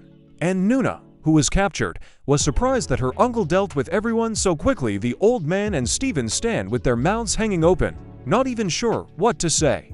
The hero said to get out of here, and just with a normal kick removed Steven from his grandfather. And he said that he had a couple of questions for the old man, so I offered to chat with him. The old man's face was clearly displeased, but Gan was both angry and cheerful. How it all started. On behalf of Gan, they grabbed him first, and they kept fighting. Gan just lay there and yawned. But after a short time, he got tired of lying down, so he just stood up and said, "Is that what they call a fight?" It was hard to wait for them to finish. I should have knocked them both out right away and been done with it. The wolves immediately pounced on him, but he abruptly turns around and punches them so hard that they fly away. He approached them and asked them how long they would be doing this. It is narrated that 20 years ago, shortly before the raid of the demonic tower. Someone with blonde hair says that this tower will be Lei Gang's grave. The old man asks, "This is a prophecy passed down by Hugo Otis from the sacred entity. Isn't it?" They tell him that those words are nothing more than a prediction. And that man was talking about exactly the plan that he was going to implement. The old man started to smile maliciously, and as he spoke, it was as if he was electrocuted after all. The reason why he was approached didn't bother him at all. He realized that Lei Gang was going to die, and this was a once-in-a-lifetime opportunity, an opportunity to destroy, and then take all the O. Suddenly, the tablecloth of memories was grabbed with a hand, shouting that it was enough, and at the same time, it was torn to pieces. It was Lei Gang himself, who was very displeased and shouted, "I didn't get your cliched flashbacks, just tell me who dared to stab me in the back. I don't give a damn about your past." Grandfather decided to bargain and said that he would give an answer, but only if Gan could guarantee his safety. Suddenly, Gan grabbed him by the jaw and asked, "Old man, you still don't understand the whole situation. You're in no position to bargain. If you start talking nonsense again, I'll rip out your jaw and tongue in no time." "So, who was it?" The old man mumbled in pain that it was a maiden. Gun remembered the words of the purple witch, who also said that it was probably a maiden. And Gun decided to stop by Jin Man's place again. He wants to give him the dagger to study. The hero said that what his grandfather said was enough, so he should now return his little thing, his hammer of comprehension. The old man was upset that even he was being taken away. Gan only asked if there was a problem with that. The old man said that he would return it right now. The holy sign of Capricorn, Sebastian handed over the relic, hammer of comprehension. Gun is glad that he was able to get the hammer back. And the holy sign of Capricorn is very nervous about losing the hammer. Lei Gang asked Sebastian why he had such a sour face, if he was upset about something. Opening the portal, Gan told the three brothers to come out. All three avatars get out of it. Asking why they were called, Lei Gang explained, "Take this old man back to your world. If he resists, you can break a couple of his limbs." They dutifully completed their task, and the old man is shocked that Gan is served by avatars. The old man, disappearing into the portal, shouted, "Stop, you didn't become a saint, but a god of the new constellation itself." But Gan just looked at it and added at the end that he should think about his behavior. Everyone from Leo constellation started to wake up after Mormouth, not understanding what was happening to them all this time. Nuna and Steven were glad that everyone was starting to recover. The other constellations are also happy that the lions will no longer attack them. And people from the constellation of Capricorn asked what they should do, because their leader was taken away by force. Apparently, one of the bishops started using an item. At that moment, all the lions had something going on with their armor. They are terrified, because each of them began to explode. The bishop began to laugh maliciously and said, "It looks like you forgot that our branch was messing with your equipment. These explosions will send you straight to hell. Hey you, launch your Mormouth projectiles." One of his subjects launched a Mormouth shell at Gan, and Gan was already tired of all this. And he asked, "All Mormouth?" "Yes, Mormouth." "Is this your next toy? Then let me show you mine too." Gan started using his hammer of comprehension and decided to improve a certain target. His target was a Mormouth shell. Hitting the flying projectile produced huge sparks and flashes. But he was eventually able to modify the projectile into fireworks. Even the Capricorn branch itself called Gan a madman. But at that moment, Steven stood right in front of them and said, "You're the only madman here. How dare you use our trust? You can't take us animals that easily. Such a tiny explosion doesn't even scratch us." Before they could finish speaking, they all just started running away in fear, which made him angry. So he started yelling at them to wait for him to finish, and then Steven turned to Gun and said, "You can't just let them run away, Gun. Do you have anything in there? Something big, strong, spectacular, and easy to swing?" The hero asked what he was asking him for again, but then he immediately saw both large and durable and spectacular, and it's also easy to swing it, and he said he had something. Steven asked why he was looking at him like that, and if he had something, maybe he should give it to him. When suddenly Gun grabbed his leg and started to spin it, and then hit the ground with such force that all the fleeing Capricorns scattered like bowling pins. A Gun thinks he should go bowling later. After such a blow, he asked Steven how he feels, but then he noticed that he grabbed it, looked at it, and threw it, saying that it was inconvenient to hold it. We are transported to another place where the dome is cordoned off the area. the danger level in which is red. All the buildings were overgrown with red branches. Jane, the captain of the Virgo branch search party, says that the stench is unbearable and that the enticers can attack them at any time, so you should be extremely careful. Her squad started chatting, asking each other if they had heard the news that Lei Gang had killed a huge monster in the Philippines. They've all seen the news, and they also think that the rest of us were just an extra burden. One of them added that there is generally a branch of Leo and Capricorn grapple that caused great losses. Another replies that this is only in their favor, because the weaker the opponent, the better it is for them. Jane shouts silence. Since when does protocol allow whispering during a mission? We're not here for fun, but don't forget that we were assigned to find our man, who recently disappeared in the outskirts of the dome. The search is already problematic. Because of the fog, don't complicate the task. Everyone in the squad agreed. Suddenly, someone started shouting for help. They decided to run to the man's aid. The voice was calling more and shouting for help. Jane thought that the screams sounded like they were echoing from all over the city. She believes that her hearing is deceiving her, and there is also a slight feeling that these are artificial repetitions. Even at that moment, she was running all by herself. But when she turned around with the order, there was no one there. She started yelling, "Hey, where did everyone go? Answer someone!" Suddenly, behind Jane, the cry for help came again. It was a monster that was just playing a call for help. Just as she had guessed, he had no trouble grabbing Jane and was giggling. Then he just killed her. We're taken to Hyogo's house, where the news on the TV is turned on, and it says it's been a few days since Lei Gang defeated the 10,000 Paws and 1,000 Feet Draftsman. Gan reads his achievements in the book. His 0 achievement is returning. The first is destroying sea monsters. He reads that achievements from the Bible influence his followers, as well as contribute to the growth of authority. The news says, we're in the Philippines right now. They are trying to move the corpses of those who bring misfortune with the help of a huge crane. Isn't Lei Gang amazing? He dealt with the threat on his own, making a joint mission seem pointless now. Gun says that everywhere you look, it's the same news. He doesn't understand why everyone was so surprised that he killed a couple of octopuses. But at least he is happy that this news is being played in a positive way. The main point of this Bible is to perform actions that can attract attention. After closing the book, he said that this is enough for now. Later, he will need to deal with the list of tasks. Gan received a new notification and decided to check the test notification first. It says that the test will start the moment he reaches the 10th level of the Divine Throne, and then he will have to complete 3 tests. The reward will be a unique Ophiuchus avatar, a significant increase in physical abilities, a unique skill, and a sacred Ophiuchus relic. The time to clear the Taze. Gon wondered if this was some sort of quest that had appeared after his battle with the sacred entity. One of the tests is a test of strength. He needs to destroy the God Eater, and also not use the battle instinct skill. The hero regrets that he is forbidden to use the skill, but if during the test he does not meet a sacred entity or a huge attraction, then everything will be fine. The other 2 challenges are a mind test, in which he needs to buy a logger to record achievements, and the trial of the flame, in which he needs to accept a human avatar. As a Templar, Gan finds these 2 quests quite problematic.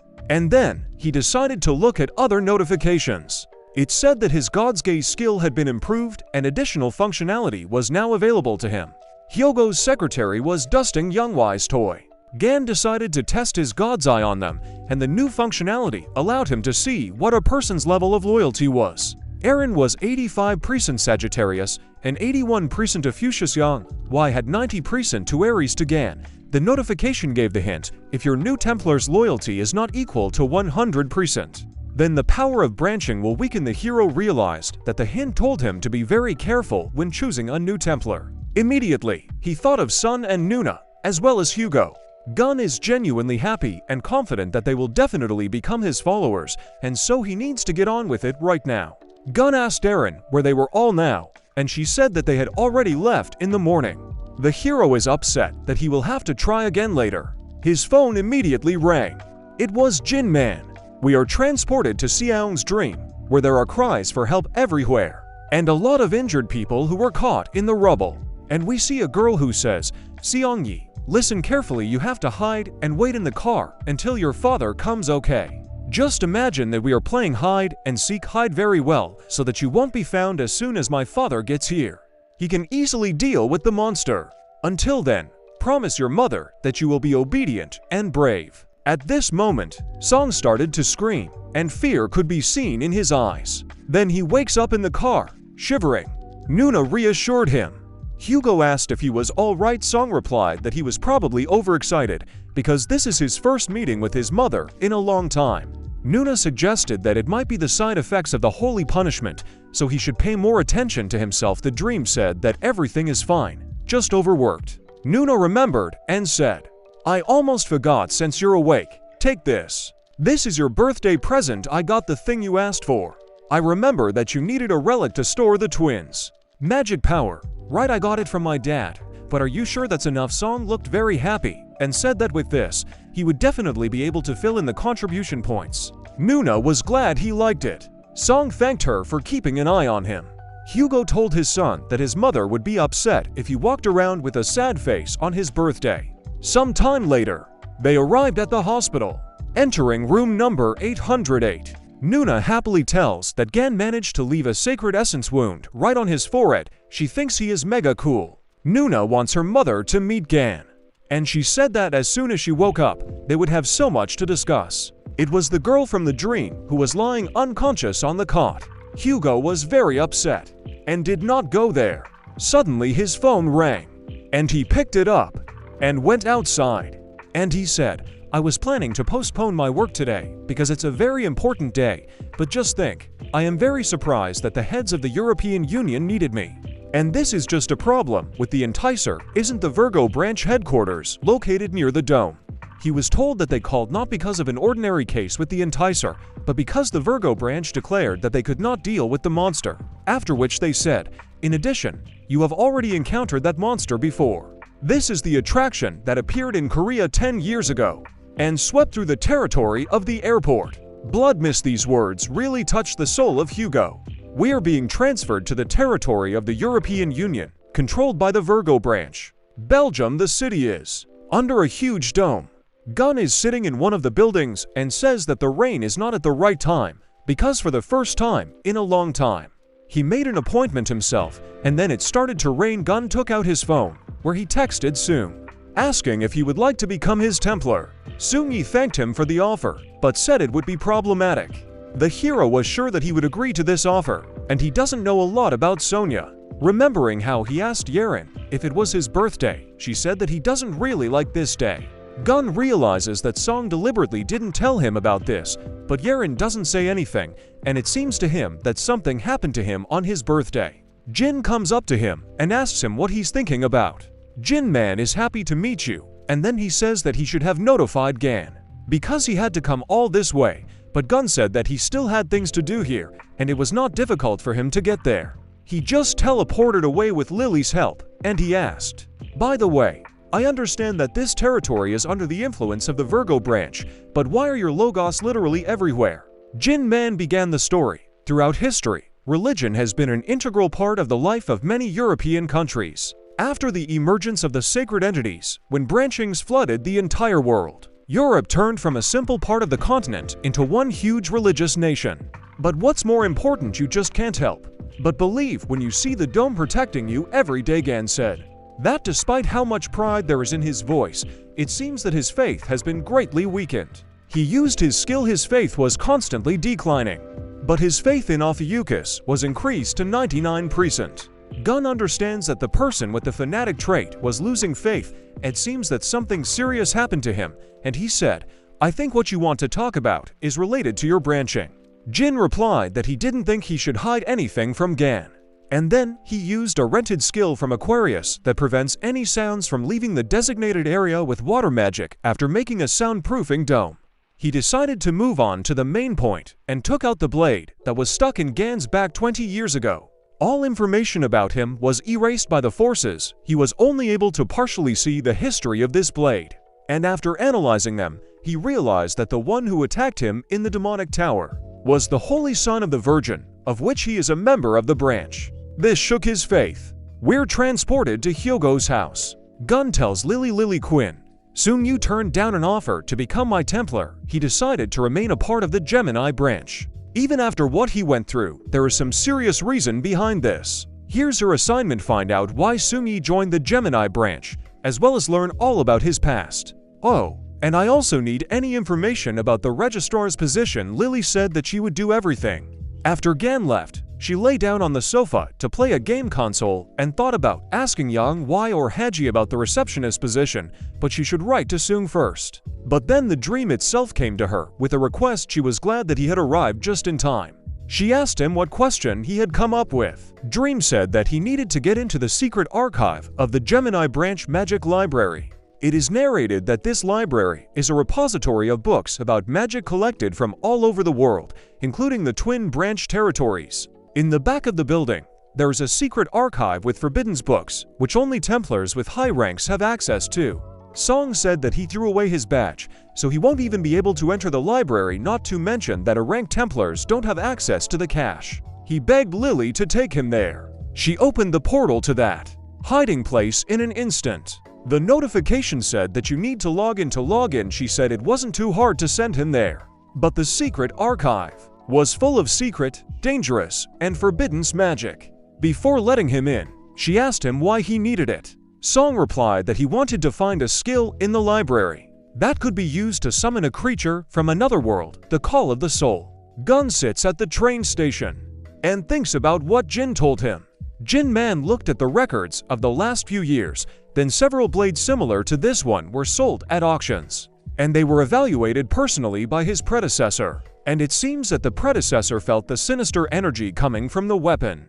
He tried to track down the original and found out that it was a Virgo branch blade. It's from the Virgo branch armory. It also contained a large number of weapons with similar energy. Jin believes that the reason why it was put up for auction is because of the gradual disposal, and asked if his predecessor had told him anything. But Jin never heard anything from his predecessor because he was killed while he was investigating.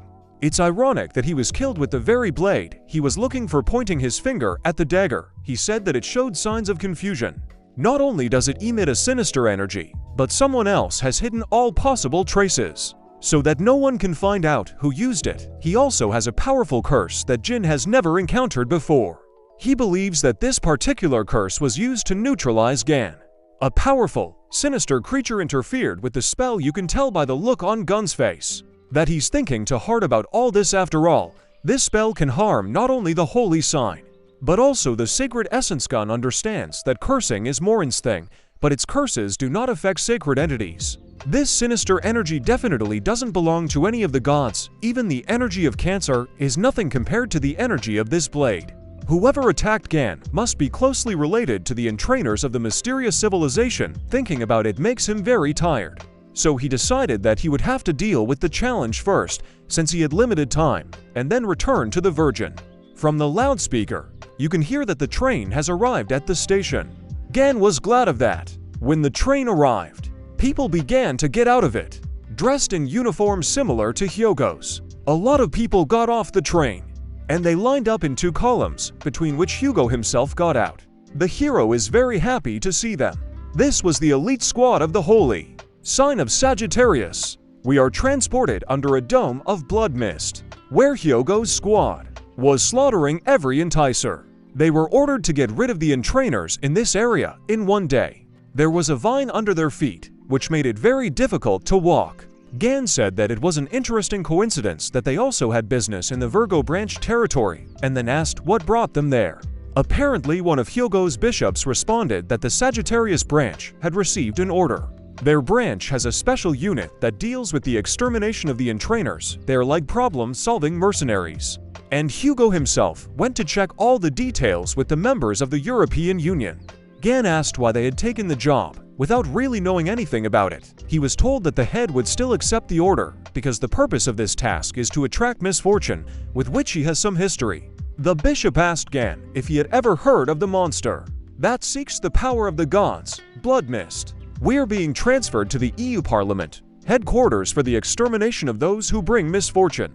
The man says, as you probably know, Blood Mist is a monster that releases red mist. That's why it's named that way. It drains the soul and life force of nearby creatures. According to the report, we can assume that the enticer appeared on the territory of the European Union about 10 days ago. Hyogo asked him why he hadn't just gathered an army from the other branches and dealt with the blood mist, and why he was reacting so strongly to such a dangerous monster. The man explained that blood mist was officially considered defeated, and it shouldn't pop up again.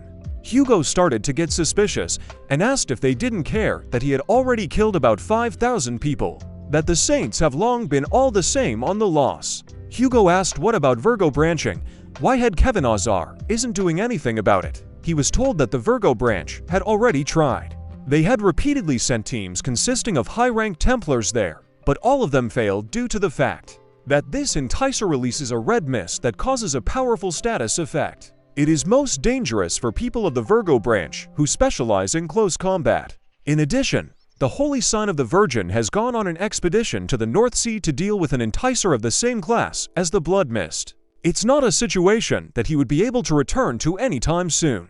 That is why they decided to break the customs and turn to another branch. After studying all the branches, they decided on Sagittarius, since it is a branch of mercenaries, relatively free from power struggles between others. Especially since he's working with Lei Gang. The man added that he was quite impressed when he saw his actions in the Philippines. He said that they would really appreciate it if Hugo could track down the Blood Mist. Hugo knows that this is a complete lie because Kevin, the Holy Sign of the Virgo branch, is too proud to let anyone deal with the attraction in his territory for such reasons. He realizes that the Virgo branchworms want to get rid of the weapons and Sagittarians with the Blood Mist. He sees through their plan. The man is wary because he remembers the situation with Kevin, where he asks, will it be okay if we use Sagittarius and Lemon? Don't they know the ins and outs of your behavior, sir? And Kevin said that everything would be fine. All he had to do was say that the Blood Mist was back. Hugo just couldn't say no. The Templar squad member goes on to say that Hugo lost his mistress to the Blood Mist. Gun understands that only one person could have been introduced as mistress. It was Mrs. Jinja Wu, wife of Hugo and mother of Song Yi and Nuna. Hugo and her had met after Lei Gang entered the demonic tower, so they hardly ever crossed paths. The lady was trying to protect Song Yi from the Blood Mist when the monster defeated the first Templar and the Bishop of Sagittarius branch. Gun seems to know him and calls out his name, which is Li Yiwan, and then he says that he knew him because he was carrying his stuff with Tixu. Gun is touched by this story, and now he understands why Hugo avoided talking about his family and past, and he feels sad because he has been through so much. So I asked him what the fog was like, and he added that Hugo is no longer the same as he was before. He knows the degree of its preparation like no one else because he taught it himself, and when Hugo was in his prime, Gan trusted him with his rear. Just him. Gan can't believe that he couldn't take down an enticer he hasn't heard of. In the past, Hugo was one of the strongest among the Saints. So Gan asks me to explain what happened to him. One of the squad members says that it's a pretty hard story, but if Li Gang asks for it. This horrifying story took place 10 years ago, on Song Yi's 7th birthday. We're transported to a story where Sung Yi is sitting sleepy and his mom is on the phone saying, "Yes, honey, I landed. Almost 2 years have passed since my last visit. I need to start prototyping weapons against the giant enticers soon, all thanks to Lei Gang's information and the weapons you got for me. Thank you very much. And you know what? Sung Yi came and met me at the airport so early. I was so touched. I almost cried. How did Sung Yi get to the airport?" Jazz said it was Yi1, who has been working since morning. Sam Yi1 smiles happily and says that Sung Yi wanted to see her. Sung Yi says he's very hungry. So mom asked if he wanted a burger. Yi1 said he was going to buy it right now. Little Dream heard the conversation of two apparently bandits who were fighting with each other. One yells at the other about what he's done because he was told to keep it with him. The other replies that he did not know that such a thing could happen. So they decided to run away together, otherwise they would die. And mom happily said that Ji-won would buy burgers so they would wait for him. Suddenly, the entire sky was covered with red clouds. They were shocked. The people inside were in a panic because the lights were turned off and everything on the street was red. Sun asked in fright why the lights were turned off everywhere. Yi-won was also surprised by this. Suddenly, he saw something that really scared him. A huge monster was standing behind his mother and son. He immediately rushed towards them, jumping. He pushed them back, and he flew straight into the monster's mouth. Song and Ji were terrified. Yi-won was happy to serve them to the last, so even before he died, he smiled. The monster's mouth snapped shut in an instant. Ji-soon was in tears, and his mother was covering his eyes so that he wouldn't see it. And the toad sat there drooling. People at the airport started shouting that near them there was a bad guy, and he ate a man. Tentacles were already appearing behind him, and the guard was shouting to the other that he needed to dial branches urgently. Ja, hugging Sum, told him not to let go of her hand, and immediately ran while the people around her were being taken away by this toad. She was able to escape from the airport to the city, which also had this virus that was eating everyone. She hid it in the car and told me not to go out until my father came. She told him to imagine that he was playing hide and seek, so he needed to hide better than anyone else, so that the monster would not find him, because his dad, when he came, would easily kill and save him. In the meantime, he must promise her to be strong and brave. With that, the enticer took her away. Little Sumyi was very upset because in a long time, they would have gotten together. There was so much he wanted to tell them. But he believes that everything happened because of him. Yi-won and Ja suddenly. A fire projectile flies from the sky, which does not allow the monster to get through to Sung, and asks if sleep is okay. Sung shouts from the car that Mom and Yi-won are there. These words shocked Hugo. They'd knocked him down so badly that his hands were shaking. Touching the glass with his hand, it was as if he had already accepted everything that had happened. But the monster decided to attack stealthily. Hugo was genuinely angry that he just burned all the thorns flying at him with his fire, and he asked the monster how he dared to do that. Using his ability, he dealt damage to the toad's tentacles, and then he noticed its main body. The people he eats are entwined with the branches of a huge tree on his back. Jawu was also there. Hugo decided to come up with a plan and started pulling her out by brute force. Jumping off his body, he began to tear out pieces of wood with his hands. The toad noticed this and threw a bunch of its branches at him. Hugo was in a fit of rage, shouting that it should not interfere with him. But the toad began to use the voices of the people it had eaten, distracting Hugo. It worked, and she was able to stab Hugo right in the stomach. And then she said that it looks delicious, and the power of God is also delicious. It began to eat away at his power. Dream, seeing this, screamed at him, when suddenly lightning struck his tentacles, and all the people inside were pulled out. The holy sign of the lion told Hugo that it was all pathetic. Heiji pulled out all the people with her protective dome spell, and now they need to deal with the enticer. Yang Y, Steven, and Heiji came to his aid. Hugo was already unable to get to his feet. His mouth was bleeding, and he was shaking all over. At that moment, a girl flew towards him. It was the holy sign of Haley Scorpion. She asked if Hugo was okay. Hugo himself is very surprised that they all flew to him.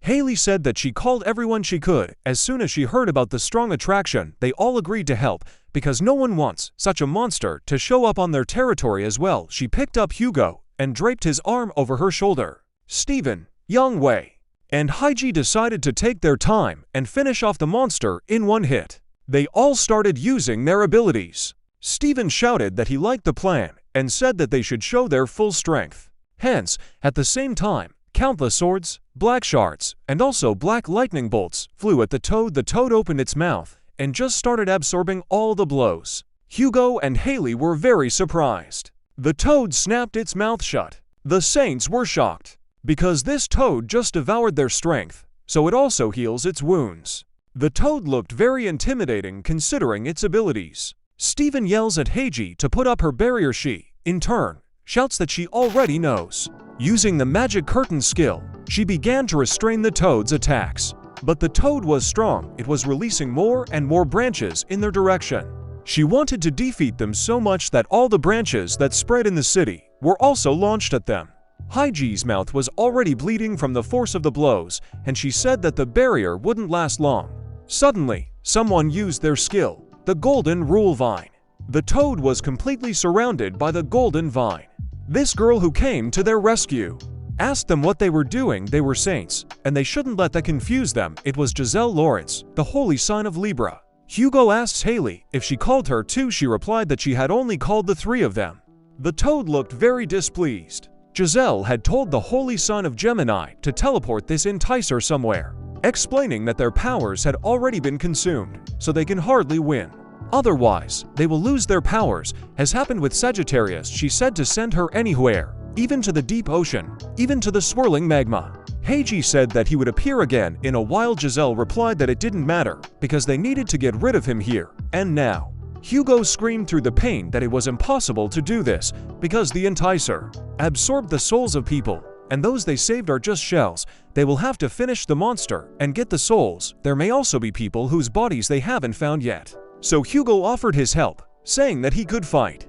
Giselle's vines were beginning to break a little, and her strength was already running out. She shouts that they don't have any more time, they need to teleport the monster faster. Heiji started using the teleport skill. Hugo yelled at them not to do it, but they decided not to stop, so the teleport was successful. We fast forward a few days later, and the narration appears to be from Soong's perspective. Everyone was just criticizing my father that day, while praising the saints who sent the enticer to no one knows where.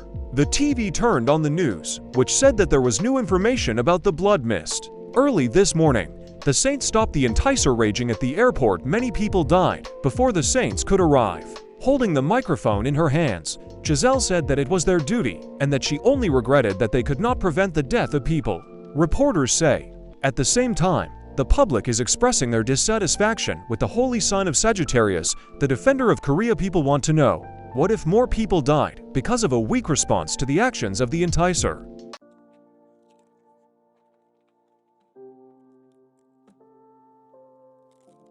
Pointing the microphone at one of the eyewitnesses, he said that he had heard protect even his family, and he thinks that Hugo is too unreliable, and he doesn't understand how people can trust him at all. Hugo Otis attended a joint funeral of the victims after a public apology. But during the funeral, he faced a furious public response. The people at the funeral screamed at him because they trusted him with their lives, and he did not know what he was doing. Until the other saints showed up, someone was shouting that their family had died because of him. Someone asked for the return of all the dead. Steven said he couldn't watch it anymore and turned off the TV. Young Y asked why he turned it off. Steven said that this is not necessary. The holy sign of Aquarius also agrees with him.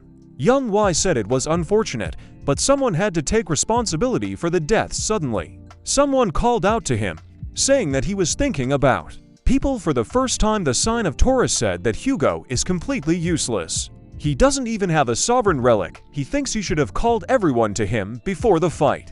The holy sign of Cancer said that Ivan was wrong, because now Hugo is doubly helpless since his powers were taken away by a monster. These vile words made Steven very angry, so he got up and left there, slamming the door with all his might. He said that he felt disgusting. The holy sign of Aquarius asks what he thinks about whether Hugo will be okay. Steven replied, "We'll wait and see." And wasn't she jealous of him for Ji Woo? She replied that she didn't like Ji, but that wasn't the outcome she wanted. They both exhaled, and Steven said he was sorry for the kids. We are transported to the Scorpion Hospital, where he goes inside, and there's a bunch of people gathered around again. Reporters ask for his opinion, and when the funeral will be held for his family members. All the people say that redirecting the wounded to the hospital is just a show-off. The Bishop of Sagittarius says that Hugo has already made all sorts of comments at another conference, and now he needs to visit the sick, so they should all calm down. Hugo asks what happened to Yi Wen. Aaron said that his body was found and moved to the hospital. Apparently, the monster spat out all the bodies before the fight. This probably happened because Bishop Yi Wen was fighting in his stomach. He asked me to thank Haley for her generosity and the opportunity to use the hospital. Yiren decided to shout that he shouldn't take all the responsibility because he lost his family in that battle, so he should tell the whole truth. That people could be saved if the monster was killed. Hugo said that telling the victims' families this was a terrible thing to do, because it would give them false hope, which may never happen. He said that he had lost half of his strength, and because the others couldn't deal with him, they just moved him to an unknown place. So none of the saints would want to risk their strength for those souls. Yiren shouts that they hate him for it now. Hugo said it was all his fault. He believes that he was unable to protect them due to lack of strength and did not keep his promise to Gan. He then added that, although the situation was unpleasant, it was his burden to bear, and then he thanked Yiren for her concern. Hugo went to check on Ja and Soong.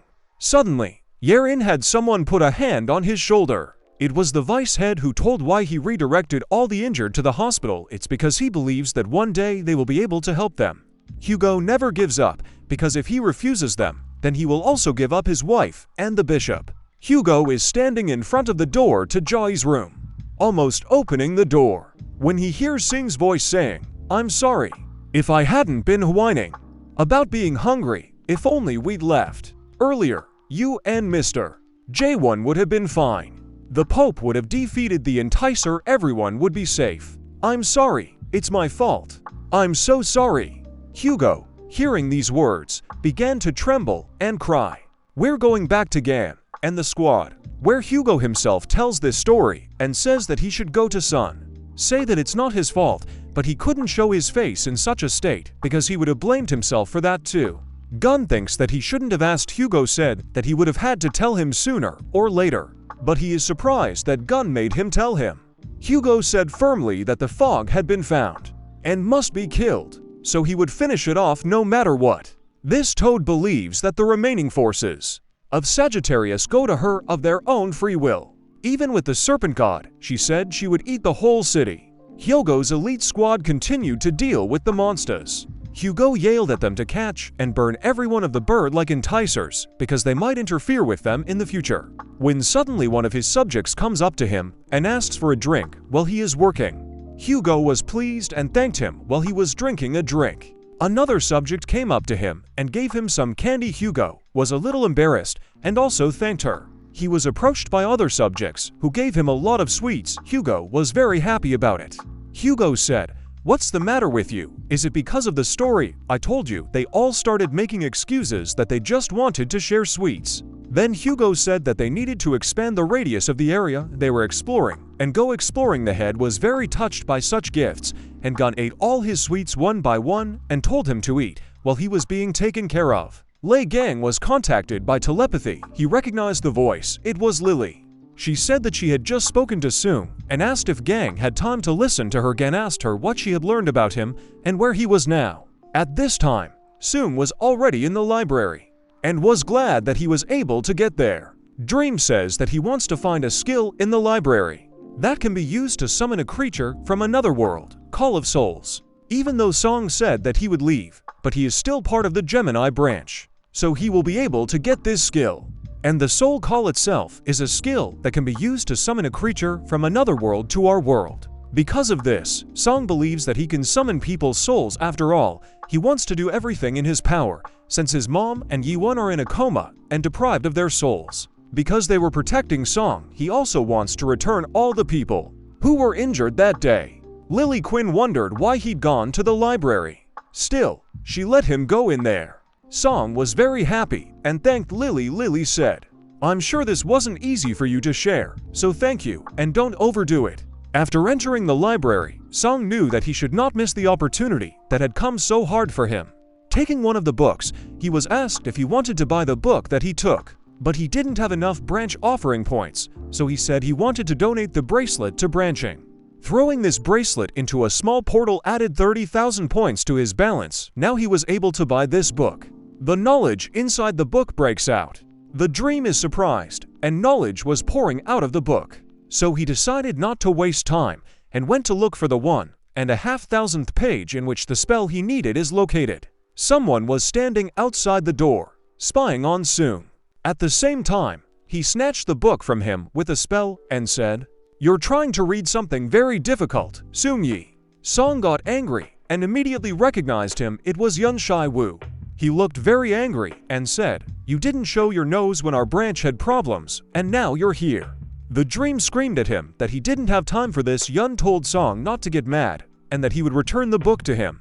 Suddenly, he began to split them and asked, what kind of book is the one that he needs? This made Soong very angry that he was starting to use his magic. Yun just said, "Oh no, it's scary you're so brazen because there's this guy called Ligung, or whatever his name is somewhere nearby." Right after that, he took out a bracelet in the form of scales and said that his father and uncle were about to be torn apart. We flash back to Gan and Hugo. Hugo shoots a fiery arrow into the sky. Where it explodes, the vice head explained that this is a signal to return. As they have finished working today, and that was good news for them because it wouldn't be a good idea to run into the enticer late at night. Using telepathy, the vice head told all the scouting squads to return immediately because he was holding a roll call. Squad A said they were clear, Squad B said they were fine too. But the C squad was no longer in contact. And we see that the people from this squad were swallowed up by that monster. Suddenly, they all began to hear the call for help, which made them alert. Gun started using his search skill, and Hugo was very angry at that moment. It was obvious from him, so Gan told him to calm down. Because right now he's emotional and he needs to stay cool. Because he shouldn't be driven by rampant anger. Hugo, thanks to these words, cooled his ardor and said that it is very difficult, but he will try. Gan stressed that after 10 years, he takes revenge and should be ready for this. We are shown a man walking down the street and noticing that all the leaves on the trees have turned red.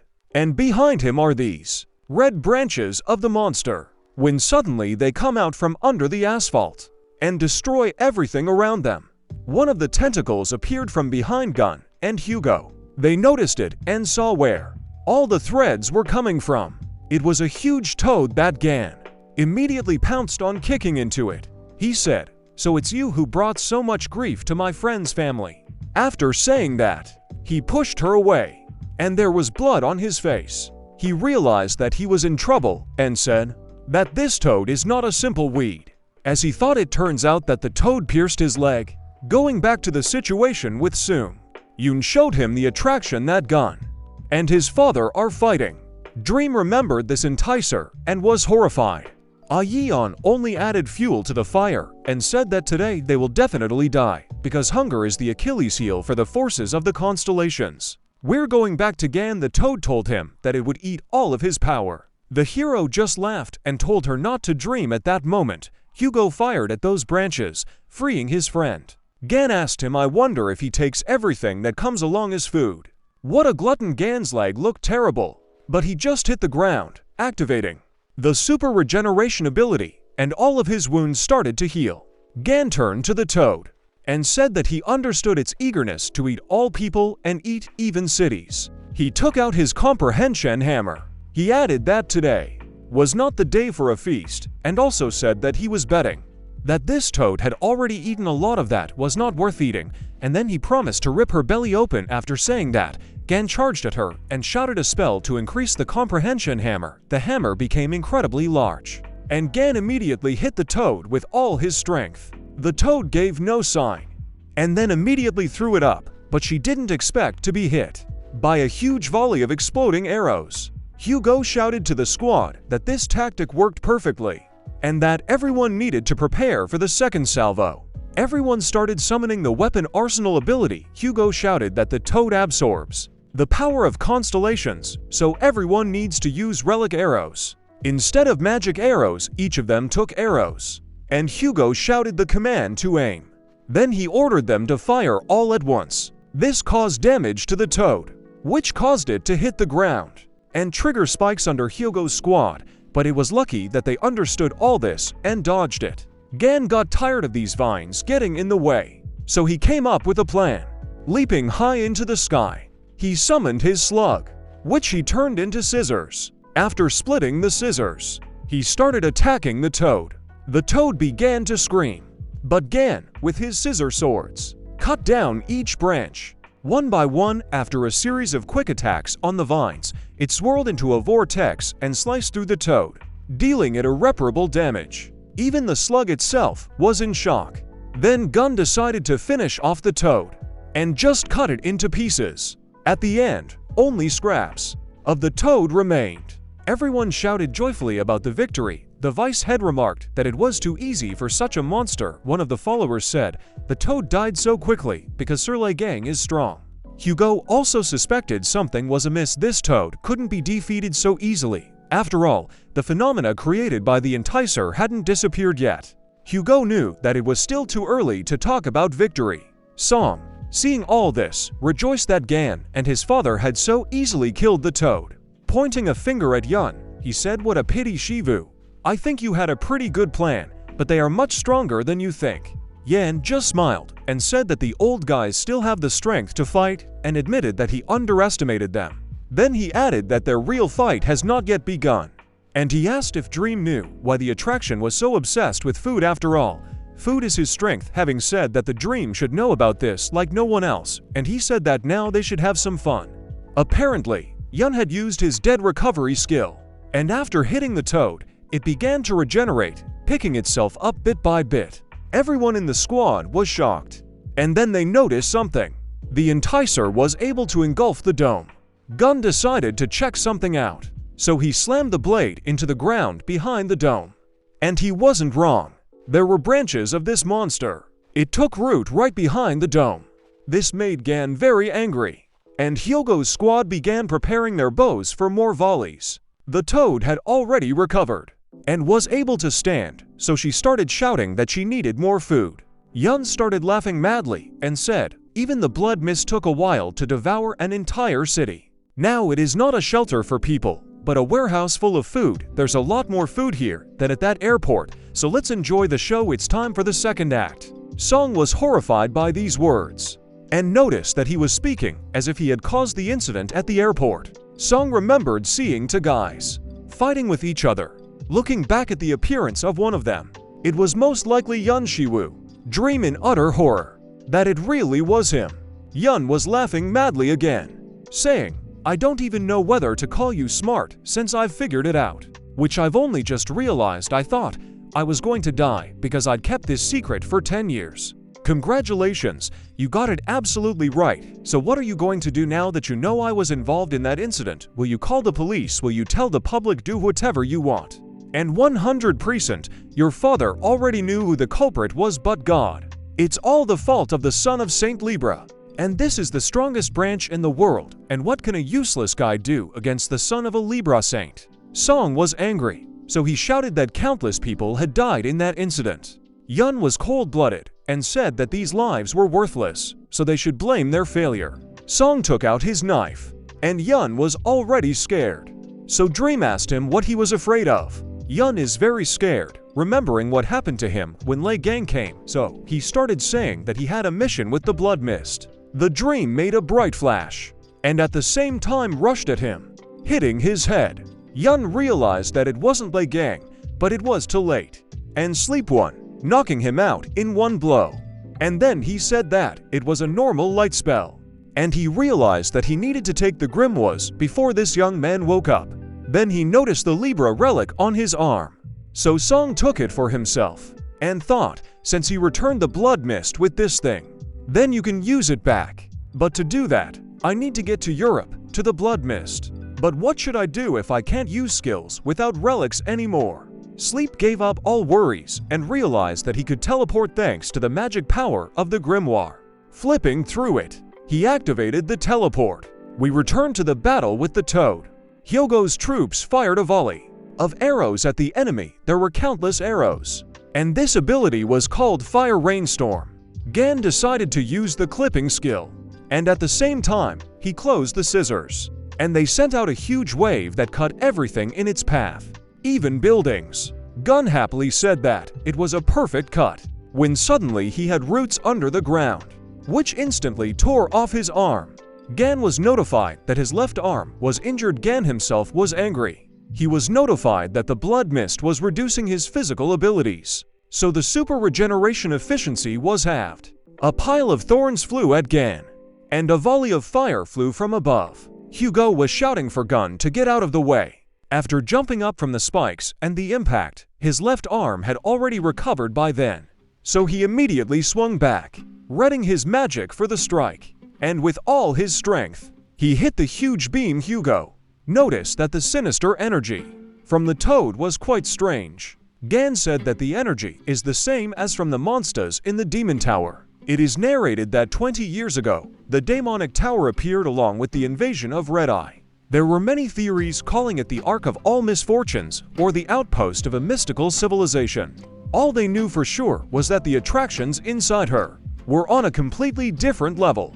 The red and black classes looked boring in comparison. They were the invincible enticers. The toad looked like the monsters from that tower. Gan started activating his weak spot skill, and immediately noticed that she had 3 cores and the most active core was combining the souls and life force that it consumes. The enticer is constantly draining souls and life force through its roots and branches. Gan then guessed that he was drawing power from under the dome. So he told everyone that the monster was taking energy from under the dome, where there were a bunch of people who were just stuck inside. Hugo ordered all of his men to focus their fire on the dome in order to destroy it. The toad heard this and said that it wouldn't let them, and started grabbing everyone with its vines, even Ghana and Hugo. And then, from her branches, she began to summon the dead, souls who were crying out for help. There were not just a lot of them, there were more than 100 of them. The captured people were horrified by this. After all, these souls approached them and personally asked them for help. Hugo was angry because this damned monster imitates the people he ate. Even Gan was angry that he had already told the monster that it could make people lose their temper. So Gan promised to grind it to a pulp. And under the dome a portal was formed, from which the dream fell out. For some reason, it was moved very high and it fell on a tree. And it moved strangely because the Libra relic changed its coordinates suddenly. They shone and began to float in the air. Dream wondered what was wrong with them. Maybe there was something nearby. But he saw what kind of tree he landed on and was very surprised. But he is sure that he landed in the right place, however. These red leaves and the tree emitting red mist were very suspicious. The Libra relic blocked the poison mist. Song knew that the tree was the reason people were in such a state. Remembering the toad, he decided not to delay, and began to use the magic power of the grimoire, shouting that all this happened because of the tree. The news shows the dome and says, the western edge of the protective dome of the European Union reporting directly from the western part of the dome. The area has fallen into absolute chaos due to the sudden appearance of a calamity inducer. Apparently, Yoon's father is watching this news and is angry because he thinks that Yoon doesn't know what a measure is or what Yoon was thinking when he created such a large-scale problem. Now everyone knows about this situation. News reports say that the enticer has been identified as a blood mist that has caused casualties in the past. Also, blood mist is the main suspect in the recent disappearance in the sacred dome of Virgo's branch. The dome was filled with poison gas released by the blood mist. The rescue team cannot operate there, as other toxic elements may be present in the gas. The potential number of victims cannot even be calculated. A news drone records what is happening inside the dome. Suddenly, Lee Gang flies in front of the drone's camera, trying to dodge the monster's blows. Hugo shouts to Ghana, so he was careless, and his subjects shouted that there was a monster behind him. Hugo didn't have time to react, only managed to put his hands out to stop the monster. But his excellent bow was broken, and he couldn't hold his paw, so she pinned him down. Gun was even angrier when he saw this, but the dead souls that held him began to approach him. Because Gun distracted, the vines were able to catch him. And then he realized how disgusting it was, and the monster led Gun around the building, breaking down floor by floor. The toad was arrogant, calling them all weaklings, when suddenly it was struck by lightning.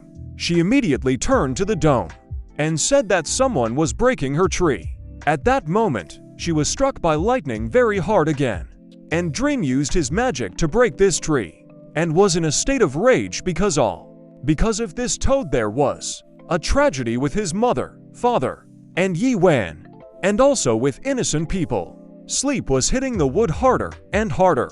The toad took a lot of pain from each blow, so it jumped towards the dome. The guys from Hugo's squad shouted to the head that the toad was leaving, and Hugo himself said that he would not allow it to escape, so he asked the subject for a bow. The toad was already close to the dome, but suddenly a huge arrow flew into its head, and Hugo said, "I couldn't use it earlier, I was worried that I would interfere with Ligung. So how does it feel to be pierced by a pillar-sized arrow? I thought that a small arrow wouldn't be enough for you, so I prepared this." Hugo used the magic of the grimoire and summoned huge arrows, which he used to shoot at the toad, and shouted that he would beat her to the ground. Each arrow nailed the toad to the ground. But then another squad of Hugo shouted that it was time and launched arrows with ropes that captured it. All the squads were shouting that they had caught her, and they couldn't let her go. One of the guys noticed that it was as strong as it was big, so they were told to use power buffs. The vice head shouts that if they have the strength to complain, then they will have the strength to hold on. because the toad is constantly recovering, because if it can't be destroyed, it will be delayed. The toad was calling them pests. When suddenly, it was dealt the final blow, she started shouting that her tree was destroyed. Dream prepared a powerful blow and shouted for her to disappear forever. During the impact, he was notified that Libra's magic power and Gemini's power were repelling each other. But this did not stop him, and he delivered a decisive blow to the tree. After this, the dome began to fall apart, and the toad cried out in tears that all her power and the city, along with the souls needed for the deal, were gone. The ghosts around the branches began to disappear. One of the squad members suggested that it was all because someone broke the barrier. The dream lies around the ruins, and then he wakes up and realizes that he has passed out. But I immediately remembered the tree he was breaking, and it was destroyed. Looking at his hands, he sees that they are shattered, as he broke the wood with them, so also the relic of Libra is destroyed. But he's glad he can see the sky now. He's glad he could suddenly. He notices a huge beam of flame. He was notified that the sun god's power was breaking out. His relic, Janus Will, activated the snake scale barrier. This relic protects the wearer from damage. The beam went through the entire city and reached directly to Sun. He was notified that he had blocked a dangerous heat ray, and the snake barrier was gone. Dream remembers that this ray is similar to his father's fire, but the feelings from it are completely different. Immediately, he looks at the city and realizes that this ray was able to melt the city. Buildings from such a temperature began to fall and melt. Everyone from the squads is shocked because such flames were coming right at them. Hugo looked burned and knew that the mist was using the Sagittarius power that it had stolen from him. Hugo asks, "Goth, are you all right there?" He replies that he was able to endure, but he is not sure that he can continue the battle. The guys ran up to him asking about his condition. The toad turned fiery when a huge eye suddenly appeared over Sun. He was very surprised because the Eye of God is one of the skills that his father uses, but this eye gives off a completely different energy. The toad uses the Eye of God to see the destroyer of his tree. Hugo also saw his son through this eye and realized that it was he who destroyed the tree with the dome. The toad was very angry, so it immediately ran towards Sun. And when Dream himself saw the toad, he was very scared because it was terribly close to him. And immediately he realized that it was the same blood mist. Out of desperation, he began to scream. And when the toad jumped on him, at the last moment, his father came to him, holding the mouth of this monster. Song was very surprised to see his father.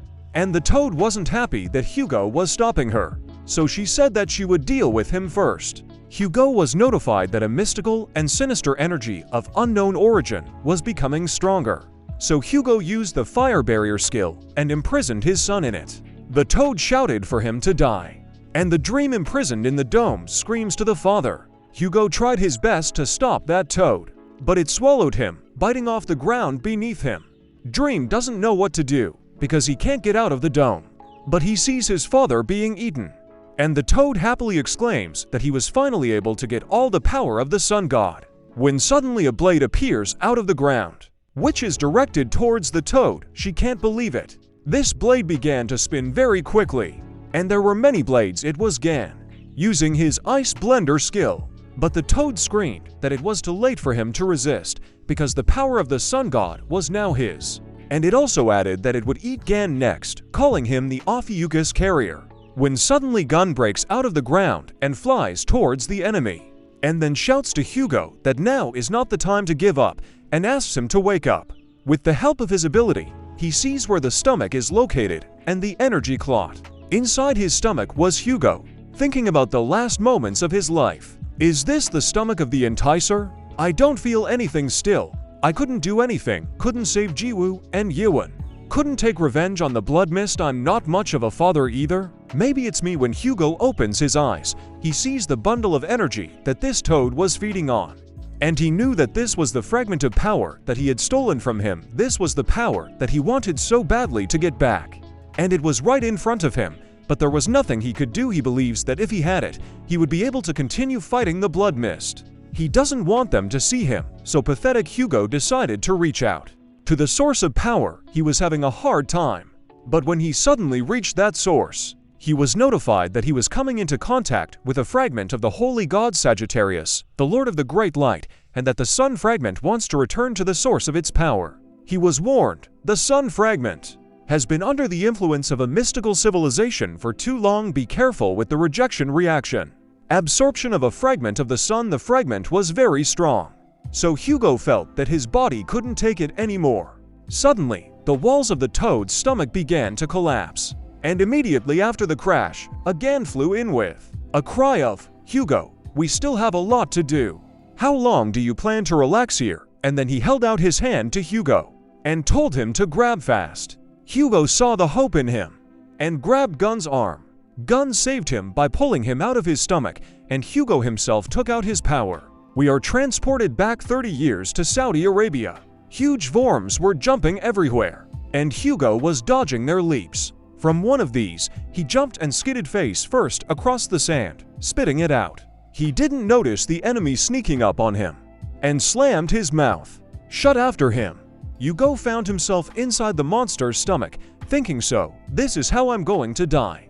I never thought I'd be a monster snack. I can't believe I'm going to die without getting married. Suddenly, the monster's stomach explodes, and there was Lei Gang standing there, asking why he looked like he had already given up, even though he wasn't dead yet. Afterward, he held out his hand to Hugo and told him that he was feeling great, so he would help him get out of there. Hugo remembered that it had always been like this with Gan, and then he saved him again, reaching out his hand. Hugo always saw a bright hope in his friend. He thought that Gan always stood tall with a scowl on his face, but he always held out his hand to him. After escaping, Hugo lay unconscious, and sleep called out to him, and then told Gan that his father was unconscious. Gan decided to look at it with his sense of the 13th. Looking at Hugo, he was told that he had absorbed a fragment of the Sun that was contaminated by the energy of a mysterious civilization. Therefore, there may be side effects during the full absorption of the restored power. And as the polluted energy is purified, Gan was surprised that Hugo had regained his powers while in the toad's stomach. The hero explained to Soon that there was no need to worrying about him, as he would soon recover because he had eaten what he had dropped. Soon didn't even understand what Gun was saying, but Lei Gang reassured Song by saying that his father wasn't someone who died so easily, but asked him to take care of him.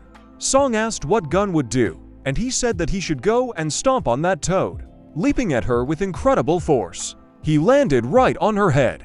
As he landed, he thrust his swords in and shouted, "Hey Toad, because of you, my friend has become the laughingstock of the whole world, and my nephew couldn't celebrate his birthday properly, so it's only fair that you pay for it." The toad screamed that he was crazy. Gan noticed that it had reached its limit and could no longer regenerate. After using his comprehension hammer, he said that there was only one core left, the real one. He slammed the hammer down on the sword with all his might. The toad shouts that it can't be, that he fell without achieving anything at the same time. The toad laughed and said that it was a defeat, but it still branches everywhere. And since it has come to this, it needs to take someone with it to the grave. Therefore, the toad began to destroy everything around. All the buildings fell, and the toad said that although Gan will survive, but his friend will be buried along with the city. The buildings were already close to falling on Hugo and Sun. A gang laughed and said that the toad was wrong because it shouldn't look down on his only friend who he trusted with his back. Shards of buildings fell on Sun, and he did not leave his father until the last moment. But Hugo, sensing the danger, woke up, and the buildings that fell on him were torn apart by a huge beam. All the reporters who could see this fight were shocked. As a huge flame towered into the sky, all the people around were surprised. And even the saints who were watching the news were also surprised. No one understood what could have happened in the ruins, as such a powerful pillar of flame continued to rise from the ruins. It was an incredible burst of light. Reporters say that even though it's the middle of the night, it's as bright as day. This was only a sun god skill. Nuna ran to Haley to tell her that her father and Gun were in Europe before she could finish. Haley interrupted her and said that she knew about it and was watching it right now. She imagines that he went through all the hardships and trials, but in the end, he regained his strength. The great Hugo Otis Dream is very happy that his father has woken up. The toad was very angry and shouted that it was her power asking to return this power, summoning millions of its branches all over the city. There were so many of them that they were bigger than buildings, and all heading towards Hugo. But Hugo used the ability, saying that he was annoyed by these branches. They didn't have time to reach Hugo before they burned down. All the branches in the city started to burn from this. This was the Sky Radiance ability. Gun said that shining the sky is one of Hugo's skills. Laughing, he shouted to the toad that he tried to devour everything, but in the end, he couldn't take anything away from them, and I decided that I would end his life here and now, but he can't be the one to kill him. Gan activated his strike ability instead. He switched places with Hugo. I shouted at him to kill the monster. Hugo was very happy and took up his sword and then stabbed the monster that kept his power, the souls of people, and the soul of his beloved wife locked up. After that, he immediately remembered the moment when he stood at the door and listened to Song apologize to his mother for whining about being hungry. Dream thinks it's all his fault. Hugo shouts that it's not his fault as he fires the last shot right into the core. This shot completely incinerated the toad. The shot was so strong that it left behind a huge crater and ash. Gun notices that this toad has made a real mess. He did not even imagine what it would all turn out to be. Hugo asked Gan, "It's finally over. Isn't it the hero told him that they destroyed all his cores and turned his body into ashes? What else could the monster do at the same time?" Gan wondered if the monster could survive all this. Why would it collect souls in a place like this when it could sit on its laurels with the big drakes? Hugo said he was right and thanked me for my concern. Gan replied with a smile that he deserved a compliment today by saying, "Good job." Gan then said that he found something while fighting the toad. Taking out a huge ball from his pocket, he said that he found it when they were trying to destroy its real core. Hugo is shocked how he could pull such a huge thing out of his pocket. The hero added that Toad was a diligent collector and Hugo doesn't understand what this thing is. Gan started using his ability sense of the 13th and God's fixing eye at the same time. He was notified that the soul sealing sphere was an item that absorbed and sealed people's souls. And if you put the Afyacha's power into this sphere, there is a high probability that the sphere will not be able to resist it. Gan decided to put his soul into it, and suddenly the sphere started to crack. Because of the cracks, it can no longer hold souls. So they all broke out. Hugo is surprised by this sight, and the hero said that he released all the souls that the toad absorbed, so the victims will soon start to wake up. Dream, who was standing next to him, asked if this was true, and if it meant that they would actually be able to return. Dan replied in such a calm voice, "Of course, they will all wake up when those souls return to their rightful places. That goes for your mom and everyone else, by the way. I heard you recently had a birthday. It might be a little late, but happy birthday, Songyi." We are transported to Steven's dream, where he heroically defeats the 1000 Paws draftsman, and he shouts that he will not stand aside and will not allow humanity and Big Bones to be threatened. He uses the Thunder Shower ability and kills the Enticer. Everyone is shocked, and then he's elated that he's finally got his bone back, and happily as her father takes care of her, feeding her with a spoon of baby protein, walking her on a leash, happy that he was walking with her. Li Gang, Hugo, and the old man tell him that they are in charge, but Steven hits them all with one punch, so they shout that he is the best. Steven and the Bone run away from the explosion, and the Bone tells him to take care of himself. Then he and Kostya made a fraternal clap, and Steven called Kostya the best partner. When suddenly, he wakes up. Someone stole his bone. It was Juha, and Steven started yelling at her to give it back. But Gun takes him by the leg and hits him hard on the ground. After that, he really woke up with a cry of, "Big Bone." Everyone who was in the ward was shocked that he woke up, and how he even survived it at the same time. They asked if Steven remembered hunting for Yarapa and then passing out after the ambush. Steven asked them how long he'd been out. While they were thinking about what to say to him, he replied that it didn't matter, and then asked them to tell everyone, and then he fell silent. And the silence made think that he was serious about attacking Lei Gang or Capricorn. After a moment of silence, he told them to bring him a big bone from Young Yoha's room and do it now. Everyone almost started laughing and told me to knock him out again before he caused any problems. Another says that he has a problem with his head, since he is still looking for a bone. Steven can be heard shouting from the ward. His other heirs realized that he had already woken up, and one of them asked me if I should tell Nuna. The other one told him not to interfere, because she didn't care after all. It popped out when they all received the quest for Lei Gang's 8th relic, and she didn't even flinch, despite the fact that the mission will be in the dangerous territory of Scorpio. A guy runs to them and shouts that a miracle has happened. They say they know about the chapter. The guy said that it was not related to him at all, but to people who had been sleeping for 10 years because of the blood mist. They finally started to wake up. They are coming to consciousness all over the world. In the wards, people started to wake up.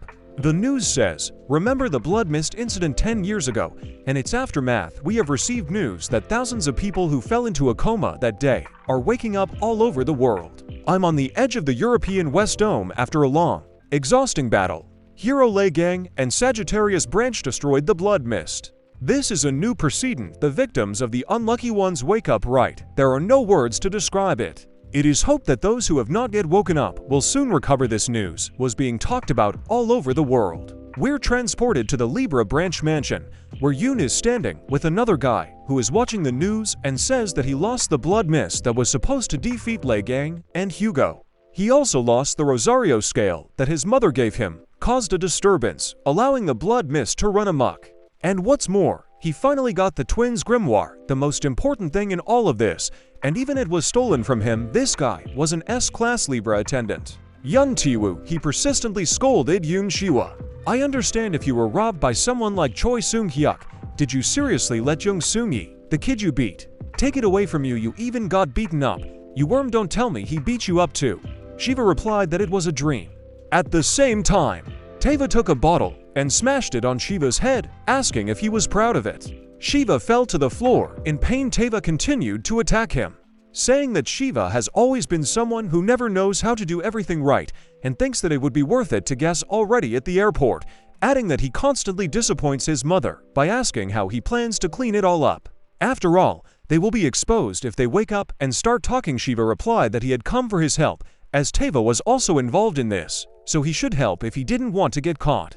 Teva held his head and ordered him to keep an eye on Gan, and also to remove all traces. While he was watching him, Shiva asked what Teva would do. He replied that he would go to the Scorpion hospital. He came up with a plan that they could cover what happened at the airport if they took care of the people who ended up in Korea. We return to the ruins of the city. Hugo is on the phone after finishing the call. Gun asked him what the hospital had said. He replied that people were starting to wake up, but not all of them were still awake, and Jiwoo and Yiwen were still unconscious. Gan explained that due to the time that the souls were imprisoned, the speed of their return depends, but Gan imbued the souls with his energy, so they will definitely return. Gan turned to Shangwoo and said that he should also go back to see his mom and Yiwon. Song asked very shyly what Gan would do with his father. Hugo was ecstatic and was already crying over it, and then he decided to say it. But he thought that he should behave properly so as not to hurt his son's feelings. He should be a leader and a father, and he is also very happy that Song Yi thought of him, and after thinking about it, he said that he and Gan still have business to attend to. Then the dream said, okay, and began to teleport. Hugo was ready to crumble, and Gan was dying of laughter. But as a friend, he supported him, saying that this is already progress, considering that Sung kept his distance due to guilt, and he is also very shy. We are transported to the Scorpion hospital. Sung teleported over to the entrance, and was very excited that he would be able to see his mom and Yiwon soon. Walking there, he thought that going empty-handed wasn't a good idea, so he turned around and ran to buy flowers. At that moment, they missed Yun Tiwa, who had come to the hospital, and he said that this hospital wasn't as shabby as it was for a Scorpion. He compared this hospital to the Libra hospital and called it a. He added, but they should be more careful when choosing their patients. Let poor peasants stay in the hospital for 10 years. Where is this? Tava is sure that the dream will appear as soon as he deals with his family. And Dream himself looked very happy, holding flowers in his hands. We return to the European Western Protective Dome. According to the news, after the incident in the region, work was started to eliminate the body of misfortune.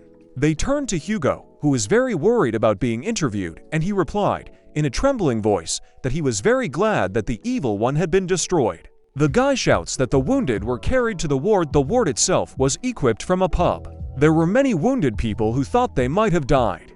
Gan, battered from the fight, sat and looked at all the notifications that he had received. Thanks to the second achievement, Gan can borrow the powers of Sagittarius and can also make public his deeds for the benefit of Ophiuchus authority.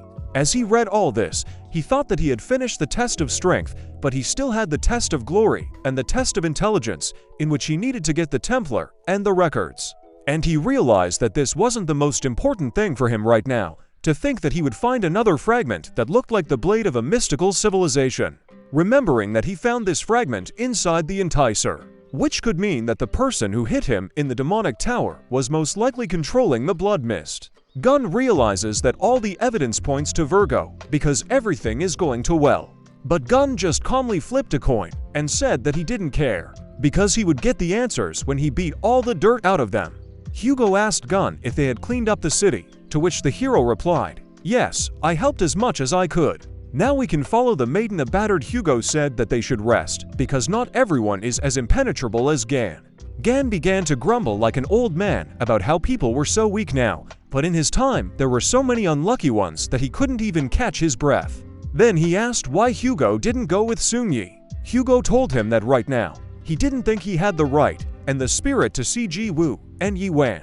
So he needs to get better prepared, and he also has a lot of things to figure out. The first is a problem with Virgo, and the second is a problem with Libra. The Libra queen herself, watching him, saw it. Choose Hugo. You can only choose one afterward. Hugo added these challenges will be part of the happy ending for destroying the blood mist. We need to find out who is responsible for all this. According to Song-Yi, there is someone behind this, and I will repay those who caused my family so much pain. I'll punch a hole in the head with it. Gun started laughing furiously as Hugo finally went berserk.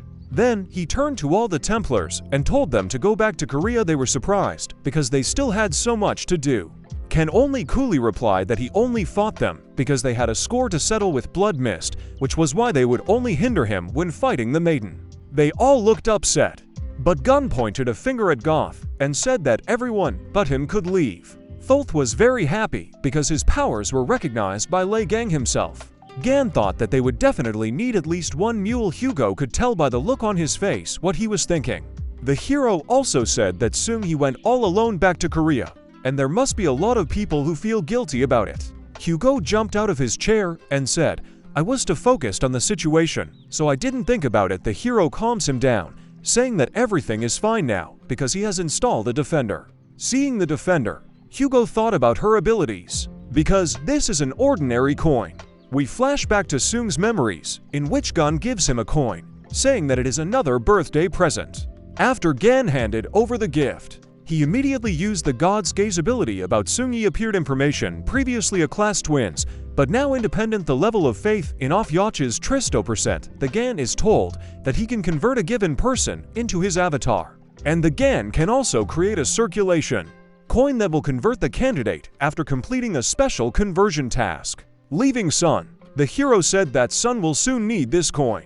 Happy Dream comes with a bouquet of flowers and a coin, wondering why he will need this coin and not understanding how it can be used. All around with tears in their eyes, they say that finally people began to return.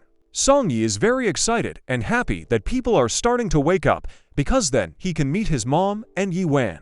Then he hears screams turning his head.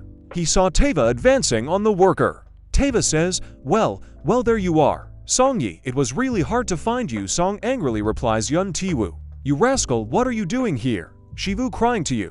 Teva says with a smile that he lacks manners because you don't talk to your elders like that. Teva launched an attack on Sung, but it didn't work out because Sung blocked his kick. Teva noticed that he was able to block the kick while being in a class. Sung-Yi shouts that you can't fight here because there are people here. Teva replied that he knew what he was doing, and he also knew that this was the wing that all the people who had passed out due to the blood mist were trapped in. So they shouldn't wake up and cause trouble. He thought they should just go back to sleep. Sleep still holds back Teva's blows. An entire floor explodes from such carnage. Suddenly, we are transported to the headquarters of the Rapid Response to the unfortunate events of the European Parliament, in which the man says, I'm sorry to miss such a great opportunity. If everything had gone right, not only would we have gotten rid of Lei Gan and Sagittarius, but we would also have captured the Holy Virgin. The voice from the phone replied that there was nothing to be done about it, so it's better to look at the pros of this situation. After all, after the battle, the maiden's reputation was ruined, and therefore they will soon appear. Someone very quickly runs to the door. Opening it, he asked what happened. Then he yells, "Why did this Lei Gang deal with the Enticer and Diva territory?" It was Kevin Hazard himself. The Holy Virgin at that moment, Lei Gang and Hugo were both drunk. It is said that Kevin was called the strongest swordsman of mankind, agent of the Crescent Moon, Silver Knight of Frost, and commander of Freezing Frost. The Virgo faction, which honors the saint with various title, is also known for its power and scale. Comparable to the strongest Libra faction, it looks like he has nothing to complain about. Bloodline, skills, strength, and even a great look, but there were a few things that hurt even his pride. And one of them is Lei Gang. Kevin was told what had happened to the Enticer, and he was very angry. That Lei Gang himself had dared to enter his territory. Kevin was really angry beyond words. He even talked to himself. Okay, I'm sure you had a plan, but you have at least a little brain, let's say so. But what's the point? Why did it have to be Lei Gang? Isn't it enough to be hailed as a hero 20 years after your death in the tower? Why appear out of nowhere and take all the attention? One of his henchmen said that she had never seen Kevin so emotional. The other replies that she is with him for a short time, so she does not know him. Then she added that their saint always had a score to settle with Lei Gang at first glance. This is just a friendly competition, but things have started to change. She's ashamed to say it, but their saint, the only one who took it all seriously, never won against Lei Gang, even if it's the glory of destroying a disaster, or all the attention on the interview after the incident. Yes, even when it comes to the karaoke bill at the saint's party, Lei Gang always drew all the attention to himself. The henchman noticed that in the middle of the competition, they became somewhat strange. The man shouts at Kevin to calm down, because the Inquisitors were already sent to search for Lei Gang, so they need to wait for them to contact them first. A disgruntled Kevin shouts that since Lei Gang is in his territory, he should find him personally, as this will be the best option. After all, they could not come to a conclusion 20 years ago, so he will put him down personally, no matter what. These words were very threatening. The man believes that it is impossible to miss this, and therefore, he has no other choice but to just buy time. Then he said, "I'll show you around, Saint. I have a list of potential places he might have gone. If we speed up, we'll catch up with the Inquisitors." The man on the other end of the phone realized from the conversation that Kevin Hazard had already returned. Then he dropped the call and said that Kevin came so quickly because of his attention to Lei Gang. The girl asked what they should do now. Pirio replied that they should move out. Opening the curtain of the building, they shout, "We are the Inquisitors of the Virgo faction. Everyone stand down." When suddenly a sound wave flew at them, which could already be demolished, and all this happened because Lei Gang and Hugo decided to arrange karaoke. Hugo was already red from alcohol intoxication, but he continued to sing. "Do you believe it? Yes, we do. What do you believe in? We believe in the greatness of the Fox and Sagittarius, as well as in their great achievements. We believe that you have destroyed the two unlucky ones that no one could have killed. We believe in Lei Gan and Hugo. In the works of two saints, we believe that the Holy Virgin is a scoundrel." Shouting these words, he was very happy. And all the people who were in the hospital sang along with him and rejoiced. Everyone was shouting the names of Lei Gang and Hugo. The Diva Inquisitors called them shameless and maniacs who do such things, as well as glorify themselves in the territory of another faction. Moreover, such performances are prohibited. She began to draw her sword, shouting, "Inquisitors, we will clean up this dirty and vile performance. Time to show what we are." Before she could finish speaking, a fist immediately landed in her face. She was surprised, but the others were shocked beyond words. They saw Lei Gang, who looked very displeased with their arrival. "I was informed that thanks to Sagittarius' fantastically absurd performance, people were filled with faith. Therefore, faith in Fuchs increased, but Gan himself said, 'How dare you interfere with my business when everything is going so well? Don't interfere, and get out of here.'" This girl immediately stood up, drew her sword, and shouted, "Lei Gang, even if you are a saint, how dare you praise someone else's church and Diva's territory as an inquisitor? I can't allow that." She was interrupted again and hit hard in the face. It was Pirio who said that they weren't here to fight and reminded them that he had said to forget about their duties as inquisitors for the time being. Removing his hood, he said to Gan, "I'm sorry, Lei Gan. Please forgive my ward's rudeness. I'm the head of the Diva faction's Inquisitors and one of the bishops. Pirio, we don't have much time, so I'll get right to the point. We need your help right now. Deal with Kevin Ozar. We are transported to Kevin, the Virgin Saint, who is running to the next door rushing in." He shouted, Lei Gang is here.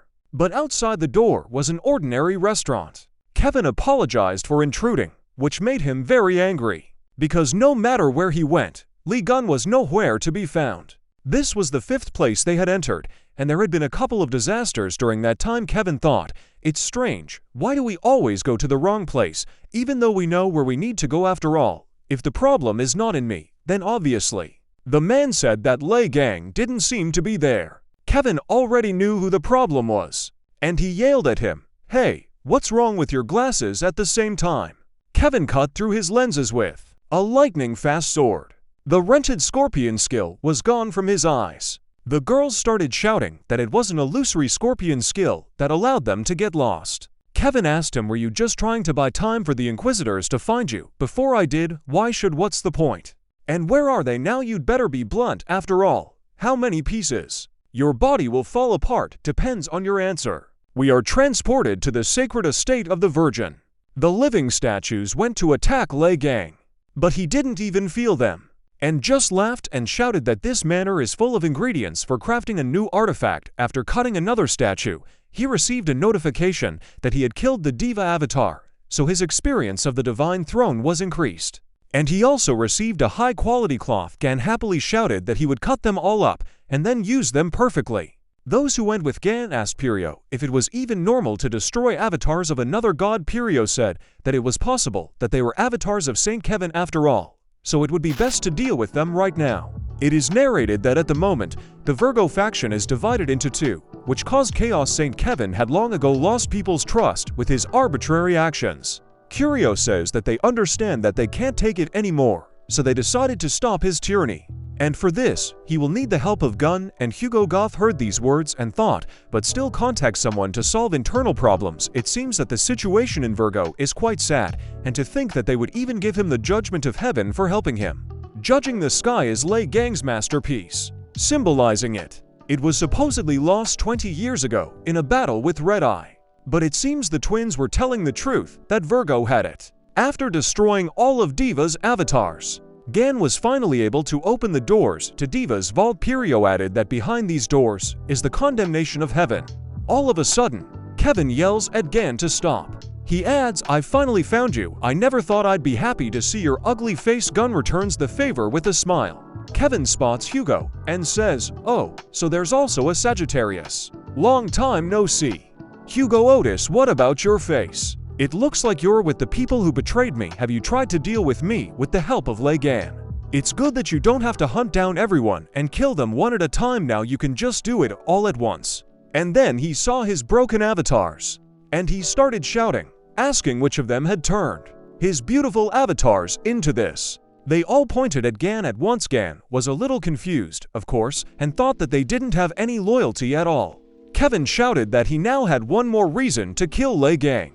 While preparing his ability, he told Gan to try it out. It struck the ground with huge ice spikes. They broke everything in their path. But suddenly a huge flame appeared from under the ice. Hugo says, "Kevin Hazard, now I'm thinking about paying you back. So in front of Gan, you will fight me." Gun is horrified because Hugo is still intoxicated. Kevin replied that he had heard that Sagittarius had regained all his strength, but said that he couldn't stop him. So the drunk Hugo activated his ability and said that they wouldn't know without trying. Huge arrows were launched directly at Kevin. And Kevin himself screams that he can't be stopped by such at this time. He cut down the arrow that was flying at him, but right behind it was a small arrow that Kevin didn't notice. Hugo happily exclaimed that it was a direct hit. Goth knew he had to prepare a resurrection spell right away. Gun took out his phone and called someone, then said, "There's no time to explain. I'm in the relic vault at Lady Eel's castle. Come here quickly. We have a big battle coming up here." Kevin looked very furious. Gun pushed Hugo and Goth aside and said that he would fight him if he wanted to. Kevin was very happy about it, and his girls said they would help. But Kevin said it was their battle, so don't try to interfere while they're having fun, and added, "I've been looking forward to seeing you for 20 years, Lai gang." They attacked each other, and Gun hit first, but Kevin blocked it. Then, he looked at the notice that said that the physical strength improvement was only in progress and only 76% complete, and also because of the side effects, it can't use its full power. Gun thinks it won't make him look so cool. Kevin noticed this and asked why Lei Gang wasn't showing his full strength. He added that if Gan wasn't in the mood, he'd have to show it himself. Gan was notified that a piercing cold was breaking out. Gan's scissors couldn't withstand the cold and broke. After Gan's weapon broke, Kevin didn't waste any time hitting Gan right away, but he immediately dodged and also kicked at Kevin's arm, which caused his sword to deflect. Kevin shouts in shock, "Did you use your legs to change the direction of the sword?" Since Gan is good at acrobatics, he was able to dodge, and Kevin immediately leapt at him, sword pointed. Gan himself looked mysterious, and he had a hand behind his back. After allowing Kevin to get close to him, he instantly slashed at his sword, holding the stub of the sword in his hands. Kevin realized that Gun had broken it with his comprehension hammer. He didn't understand how Gan was able to draw his weapon so quickly. But at that moment, a foot was flying at him, and Gan himself shouted at him not to be distracted during the fight. Kevin flew backward, but managed to stop himself. Gun, sitting on his hammer, asked, "What's wrong? Squirrel, come on, show your full power. Is this all your indignation in 20 years? Kevin laughed and said that he was actually awake now, that he was sure it was the real Lee Gang, so I suggested we finish the warm-up. Throwing away a piece of his sword, he said that he would start playing to the fullest. Kevin looked very dangerous as he drew his sword. Goth and Hugo were horrified when Kevin finally got him. Gun said he hadn't seen an icicle in a while, and then asked why Kevin was playing with that, and he could have gotten one. Kevin, with burning eyes, said that such a thing should not be thoughtlessly hidden. It was a royal relic, Frosty Winter. Kevin turned to Gan, asking if he could still move, because this sword freezes not only the environment, but also relics, and then added that Gan became careless and believes that 20 years in prison have dulled his skills. Kevin started attacking first, and he did it with lightning speed. Blood was flying everywhere. Hugo and Goth started shouting, but Gan, standing behind them, asked what had happened. Kevin noticed who he had stabbed with his sword. It was Pirio, who was moved there by Gan. Using his get hit for me skill, picking up his hammer, he swung at them and said that it infuriated him that someone who wanted to lead the faction on the right path was so treacherous. Kirio had 3% of faith to Virgo and 97% to Libra. Gan hit them so hard that they broke through the wall with their bodies. Gan himself looked pleased as he noticed his condemnation of the sky that was encased in an ice shard. But she didn't look like one at all. Hugo turned to Kevin and said, "You look ridiculous." Kevin, I can't believe that the one who betrayed Lei Gang in the tower was betrayed by his own subordinate. Kevin asks what he's talking about, Sagittarius. But Hugo continued to accuse Kevin of stabbing Gunna in the back in the tower and then pushing her into the abyss. The holy sign of the Virgin was angry because he knew that they were trying to frame him now. Hugo said that he still pretends and believes that in 20 years, pretending has become his second self. Kevin shouts at him too, because if he continues to insult him, then suddenly he couldn't strike because Pirio was behind him and said that they needed to finish everything with the blood mist. Kevin realizes that he has been bound by Libra's golden rule vine skill. Pirio, holding the Libra relic in his hands, says with a mad look that he will have to erase each of them. After he activated the equivalent exchange skill, Pirio was asked to choose what he would give Astray in return. Kevin was right in the middle of the scale. Pirio shouts that he will give the god of the holy sign of the Virgin. Kevin himself began to use his skill to cut off his own hand, which was captured by Pirio. Pirio was surprised by this action, and everyone else in the audience was also shocked that he could do such a thing to himself in order to save himself. Pirio exclaimed, "Unbelievable! To think that you decided to cut off your own hand in an instant. Your face at that moment was simply a masterpiece. I think it was thanks to this that you were able to avoid becoming an offering to the deity." The minions immediately ran to Kevin, and the equivalent exchange began to activate. And so the right hand of Kevin, as the holy sign of the Virgin, was accepted as an offering. For such an offering, Pirio was given a mystical space. Pirio said he was sorry, but the saint's hand alone was enough. Suddenly, everyone pounced on him and started using their skills. Even Gan with his hammer leapt, hitting the ground. But the shockwave didn't reach Piro, so he said that it was too late to resist and said welcome to the mystical space. It was a huge purgatory, where instead of trees, there were brushes, and instead of the sun, there was a black hole.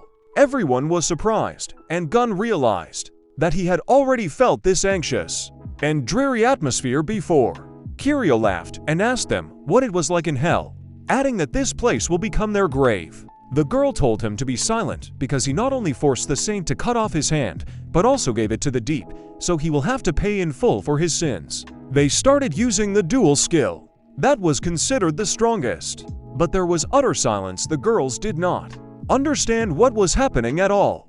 And Kevin said they couldn't use their skills after all. Their connection with the deity is severed. Goth turned to Hugo and said that they couldn't use their powers either. Hugo is shocked that a mere believer could use such a powerful skill. The brushes that grew out of the ground began to violently attack them. Imperia continued to laugh madly, and then he said that this is an isolated territory created by the forces of Libra. They can't use their magnificent divine powers here. It doesn't matter if they're saints here, they're just ordinary people now.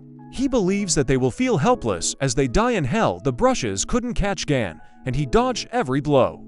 And then he jumped with a hammer in his hands on Pirio. Pirio notices this and shouts that it's all pointless, waving his hand to catch the huge brushes. Gan understands that these hands are just simple mischief makers. Pirio shouts, "Lei Gang, say hello to your old enemies. Have you really forgotten you've been friends for 20 years? Those guys dragged you through the door of death in the Demon Tower, and it's not just black class wannabes deliberately increasing their strength like blood mist.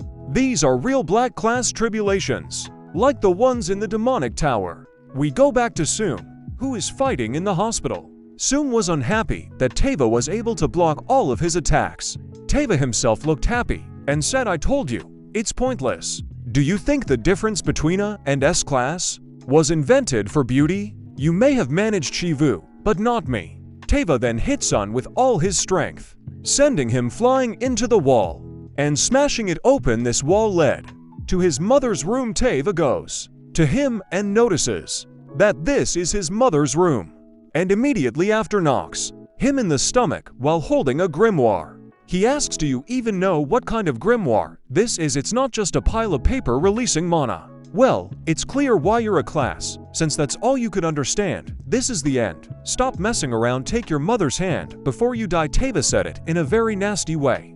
And then he threw out the hospital room with his mother and son. As he fell down, he thought, "No. If I fall like this, uncle, a sister, no one can help me here. What should I do? The blade my uncle gave me has already used up all of its abilities. There's no one here to ask for help. Is there really no way? Think you're almost at the ground. Is there anything I can do? I don't have a grimoire, and my magic powers are at their limit. I seriously can't do anything right now. Why am I so hopeless? What should I do?" As he fell, he hugged his mother and began to think about what he should do. He knew that he was the only one here, so he had to decide for himself. Remembering that his uncle didn't give up when he was in the Demon Tower, and his father didn't give up when he was in the Blood Mist stomach either, so Sleep can't give up either. He must protect his mother himself. He was notified that Afuchis was glad to see people with such an indomitable spirit. Therefore, he was offered to take the Afuchis entrance test. Will he accept the powers of immortality to fight back against the enemy? Song wondered what kind of entrance test this was, but he realized that there was no time to think. So he agreed. He shouted, "Just this once, let me protect someone myself." Teva was surprised at how he still had any magic power left. He couldn't even believe that the dream had survived the fall. We are transported to hell, where Pirio says, "Whether you are a saint or a Lai Gang, you are nothing. I can't believe everything went so smoothly. I'm even beginning to regret that I prepared so thoroughly. Aren't you the same saints? Even beetles resist being crushed down, so come on, do something well. I think it would be awkward if a person with no power struggle, as if it would do something. What about you? Lei Gang, will you try it, or just give up?" Lei Gang is holding back the monsters, saying that admitting defeat is not a bad thing when things don't go according to plan. But after saying that, he just smiled and asked, "Do you want me to give up?" And he told me that when he fought to the bone. without the support of any gods, or when he fought desperately with Red Eye, or when he wandered around the Demon Tower all alone for 20 years. Gan never thought about giving up. And now Pirio is asking him to give up on such a small matter. Gan can't believe that Pirio thinks he won just because of a couple of unlucky black class members. There was fire in Gun's eyes, and he shouted at him not to be mistaken, because this whole situation didn't even look like it was dangerous. Pirio looked confused, so he said that Gan only knows how to talk with his tongue. And if he wants to die so badly, then he will help fulfill such a dream. 100 hands flew into the air. We're going back to Sun. He shouts Yoon's name and smashes into his face with his fist. From such a blow, Teva flew away and even was confused because he did not expect such a strong blow. Asum, full of determination, asked, "You want me to give up?" "Right, I won't give up." "No, I just can't give up. I'm tired of hopelessly losing everything. Now, whether it's Mom or Yi W1, I'll protect everyone with my own hands." The dream was very similar to Gan's, as he was filled with determination. Sun was notified that he had succeeded in the Glory Challenge. That is why the first of Fuchi's believer was born. The first believer was entered in the Bible by Lei Gang. Once again, we return to Lei Gang, who began to shine with the brightest light. Pirio didn't understand what was going on. Everyone in the circle was shocked, because the power of the gun pierced through everyone who was attracted, even through the mystical space. Gan simply steps on a step and breaks it. He looked very strong, giving off the aura of a god. Gan was surprised to be able to use the power of the Bible. The Gospel of Li Gan is narrated in the beginning. There was a person named Lei Gang. He was the one who destroyed the demonic tower and successfully escaped from it after being imprisoned. Gan said, "I want to beat you up, but I have to take care of something first." Turning around, Pirio saw that his mystical space was collapsing, and behind it was the judgment of heaven. He wondered in horror that the relic vault had appeared when space was torn apart. Gan pushed past Pirio and headed for his favorite sword.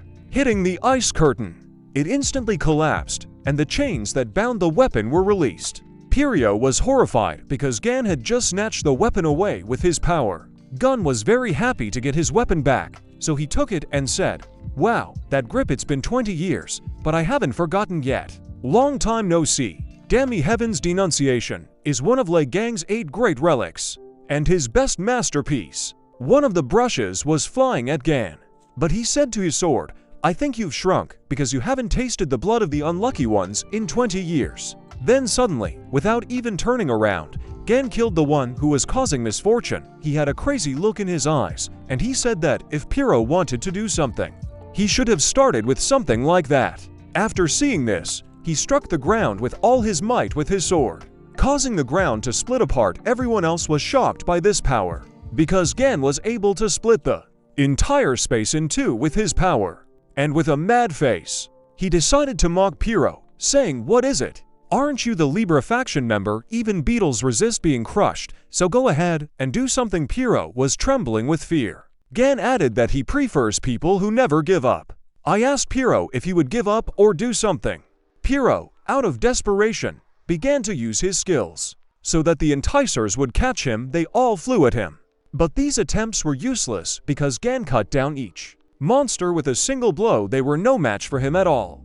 2 entrainers flew out of the ground and collapsed, but suddenly they are cut in half, and a gun flies out of them, shouting, "Yes, at least you can do that." It had been a long time since Damny had tasted the bad stuff. See how he likes it. Gan was covered in blood, and his smile was scary. Kevin started using his summer shooting star ability. Hugo also started using the Heavenly Radiance ability. Therefore, a combination of Saint's skills occurred. The skill was called Shining Storm. They realized that their connection to the gods had been restored when a gap was created in the mystical space. Virgo and Sagittarius are finally back in action. Gan was annoyed because it took them too long to get back, and their poses were banal. They were both yelling at him. Perio wondered, why does Lei Gan have so much power? His connection with God was about to be severed, but it doesn't look like it. And first of all, we need to get out of here. Then we hear a scream, and then we see Kevin running, jumping on Perio. He shouted that this was revenge for his right hand. Perio was terrified because he knew that he was about to die. But something started to come out of his mouth. Kevin was unable to break through this bundle of energy and realized that it was Morin's skill. Morin's soul came out of Pirio's mouth, which eerily said, "I really didn't want to greet you like this." Kevin suspected that this was Morin's doing. He greeted Kevin and said that he had something important to ask Pirio. Turning to Pirio, he said eerily, "Pirio, you weren't thinking of running away, were you? I'm sure we told you to get rid of them, didn't they?" It was clear from Pirio's face that he was very scared. He even started to cry. Morin said that he should be given another chance. And then the soul started coming out of Pirio's mouth. It began to rise up, and arms and a body appeared around it. Morin added that he would pay tribute to his god. So he ordered Pirio to become an enticer and complete his mission. At the same time, Jean-Louis Morin, the Saint of Cancer, activated Libra's rented skill equal exchange. Pirio was offered as a tribute at the same time. Pirio was on the scale. Gun asked Kevin what the name of the guy he was fighting was. Kevin replied that Lee Gun was going to come up with a nickname for him. By that time, a huge monster had emerged from Pirio, and Gun said that Kevin was quick on the uptake, so he suggested the nickname the Great Pirio. Kevin replied that he was already tired of his nicknames, so let him do whatever he wanted. He also didn't understand how Hugo got along with him and smiled and asked what else he could do. Kevin started log. Hands began to tear at Pirio's mouth, causing him to make strange noises. Gun told him not to burp like that because he was disgusted to watch. "But I thought the body is full of energy. Is it all because of the increase in physical strength?" After that, he decided to check the quest status. It said that the increase in physical strength was in progress and was at the 85 prec. How he had cut through the entire mystical space and thought that he had swung lightly that time. But it was so powerful, and he wondered what would happen if he hit a little harder. Gan jumped up and swung his sword, after which he flew at the monster and was very surprised by something. But we are transported outwards, where the man says that he came here at the request of the gang, but does not understand what is happening there. It was clear from his face that he was rather confused and surprised. The man thought about it. This is what a battle in the sacred domain looks like. Don't tell me he's fighting a saint. When suddenly a huge shockwave comes out of the ground, which destroys everything in its path. The man manages to jump back and realizes that Lady Eagle's estate has been completely erased. He is approached by Nuna, who asks, "Excuse me, is this building a sacred possession of the Virgin?" The man, noticing her, is very surprised. At this point, Pirio flies out of the monster's body, and Gan stands on top of him and thinks about how strong he has become, so much so that he can't even control it. And he understands that it is only 80%, but what will happen at 100%? It will be hard for him to get used to it. Kevin is absolutely horrified with his powers, and he is also crying out at him because his estate was completely destroyed. And now the maiden has become homeless. The holy sign of Libra asks, "So did Pirio lose ambush of those who bring misfortune, attempts to pit the saints against each other, and even internal treachery? All the plans failed. We look pretty funny, don't we?" Morin told her that he had no excuses because he didn't think that Lei Gang would be able to destroy the black class. The holy sign of Liber approaches him, and not only that, "You have revealed yourself. Why don't you try using your mouth since you have one?" "What were you thinking?" Morin just smiled mischievously and said that she didn't want to kill Lei Gang herself because he was just doing his best. She snapped her fingers, asking if he was trying to talk her out of her teeth. Morin was chained up and looked displeased, so he replied that he wasn't going to talk his teeth out of it. How would he dare to do such a thing at all? The Libra Saint sign replied, "I hope your sarcasm comes from the confidence of winning next time. Where do you think they've gone now?" The Libra Saint sign looked thoughtful. Morin was angry, but tried not to show it, and replied, "Kevin Hazard will probably declare his innocence then. Will they continue on to Scorpio?" Dunn and Hugo look confused when Kevin tells them that Scorpion tried to kill Gun because he's sure it was her. Hugo slaps Kevin in the face in disgust, saying, "I wouldn't doubt it if you blamed someone else, but Haley couldn't do that. You're not going to drag innocent people into this, are you?" We even checked the records of the Blade of the Mystic Civilization.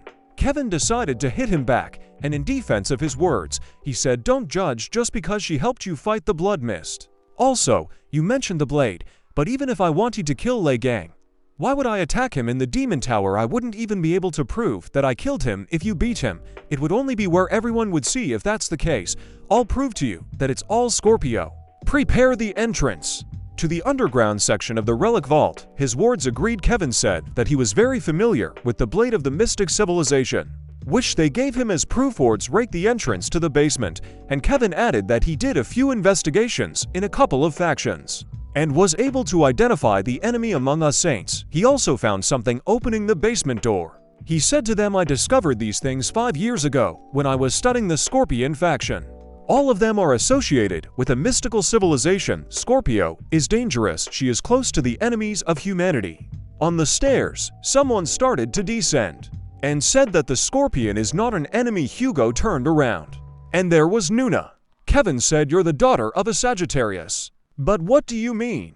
Nuna tells him that she is not sure of the Scorpion's danger. She had been to their secret estate before coming to them. Nuna said that Haley helped her, and she looked like a good person. She asked Kevin if he was jumping to conclusions. Kevin started shouting, "Have you been to the Scorpion? Do you even know what this place is?" Gun and Hugo didn't seem interested in this conversation, so Hugo suggested that we go out for a meal. We're transported to a restaurant somewhere. There's a lot of noise coming from it, and all the visitors are looking at the same place, and some even take pictures of everything that is happening.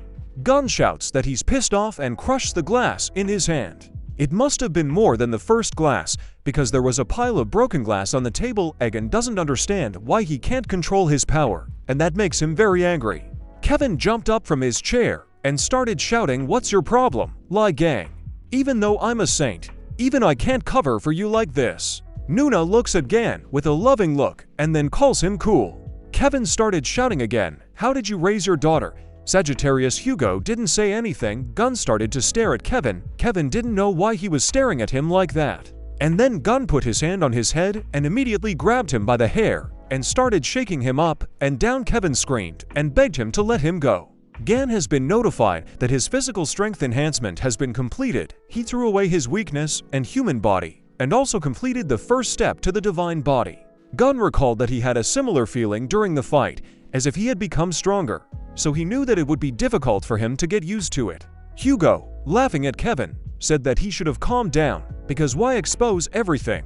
But then someone grabbed Hugo's head and started shaking him. Hugo was shouting even louder than Kevin. Again was finally convinced that he had become much stronger. Kevin was laughing really hard at Hugo, saying that he should have just sat still.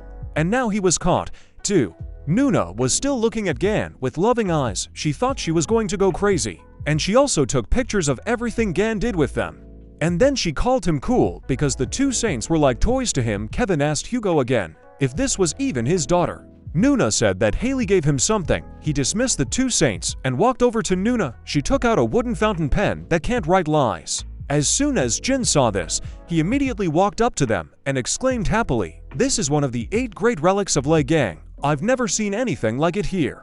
Gan wondered what the purpose of the final test, the intelligence test, was. Under the notes in the intelligence challenge, you need to create a record to record off Yacha's achievements. Dunn doesn't understand why she had the pen, because Scorpio was always hiding from him when she saw him. He thinks she hated him, so he asked Jin Man if he had checked the weapons that were in Kevin's basement.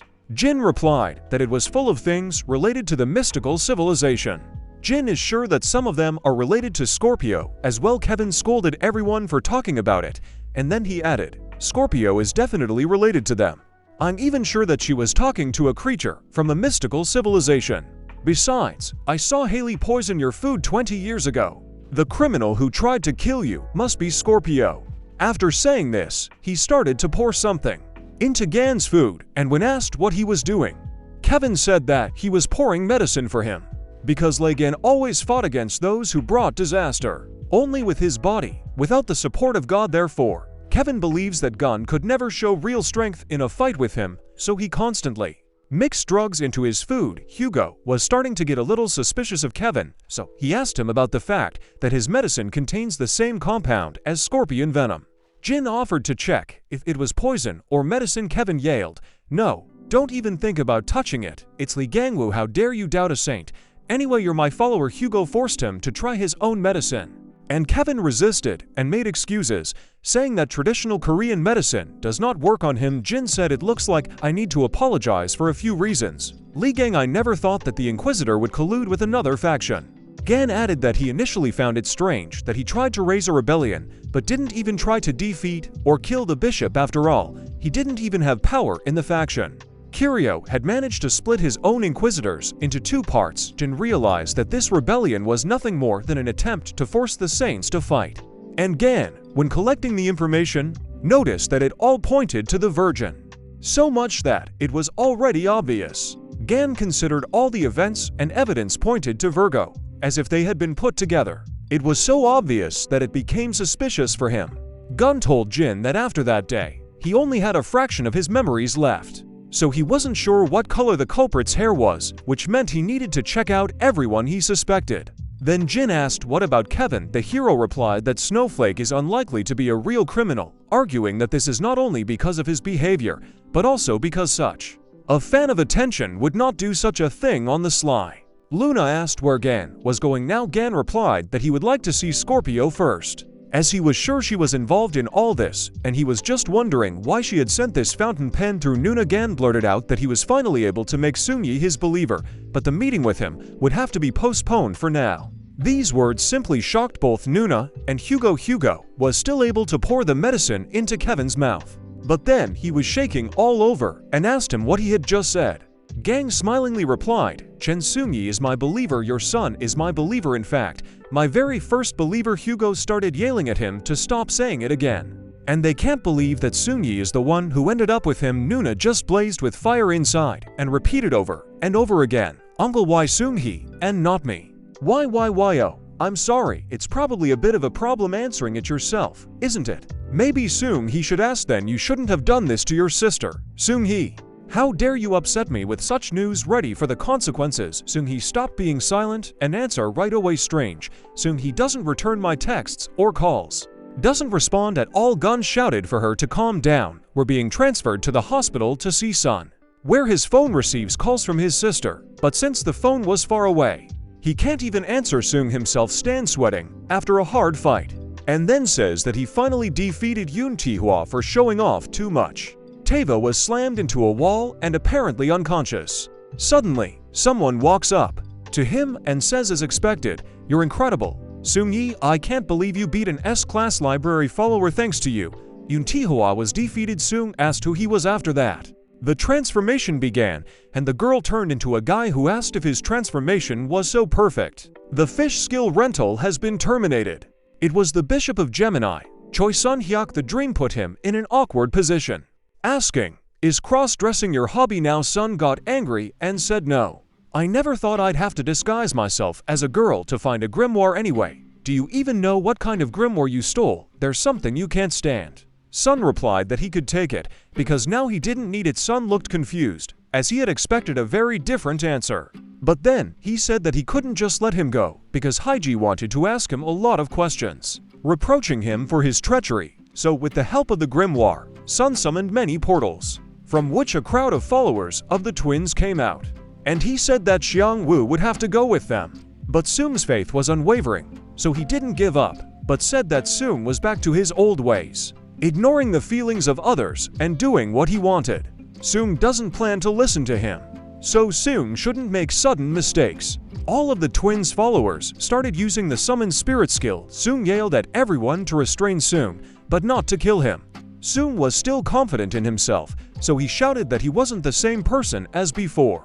Suddenly, his power began to be drawn into the core that all the Gemini followers were conjuring. Their faces showed great surprise and fear at seeing Sun's magic heading into the magic core, and they all started to panic that something had gone wrong. The dream itself is in shock, because he realized that they did not do it. A hand emerged from the summoning core, followed by a voice that laughed and said that this energy was amazing. All the followers of the twins are horrified because they did not want to summon this spirit. Sun thought, "No, if I remember correctly, it's a spirit that even Lady Haiji couldn't summon.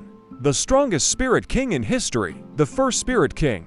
Delusion. They said that even though they had gathered such energy, they didn't understand how they were able to summon such a spirit when it wasn't even possible for Heiji to do such a thing. Everyone thinks it might be because of the grimoire. Elysian explained to them that even though they had started the summoning, it was the energy of Sun that brought it. Sam was very surprised. So Elysian asked Sanu, "Boy, what is this power? She's incredible. I may belong to Gemini, but this energy is so enticing." So much so that I might even change my faith. You could see on Sun's face that he wasn't happy with such words. And so he started to take it as a betrayal, and then asked how he could even do this after all. Isn't he the avatar of the twins? Belisianus replied with disdain that the connection with the Gemini deity had long since been severed, and none of them even know where their saint is. She's been away too long to stay with you. Just out of loyalty. Sung was already shaking with anger. And he thought that they hadn't even signed a contract yet, and the Spirit King seemed to be on Sung's side. So he decided that he needed to hold the Spirit King at all costs. Sung ordered all of his followers to kill Songyi. The dream itself was confident in its own ability, and told them to attack Mo. Suddenly, the energy borrowed from Ophiuchus ran out, and all of its power was gone. Dream was terrified that all his power was gone, and began to be afraid. The Spirit King was very surprised himself, so he asked if it was him who had absorbed all of Sung's energy. Sungyi started shouting in horror.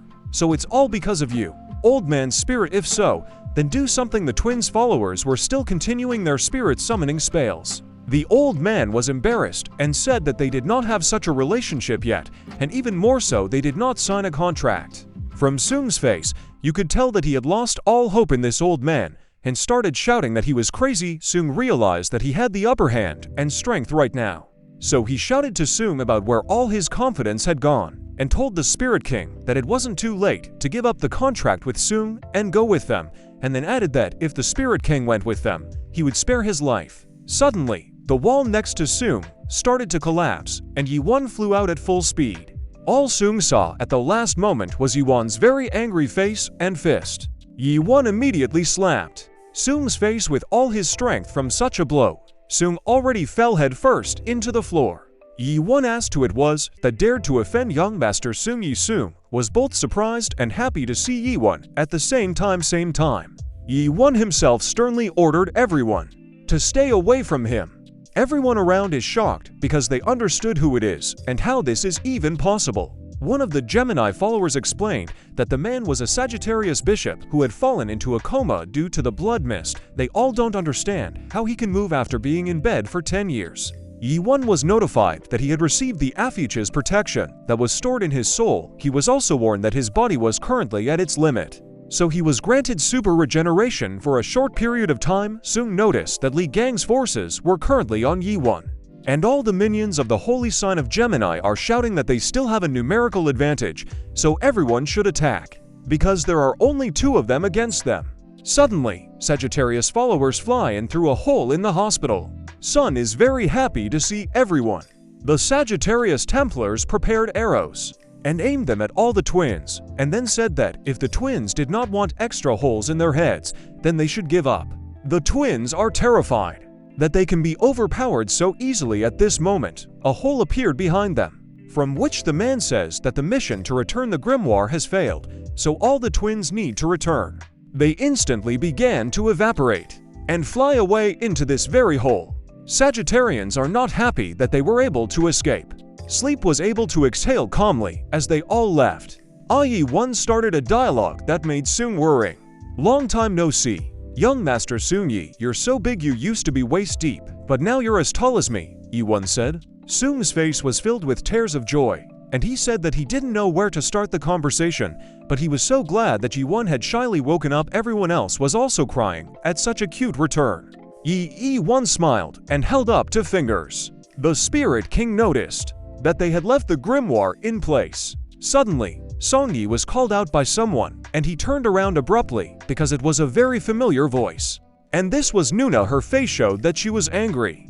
But she asked why Songyi was so surprised if he had anything to worrying about. Song stammered back that nothing had happened, but that he was just happy to see his sister, when suddenly Nuna started shouting at him not to dare lie to her, as she already knows that Sung has become a follower of Gan. Sung-yi realizes that he's really screwed up.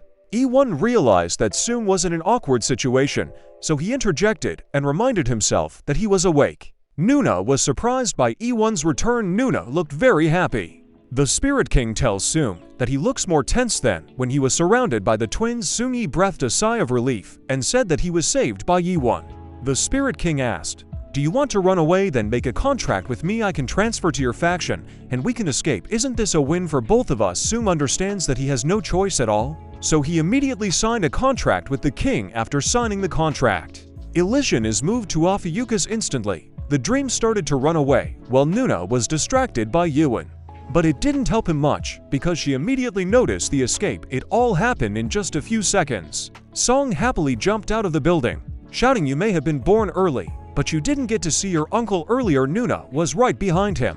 While landing, Song noticed that his mom was awake, so he stopped and surprised. Nuna, too, saw on landing that the dream was standing still. Although it had recently run away, they both saw their mother, so they were very happy. A nurse was probably sitting next to her mother. My mother replied that she was glad to see them so cheerful, and then asked how they were doing. There was a bright, hopeful look on her face, as if she was holding back tears. We are being transported to the Virgo teleportation station. There are a lot of people in this place. Gan is surprised that such places still exist. Kevin began to narrate. This is one of the remaining ones. Other factions have similar stations, but they are not used because they are not as effective as the Gemini stations. However, when the twins went crazy, this station became a discovery. Hey, are you even listening? Gan waved his hand and listened to Hyogo's dialogue, who was on the phone with Nuna. She told him about her mother, that she woke up but fell asleep again because she hadn't fully recovered yet, but the doctor said that everything will be fine, and there will be no problems with this. Hyogo couldn't hold. Nuna added that Seung-hee and the Sagittarius followers chased away the twins, and Yun-T Washington went missing while they were busy. Hyogo was angry and repeated Nuna's words. Gan and the others heard this, and Goth began to narrate. Yun-Tiba is the son of the Libra Saint. Lord Hyogo already knows who's behind the crime since the blood mist appeared 10 years ago. These were the sons of Saint Libra, Yun-Teva and Yun-Shiva. Therefore, Mr. Hyogo wanted to ask the Libra Saint to take responsibility. But after that, we are transported to the very moment that Goth is talking about. Hyogo shouts to the Libra Saint that it was she who directed the countermeasures during the appearance of the blood mist. And then he told her not to underestimate his connections, because he had all the research documents that she tried to hide. He knew about the special class cargo that Libra was carrying. He also knew about her sons, who were considered passengers. And besides, he is evidence of victims. It was clear from Hyogo's speech that rage was seeping into every part of him.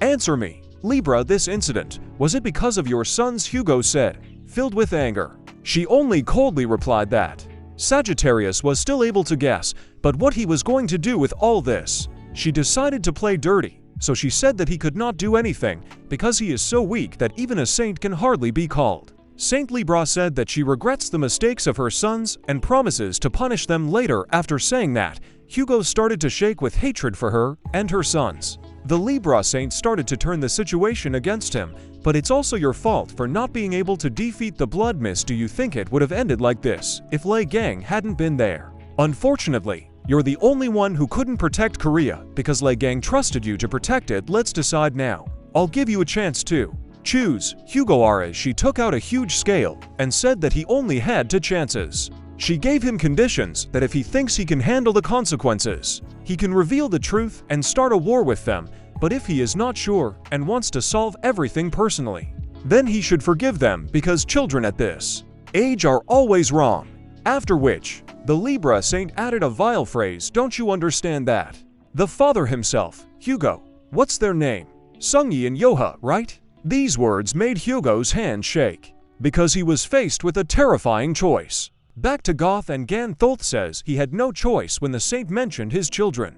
They didn't know what Libra could do, because Hyogo's faction, like him, had lost all its power, so Hyogo took it all on himself. For the sake of Nuna and Seung-hee's safety, it must be hard for him. Gun told Goth to do everything he could to find the 2 brothers. Gun guessed why Hyogo had sent his children to different factions, since he couldn't guarantee their safety in the weakened Sagittarius faction. Gun is very happy that the dream has passed from Gemini to Ophiuchus. Gun remembered that he had an extra task when Seung-hee became his follower. This task stated that Gan needed to create the Ophiuchus emblem and use it to assign the Ophiuchus saint. He decided to spend some time on the emblem later, but now he needed to find the saint. Hyogo finished talking on the phone and told Gan that it would have been a disaster if he hadn't sent people from the faction there as Gan suggested. So he thanked Gan. Gan stared at him for a very long time. Hyogo asked if he wanted to grab his head again. Gun said after a moment's thought, "Hey, Tiksu, do you want to join my faction? I'll even make you a saint." Hyogo was wilted by such suggestions, so he didn't even know what to say. But the Sagittarius god was not happy. Therefore, he shouted that it is necessary to stop poaching his contractor. Goth and Kevin are shocked that God himself has appeared to Gan. Kevin asked Gun why he didn't ask him. Gun asked him if he wanted to join them. Kevin started laughing furiously and gave the middle finger, saying that he didn't even think about joining him. This hurt Gan's ego, and he started beating him up for that. Gun's divinity increased with each hit on Kevin. Goth says that Gan should stop and enter the teleport. Hugo ordered him to be quiet in utter disgust. Goth doesn't understand why they treat him like this, and Gun is still hitting Kevin. Hugo asked if he was really going to pretend that he didn't know why he was acting like this, remembering the moment when Nuna called Xion, and then said that she needed to go back to Korea right away. Goth hesitantly said to her, "Miss you, calm down. I'll tell you how to get to Korea quickly. Let's go to the teleportation station together. I think this is the fastest way. This meeting was destined by fate. I will give you the teleportation scroll." Goth realized that he wasn't even being listened to when Jin gave Nuna the teleportation scroll earlier. She was very happy and thanked me for such a valuable item. This made Goth very angry, so his hostility towards Diva increased slightly. Nuna asked Gan if he would go to see Scorpio, and then she said, "Scorpio is generally a recluse, so it's hard to get to him. Plus, the mystical civilization blocks all methods of transportation by water and air. Therefore, people go to the Lion and pass through their territory. I'll head there as soon as I'm done with my business in Korea. Meet me at the Lion Zoo, right? Uncle, Dad, I watched you fight the Blood Mist. Thank you for your hard work." After that, Nuna teleported away, and Gun said that this is why Hugo is raising children. Hugo replied, "No matter how tired you are, the children's faces relieve all the stress." Then he noticed the sad Goth and started suspecting him that he was acting strange, and asked if he was thinking of Juho with bad intentions. Goth was confused and knew what to say. Hugo lashed out at him because he was angry. The guards say that they need to go to the teleport. They all calmed down, went to the teleport. But Hugo noticed Kevin and was not happy about him. Kevin replied, "Of course, I need to check the information, and it will be a problem if someone beats me before me. Therefore, I will fight off those who will come to him. Then Lai Gang won't lose to anyone but me." Gun was angry, but he didn't show it.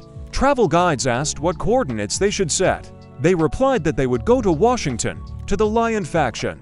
At this time, the chairman of the Lion faction already knew that Lai Gang had arrived in America, so they decided to prepare a grand meeting. After all, who can greet the strongest saint better than a lion? The celebration will be the battle arena. The fight commentator says, "Gentlemen and ladies, welcome to the Arena of Lions. Today we will see the battle of the century between Stephen Marker and Lai Gang." Stephen is terrified about how he got there and who he is. In front of him, Lai Gang just stands there yawning. Stephen's been terrified since it all came to this. We're going back a few hours. Guys walk around Washington and look at everything. They saw a huge statue of Stephen and a lion. Gun and Hugo thought it was narcissistic, but Kevin was just so excited about such a statue, so he even wanted to build it for himself. Gun and the others saw him and thought, "My God, why did we take this child with us? We let him travel, and he's doing this." All of a sudden, they hear screams that say they've finally found Lai Gang.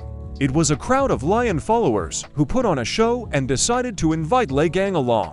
Gun doesn't understand why, but Kevin is jealous that Gun was called instead of him. Leo's followers are shocked when Hugo grabs Kevin and starts rubbing his fist on his head.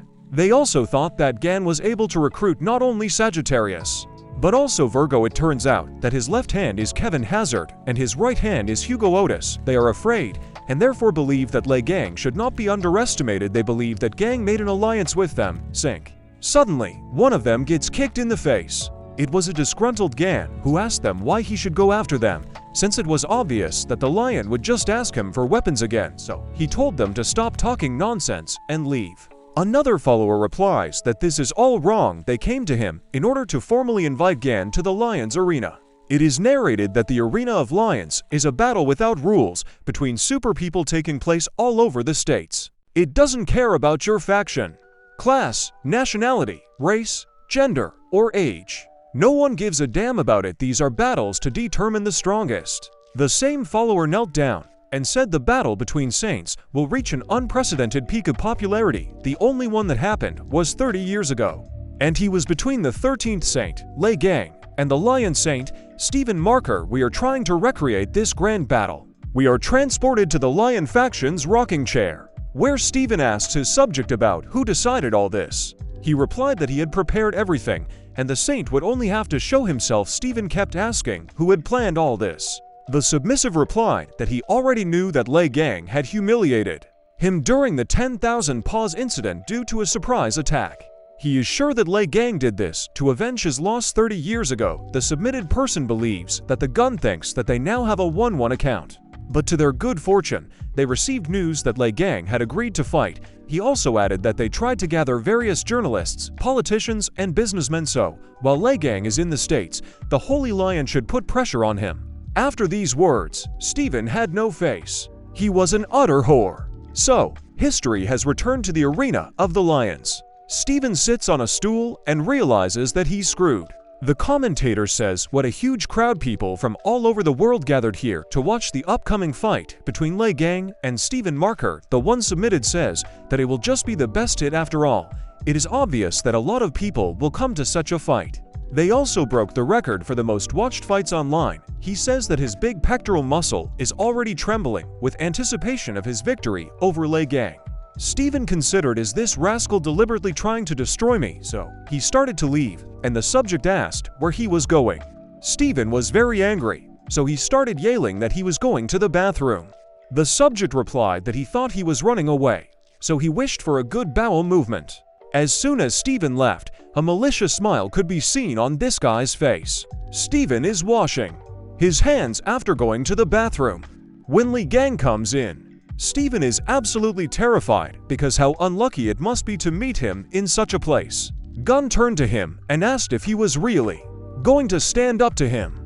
Saint Leo came up with an excuse and began to tell what was really hard to bear was your death 20 years ago. In those days, you were our symbol, giving us faith that humanity would finally triumph. However, when everyone found out that you had died in the tower, humanity was devastated, and maybe you won't believe me, but I was devastated. Tigan said it was all nonsense, because such a person would claim that it was he who killed Red Eye and returned the lost lands. Stephen replied that he had no other choice. He couldn't show people that all the saints were broken. Then he looked in the mirror and realized that they were not saints, but necessary evils, so they should not be so noble and exalted. Saint Leo believes that he must simply endure everything in his path, so that humanity does not collapse, because for him, it is much more terrible if humanity falls into despair than it will be reproached for its impotence. Stephen knows that he will face the fury of people when they find out the whole truth, but if it all happens, when all the things that lead to misery are gone, then he will be able to endure everything. Dunn had been listening to his stories all this time, but he knew that he was just trying to hide something. So he told Stephen that he talked too much, so he should say what he wanted. Stephen started to worry because he thought it would work, so he said, I don't know, I mean, this arena is just for fun, right? It's just a system for preparing people to face the potential for disaster, and there's no way we should use a place like this for a show fight with a bunch of spectators, right? Gan was already getting angry, so I told him to get to the heart of the conversation. Stephen started to get even more worried. So trembling with fear, he asked for a draw, just to call a draw. And so again, the story returns to the fact that they are already standing in the ring.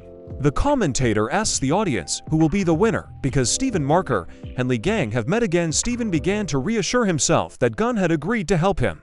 The commentator says that the situation has changed dramatically because Lei Gang announced that he wants to fight every fighter in the arena. Stephen even agreed to his terms himself, remembering what he had offered at the time.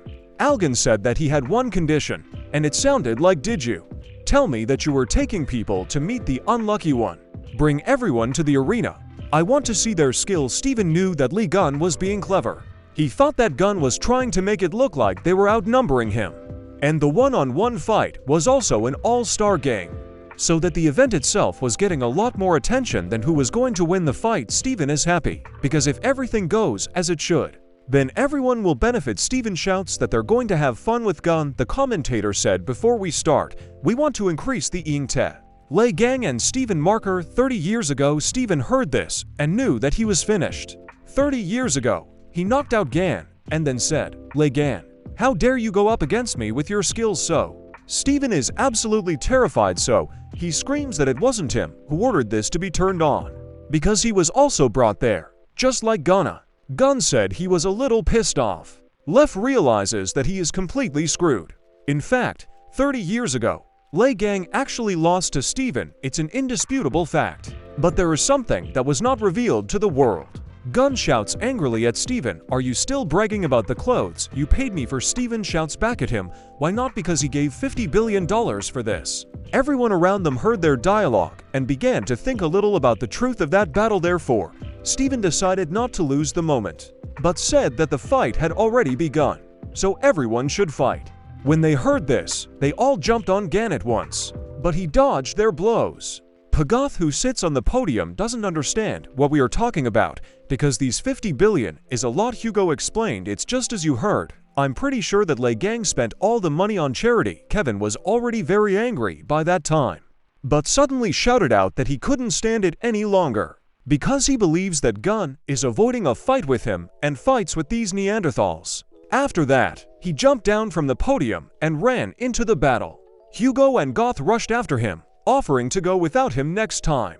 All the people in the stand shouted, "Lei Gang is a scoundrel." I can't believe he called out to his team thinking he was going to lose. "Stop them, I knew they would." "Hey, do you even know how many people put up for the fight? How dare you interfere? Stop them, don't let those lions in." The situation was very tense, so the commentator said that there was an unforeseen situation. All the spectators rushed to the arena. A huge crowd of people rushed into battle. Kevin was also flying from one foot to the other. This shot was caught on an online broadcast where people were shocked that such a thing was happening there. The commentator said that even the market will be quieter than this commotion. In the VIP room, two guys are yelling at them to stop, so they turned around and called out to Oliver, but then he was already gone. They don't understand why he left when this is happening in the arena. Oliver looked very displeased and said under his breath, "I'm going to go crazy with them. Why did everything turn into such chaos? I think then I have no other choice but to take the next step." Nuna, who was standing nearby waiting for Oliver, asked what the plan was. Oliver was startled and addressed Nuna more formally than usual. She asked if the bishop who had given her the job shouldn't know where she was. Oliver said he'd forgotten a little. Nuna asked when the bishop had been in formal contact with her. Oliver didn't know what to say to that. So Nuna immediately suspected that it's not Oliver at all, it's someone else. "We're going back to the slaughterhouse, where everyone needs each other." Steven is shocked because Oliver was supposed to be in charge of security.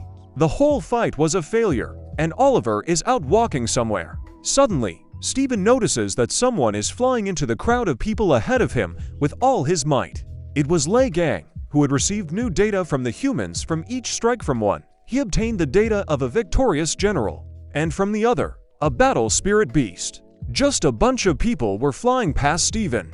Lei Gang raised his fist and shouted, "Get out of here, I knew it. I knew calling everyone was a good idea. So much data to extract. Thank you, overgrown cat. I'll be happy to swallow them all." There was a crowd of people lying around Gun, and Steven was wary. Gan looked very pleased, and then said that it was now the turn of the battle with the Lion Saint. Gun originally wanted to be a little more gentle with him, but that old video of their fight, so he told Steven to get ready. And Steven was very angry, and he said, "Data, don't tell me the reason you asked me to gather all the warriors." After throwing out another warrior, Gun said that Steven finally figured it out. He thinks that Steven hasn't changed at all. The Lion Saint Mark was very angry, so he started using his ability and shouted that since it had come to this, Gan should prepare to pay eye for eye. Steven jumped on Gan and shouted that he would use everything he had, but Gun just slammed his into his face so hard that Steven was sent flying into the wall. While he was flying, Gan immediately flew up to him and already swung his hand for another blow. Steven is terrified at such lightning speed. All Gan started hitting with 100 punches, and he was doing it with great speed. Steven, when he was already beaten up, thought, "I'm crazy, an eye for an eye. Aha, right now, so after all, you can die." God, but Gun was beating him too fast, so Steven didn't even have a moment to summon a god. Suddenly, Kevin enters the battle between Steven and Gun. He runs to Ganon and asks him to fight him. Kevin's face shows that he couldn't wait to fight Gun. But at that moment, Nuna and Oliver fly out of the wall above Kevin's head. They are all shocked by what they saw. Nuna flew into Oliver with her foot, and then hit him with all her strength in the ground, so much so that everyone around them flew apart. She asked the fake Oliver, "Why don't you show yourself before I roast you?" Immediately, the mask started to fall off, the fish skill stopped. It was a girl. Nuna said, "Long time no see, Sylvia. You're just as awful as ever." Sylvia told her to shut up and chided her that the only thing Nuna was good at was brute force. Sylvia is an SS class Pisces cardinal. All the warriors are gaping because right in front of them, Oliver has turned into a girl. Nuna explained to them that it was Sylvia who just turned into Oliver. Sylvia shouted at Nuna to take her foot off, and Nuna angrily asked what she wanted to fry. Kevin is on his knee, and you can see that he is very angry because every time he wants to fight with Gun, someone gets in the way. He shouts that this time is for sure and hits the ground with his sword. But suddenly he hears the sound of piercing. Turning on his sword, he realizes that he accidentally pierced a person.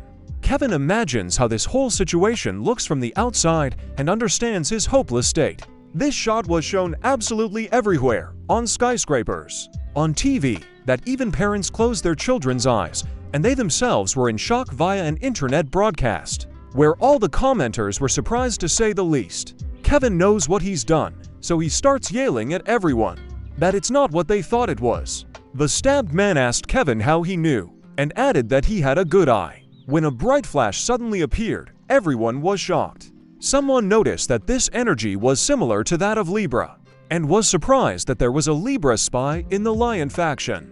Gan recognized the haughty voice immediately, so he asked if it was a scale. The Libra puppet replied, "Long time no see, Gun. But to think you noticed me hiding in this body in the midst of all this chaos." As expected of the Holy Virgin, Kevin heard this and started looking around to see if anyone was suspicious. But when he realized that no one was paying attention, he started shouting to Libra that reading it is just spitting, but in his mind, he was very glad that he managed to get out of the water safely. Libra asked Gan how he was able to survive. She couldn't even think that he would come out of the tower like a cockroach. Gan told her to shut up and added that her methods were as flawed as ever, just like in the Maiden's Manor. Libra said, "That's exactly why I hoped I'd never see you again. But I think it's worth admitting that you're strong if you're still alive." Gan, so what happened? Kevin, I was sure you had pierced Gan's heart. Kevin got angry and started shouting that she was trying to frame him, and added that he would not allow himself to be insulted any further. Lyra continues to substitute Kevin, so they tell him to stop making excuses, because according to her, Kevin wanted to kill Gan most of all. She said that not only she knows about this, but also the other signs. When suddenly a huge firestorm hits her and Hugo shouts at her to be quiet. And then he adds that she can't be fooled by them because they already know what kind of person she is. Libra said, "Hugo, I'm disappointed. I thought you'd regained your strength. A light like that wouldn't be enough to burn this body down." Obviously, the sword has to be sharp to Kevin at that moment. Kevin leapt with his sword at the Libra pawn, but immediately after the blow, he was surprised because he couldn't even pierce the pawn's body. Libra laughed and said that he had stabbed Gan 20 years ago, and now he was clinging to him where he had lost his spine. And Kevin was thinking that he couldn't pierce through the body, and all because a saint doll could be so strong for one reason. It's because of the divine mark on his forehead. It is narrated that the divine mark is a special stigmata that the deity can bestow on his believer. Such a follower is able to use power comparable to that of a saint. This means that this doll is on the same level as Giselle Lawrence herself. Suddenly, behind Kevin, a voice says, "Hey, move over." After these words, Gan jumps out on the pawn, who hits the enemy with all his strength with his sword. Libra says, "It's all pointless because she captured his sword with her sacred vines." She added that a follow with the divine mark receives protection directly from the deity, and unless they bring their deities here, they will never be able to break through the divine mark. Before he could finish speaking, Gan's sword broke all the chains. Gan shouted to Libra, "Are you afraid? The phase has changed so much," and immediately cut the divine mark in half in the pawn as well. Jazel looked very scared and was surprised that Gan was able to destroy the divine mark. Gan had exceeded all her expectations. She couldn't accept such a defeat, so she said to cheer her up, "You need to be at least that strong." Oliver comes up to her and says that it's not necessary to drag Gan into frame the Holy Lion. Jazel replied that everything would have worked out if it hadn't been for Kevin Azar. They came up with this plan in a hurry, so it's not surprising. Then she asked how Oliver was doing after the operation, then she corrected herself and said that it was better not to be Oliver, but the future Saint of Lions. We are going back to the arena of the lions again. Gan had obtained a small piece of information about the divine mark. Gun said that he was disappointed in Hugo and Kevin because the Saints couldn't deal with a normal doll. And he praised Nuna, saying that only she made any contribution. Kevin asked Gan, "Lagan, did you summon a deity or something? How could you destroy someone else's divine mark?" Gun doesn't understand what Kevin is talking about and says that he doesn't have a deity.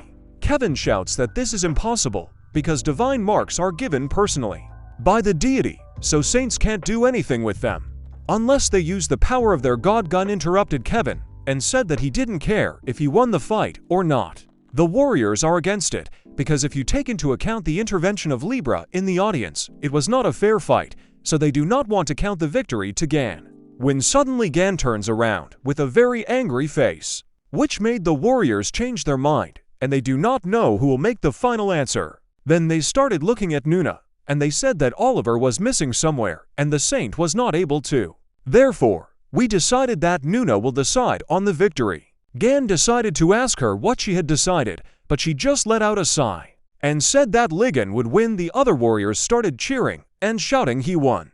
Ligan won. I knew it was a good idea to bet on it. So many opportunities now, the jackpot. Long live Ligan.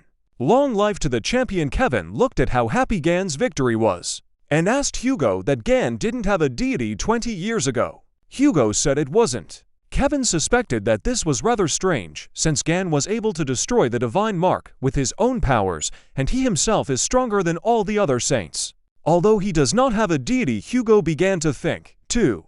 And Kevin said the final guess is that Gan is the deity of the new constellation.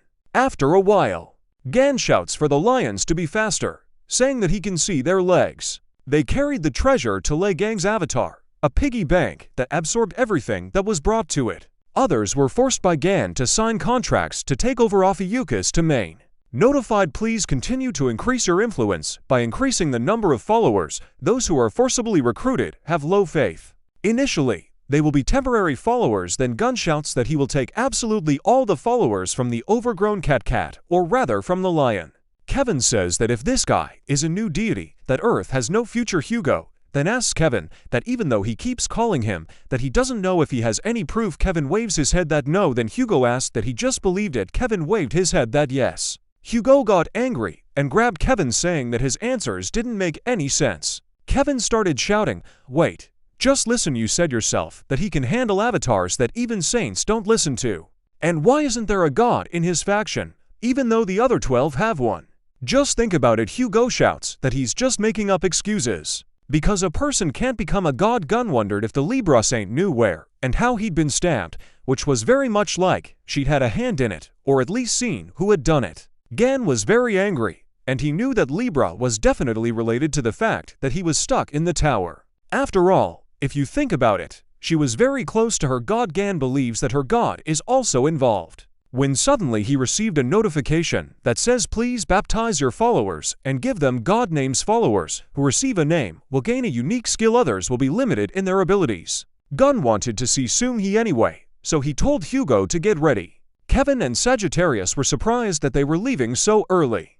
Gun explained that he wanted to see Ji-woo and Yi-won, and that he wanted to visit them before meeting Sung-hee. We are transported to Scorpio's headquarters. She is watching TV, which shows the moment when Nuna called Li Gang the winner.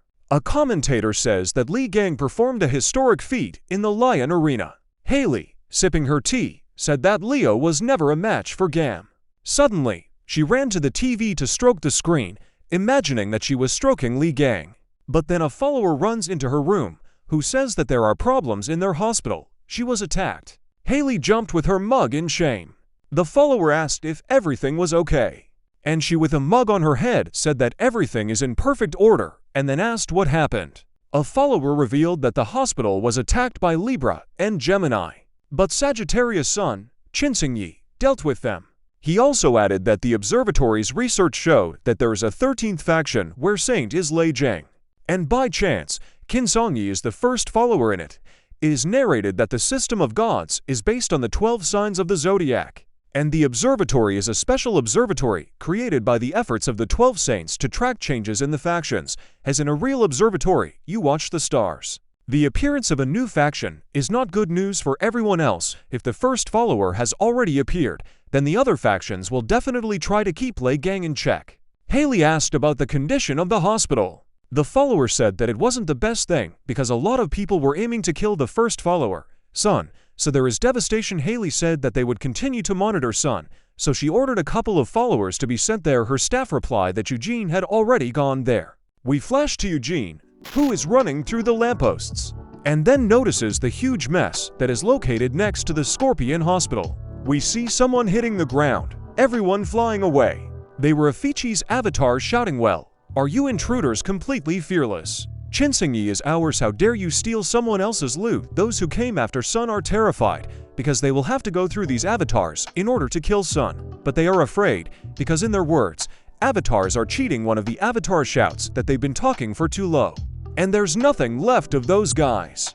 Dream, looking at all this, understands that this place is very cruel. The Spirit King noticed that Sun was doing a great job since he was able to set avatars on enemies. The king thought that he would run out of mana again and get caught. Song decided to play smart and said that he was pretty smart, but he couldn't believe that the avatars that wanted to torment him were so reliable. The Spirit King says that they just don't want their toy to be stolen by some small fry. They recall a moment when avatars yell at Sun, "How dare a person try to control avatars? Grind it to powder. Don't think that we will love you as our lord.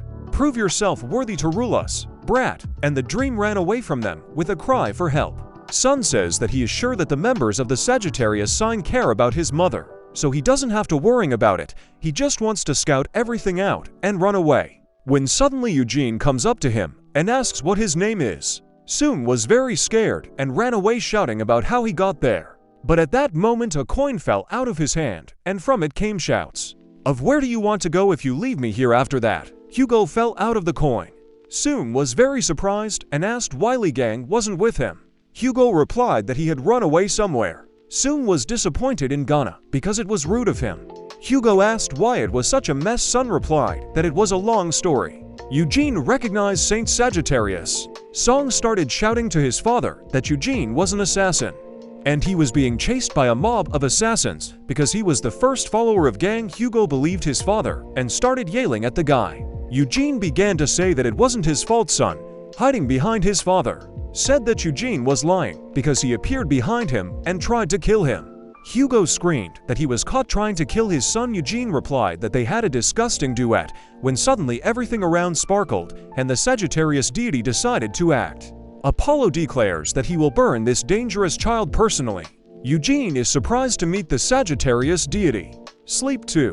So he asked why the father's god had appeared. Eugene doesn't understand why God intervened in this situation and said that they made it worse themselves, so they can't blame him.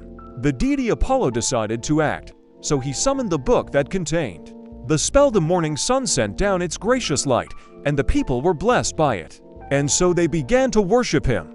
But Eugene took out his special pen, with which he decided to change the spell to the morning sun sent down its gracious light, so people couldn't receive its blessing. The light of grace was hidden at nightfall, so people could not receive its blessing. The deity started to disappear, and Hugo and Song were too surprised. Eugene, laughing, said that it should be dark at night, as the sun can shine at night. Hugo asked what he had done. Eugene replied that he had just dealt with the irritable god, and now no one would interfere with them. Eugene was Scorpion's archivist, but he was so proud of himself that he decided to change the text in the Sagittarius Bible. And he said when the avatars of the sun knelt before the darkness, everyone laughed at them. Suddenly, Hugo's words hurt, and he immediately fell to one knee. Sun screams at his father. Hugo immediately realized that the lines he was saying were from the Holy Sagittarius Bible, which is sometimes read by a deity. But only God can read the Bible. Eugene repeated these lines over and over again. Hugo writhed in pain and realized that these lines were different from the original, and it seemed that Eugene had changed them. It is narrated that the Bible is a divine scripture containing the activities and achievements of the faction. Things recorded in the Bible themselves become legends and myths, and these scriptures become the power of the faction. And the only people who can read and edit Bibles are archivists, which was Eugene. However, they no longer exist in this world, because the saints, together with the support of the gods, slaughtered all the people with such force. Deities went crazy over archivists, because some humans could handle the deity himself. That's why Apollo intervened in the battle. Eugene, impudent, said, just look at how your haughty faces are filled with fear at the sight of me. Well, now maybe we should clean up all these midges in the hospital. All of a sudden, Gun was already on top of Eugene and was flying into him with all his might. And then I asked Hugo that he was supposed to check on those who woke up in the hospital, so they immediately beat him up. He also added that Hugo should have finished everything and come back to him right away. Eugene is passed out and has a nightmare about slaughtering all the remaining archivists, as well as those who dared to belittle the authority of the deities. Eugene lay among the corpses and cried, wishing that he could finally be saved. Suddenly, he wakes up in bed screaming, and Haley is glad he's finally awake, so she asked about his injuries. Eugene asked where he was and who she was. Haley said that he could relax because this is her holy estate and there won't be any problems here. Eugene wakes up on a construction site near Scorpio Hospital and was bound. Everyone noticed that he was awake, and Eugene himself was scared that he was tied up and shouted to be released. Goth tells Sagittarius that the boy regained consciousness, but at that moment he saw Jiwoo, and so he ran to her with tears in his eyes. She was also very happy to see him. They were hugging each other very sweetly. Hugo was very glad that his wife was able to wake up, and she told him not to cry on such a happy day. Everyone was very happy for them. Gun went up to Eugene and said that he had quite a fun ability and said that he was an archivist. Eugene got flustered and said he didn't know what he was talking about. Gun decided to push him and told him not to shirk because he already knows everything. Eugene realized that he had revealed himself too easily, so he started using the scorpion skill, Shadow Move, and I was able to run out of the shackles. Calmly, then he decided that he was using Jiwoo as a hostage to escape. Pushing Hugo, he tried to grab Jiwoo, but it was immediately snatched away by Jang. Eugene doesn't know when he got there. I decided to run after him, but every time Gan dodged his attacks, Eugene was angry and shouted at him to let him hit him. Jiwoo was laughing loudly. Song said that his mom seems to be having fun. Yuan said that she's also a fan of Lee Gang. Dream was surprised by this, and Hugo started yelling at him to let her go, and why the archivist, or whoever he was fighting if he could escape. Eugene replied that his pride wouldn't allow it, and he had to strike. Jiwoo shouted that this was the only time she could sit in Ligung's arms. The words made Hugo's mouth bleed. Song walked up to his father and shouted, "Dad, were you so shocked that Mom is a fan of Uncle Gan?" He even coughed up blood because of the feeling of defeat. Gun shouts that he is too serious, and how can you even be jealous in such a situation? Eugene thinks that Gun can't ignore him forever, and since it's come to this, he decided to read Gun's Bible. But they tell him that it is impossible to read because the deity of the goal is not written down and is new. This Bible cannot be identified in the register of archivists. He is surprised that a new god has been found, but then Eugene is pinned to the ground by a huge hand. They were Gan's avatars. Gun joked, saying that apparently this guy doesn't know how to look up. I asked him if he had tried to read his Bible. Gun decided to look at the notifications. They said intelligence test. We need to find an archivist to record a future's achievements. Eugene Christian is Scorpio's archivist, and he's the target of the latest achievement. Be careful, because he may threaten the throne of God. Gan asked him to become a future's archivist. Eugene decided to be sarcastic, saying, "So that's what kind of nonsense he decided to say." And then he gave me the middle finger and sent it off. At the same time, Gun said that they had no choice, and therefore they would have to stab Eugene. But then the avatar was very surprised, because he was stopped by Redtail. Eugene realized that these were the poison glands of the scorpion avatar, and if they were here then the princess must be here as well. At that moment the poison started dripping, and from the drops the saint of the scorpion began to appear. Eugene called out to her, and she began to scold Eugene because he was very close to death. And why did he even start acting without orders? Because she told him to be careful. Suddenly Gan called out to her, saying that they hadn't seen each other for a long time. She turned around, and he added that if she didn't want to finish shouting, she should answer. An avatar stood beside her, telling him to watch his mouth. And Haley couldn't say a word in her excitement. Then she spun around and shouted Kaya. It was obvious from her face that she was very shy. They're all shocked that she was able to turn her head 180 degrees. Eugene, and everyone else in general, was shocked by these words. And she got down on her knees. The avatar asked if she was all right, and she said she was fine.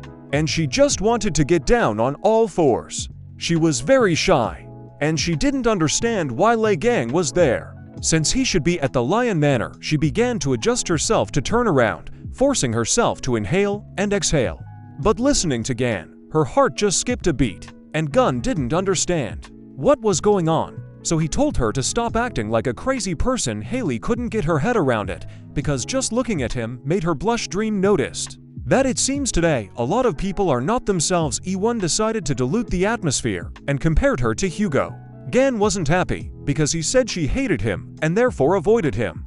But he really wanted to ask her a few questions. He took her by the shoulder and told her to gather her thoughts. Haley screamed when Gun touched her. The avatar asks the princess to calm down and then let her go. Song doesn't understand why she's acting so strange. E1 replied that such things probably take him a long time to understand. The avatar kept asking Lei Gang to stop holding her because it was too stimulating for her. Agan still didn't understand what was going on, nor did he understand the avatar's woe.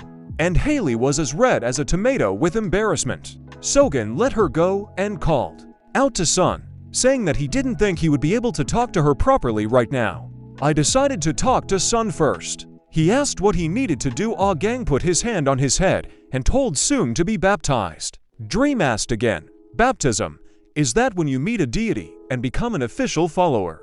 Wait, why do you put on such a righteous ceremony as if you just want to fry potatoes like lightning? Gang replied that it was just a meaningless formality. The Dream screamed that it is not necessary to do this now, because it is important for him, and he was not prepared. Immediately, he was transported to an empty space, and he did not know where he was because the deity was not yet visible. He was asked if he wanted to become the first Afiyukas attendant. Sun replied that he really wanted to, and there added that he believes in Afyatis and therefore wants to become his follower. He was told to turn around, and there, a bright figure appeared out of the darkness. It was so bright that it almost blinded Sun, but he could see the familiar features. And he realized that his uncle was a deity himself. There was a huge snake that opened its mouth and ate Sona. He immediately woke up with a scream. Gan asked him how he felt. Dream was baptized and received a new skill. Gan has been notified that a follower of Chinsing I has awakened into the Afyati's protector. As a bonus for becoming the first follower, he will gain some skills. At the same time, he said that the Afyati's deity was Lei Gang. Gun is glad that Song understood this faster than Kevin and Hugo did. Song was so happy that he wanted to show off to his sister, and Haley said, so, how was your first baptism? You can finally say that you have followers. Congratulations, Gun. Gan was notified that he received abilities for awakening the first follower. His baptismal level had increased, as well as the level of sense 13 too. Gun saw that Haley had finally come to her senses. Then he activated his sense of 13 and attacked her. The avatars also moved and started holding each other's weapons. Gun was surprised that she was still standing there, so he asked her why she didn't dodge. She replied that she knew that Gan would not harm her because he said that he wanted to talk to her about something.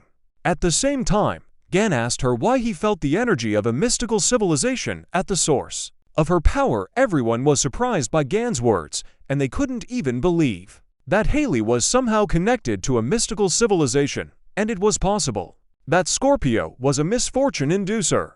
Gan said that she seems to have deceived the whole world, and apparently her god too. The avatar started shouting at Gan, "You poor god! How dare you touch our princess? If it wasn't for her orders, I would have wiped you out right now." Gan added that her subordinate is also a disaster inducer who is just pretending to be an avatar, because what avatar would be so polite to a saint? Haley said that he was right, because the source of her powers is the energy of a mystical civilization, but she still considers herself a human being. And she is also on his side. At the same time, Gun offered to prove it to her, and he just has the right thing for it. Lime took out a questionnaire, and Gun offered to answer the questions. She answered without thinking, saying that the answers were more common than she thought. Gan noticed that her answers were rather short, and she said, "I know it's funny to say this, since I've already written it, but how do you figure out my true intentions with these answers?" Gan replied that it was obvious, and took out his relic, a pen that can't write lies. Haley was speechless and completely shocked when she saw it. Gun said that as long as he had this pen, he would understand her true feelings, regardless of what she wrote. Gan decided to start with the first question, which asked her what she thought of Lee Gan. At that moment, Haley was so red and sweating that words couldn't describe it. Gun reads aloud what it says. "I love it so much, he's very charismatic. So I betrayed the mystic civilization." Haley was too embarrassed to say anything. Gan reads the next question, which asked what kind of relationship is. Gan read aloud again, and the engagement was announced. Gun still doesn't understand what's going on and says that the pen must be a little off, so they'll try again another time. Then even Dream realized what was happening and blushed, and then he started shouting that there was an emergency going on, an incredible emergency. He ran after Nuna, shouting that his uncle's innocence was in danger. Haley's avatar noticed that she went back to her roots and chose people. Avatar started talking about the wedding in a veiled way, and Haley started shutting him up and decided to get out of there as quickly as possible, telling him to grab Eugene and leave. Gun asked her where she was going, but he didn't finish talking to her, so she can't leave. It was all red, so red that words couldn't describe it. And Gan asked about the weapons of the mystic civilization. The same blade that had pierced him in the tower. She replied that this blade was endowed with the power of a monarch. It is narrated that the monarch is the name of high-ranking persons in a mystical civilization. Weapons with the power of a monarch are imbued with power, so much that they can deal with. Gan couldn't go back after being hit by such a knife. And Haley, because of the danger of such items, collected them and sealed them. Gun immediately recalled Kevin's words about finding things that belonged to Scorpion. Gan understood why she had it all. Duff asked in shock, "Wait a second, is there another leader of the mystical civilization? I thought Red Eye was defeated 20 years ago." Haley said that unfortunately, Red Eye wasn't the final boss, and there are at least 3 other creatures as strong as him.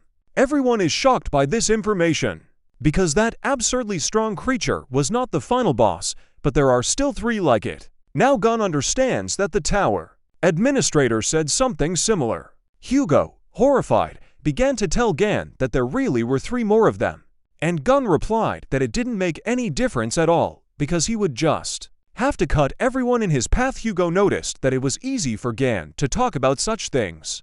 Gun understands that it won't be as easy as it is now, so he needs to get stronger. He asked Haley to give it to him, and then he would believe that he was on her side. Gun pointed a finger at Eugene.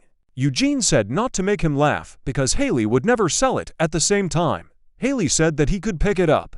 Gan started to smile, and said that he really liked such easy deals. Haley also looked pleased, and asked if he needed something else like this. And Eugene seemed to collapse inside, and metaphorically began to fall into the abyss. We are transported to Scorpio Hospital, where Gun stands and says that he hasn't had coffee in a long time in the morning, looking at the beautiful view. He understands that you need to enjoy your moments of relaxation, no matter how busy you are. Suddenly Eugene shouts to Gun that Gun is unlikely to survive. After this, Gun says that he is ashamed that Eugene can't rest with him. Eugene started shouting at him to shut up and asked why he was being treated like this. Gun decided to play a joke and said this all because Scorpio sold him for free. But when you get a new job, you need to try harder. Eugene was very unhappy about being forced to work and thought, better turn around in the dark alleys. Like, gang, do you really think I'll work for you forever? I'll make you regret writing your Bible. After these words, he finished sensing with the Bible. He was glad that he could finally see his Bible. The Bible says that the archivist became his servant. Eugene can't believe such a small thing was recorded, and I decided to change it. Eugene looked like a madman, and then shouted for Gun to kneel in front of him, but immediately, his cool plan was interrupted by Gan's fist. Gun asked him if he was completely out of his mind. Eugene doesn't understand how this is possible, because he definitely changed his lines. Gun grabbed him by the head and lifted him up, saying, "Life doesn't always go your way, does it?" Suddenly, he saw that Jiwoo immediately changed Eugene's lines. Eugene is shocked that she was able to change the lines. It is narrated that Libra is the first in the ranking of factions with more than 2 billion followers at this point. Even Ligging would have a hard time resisting them. In addition, Libra Saint Giselle is not just a representative of her deity. In terms of skills, she is so advanced that she can be called a deity herself. Standing up to Giselle is almost like standing up to the god of Libra. And to meet him or the ruler of a mystical civilization, he desperately needs an archivist to confirm his achievements, prestige, and physical strength. Eugene doesn't understand how Haiwu can change his inscriptions. Gan replied that Haiwu has a hidden potential as an archivist. Haley asked him that he also had a goddess of fortune among his followers. Gun is glad that he has 2 archivists. He completed all the tests. Now he was released from all restrictions after completing the tests. Now he can use divinity again, and he also unlocked the instincts of a fighter. We are transported to the Libra Manor and the faction headquarters. Libra asked if Scorpio had met Gunna. Her follower says that they are now together. Sagittarius, Virgo, Scorpio, and Gan.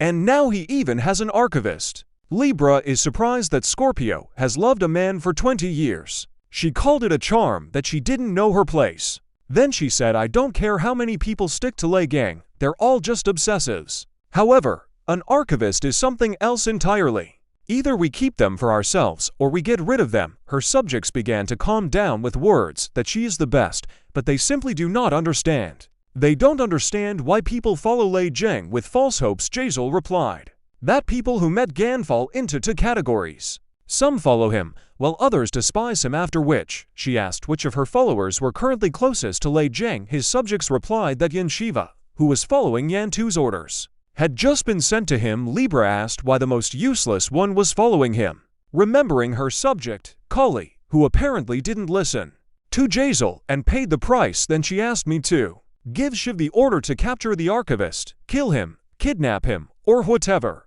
We are transported to a construction site near the hospital. Hugo asks Gang if he wants Jiwoo to join his faction. Gang responded positively. Hugo shouted, I've heard that deities go crazy when they see archivists. It's safer to hide it with me and develop it secretly, just like Scorpio did. So why does she have to come to you? Gan retorted with Hugo's words that he was saying that none of the 12 gods' energies were suitable for her. Haley emphasized Gun's words that it was better for Eugene and Jiwoo to stay in the Ophiuchus faction since he would still be fighting Libra. Hugo is upset that Haley is also on Gun's side at the same time. Gun decided to calm Hugo down and said, okay, since she's your wife, Tixu, I will treat her exceptionally well. Officially, she will not join me, but will simply be a parishioner. I will also send her to Sagittarius from time to time. Well, what do you think? Still refusing, Hugo said that he understood everything. Scorpio said that they checked Nuna's hands when she visited her recently. These things in her hands Haley suppressed a little, but they are gradually approaching the limit. It may be difficult to suppress them further. Hugo was upset by the news. This is the first time Gan has heard of this, and he asks me to tell him more about it. We flash back to Jiwoo and Eugene. Jiwoo Jean what she should do next because she's done with her part. Eugene already looked tired and had been working for months. Apparently out of exhaustion, he told her to do whatever she wanted. Eugene remembers Li Gang throwing a pen at his forehead when he wasn't doing anything.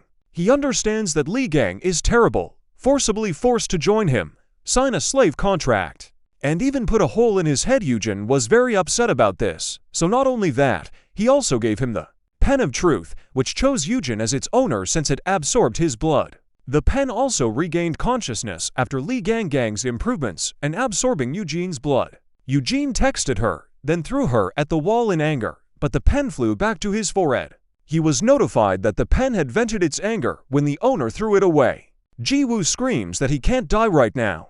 At this moment, young Shiwoo was standing outside the doorway, thinking I came here because mom ordered me to, but what did she expect from me if even Tiwoo lost? No.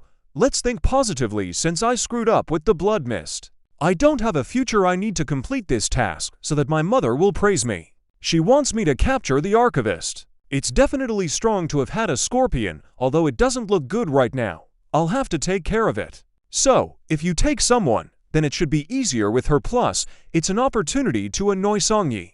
Suddenly, someone started running through the doorway. Yun Shiwoo was already preparing the spell, with the intention of finishing it quickly, when suddenly Kevin kicks the door off his foot, behind which Shiwoo was standing.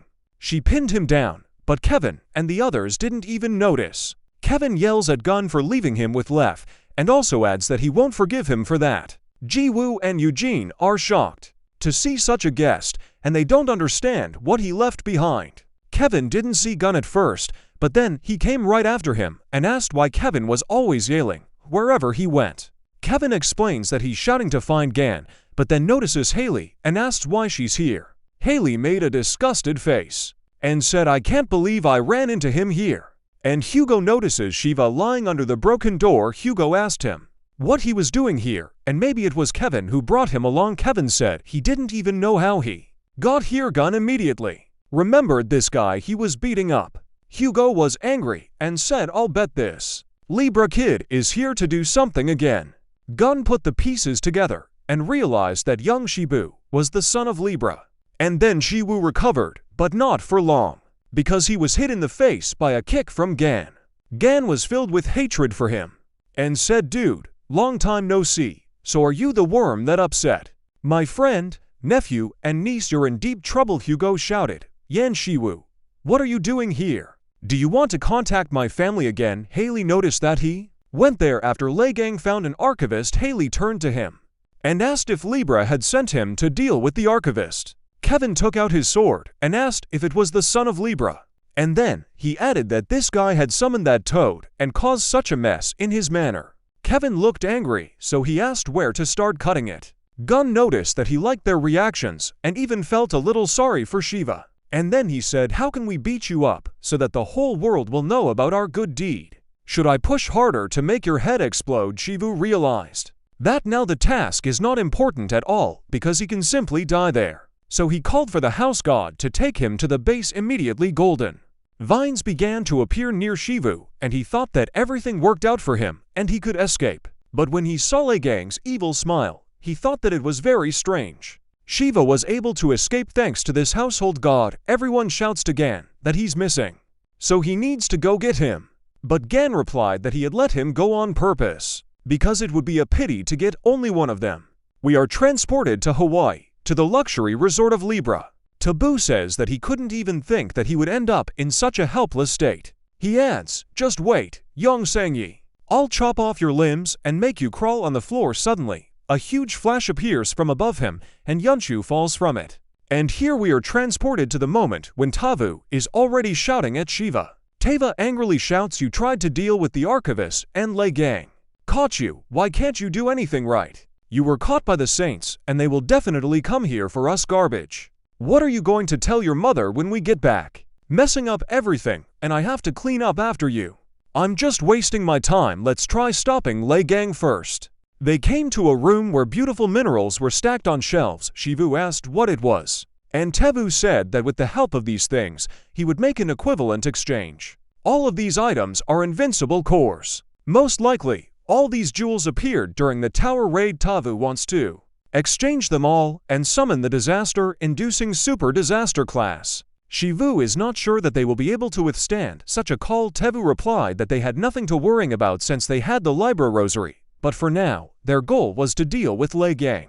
Taboo used the equivalent exchange skill. He offered suspended invincible Koras, and in return, he received a disaster class creature that no one else could handle. Suddenly, a huge beam appeared in the middle of the sky, and Tiwu was glad that this creature could finally defeat Lei Gang. The beam began to change color to mint, just like Lei Gang's. All the people around were afraid that a huge ray of light had appeared. The beam was very dazzling.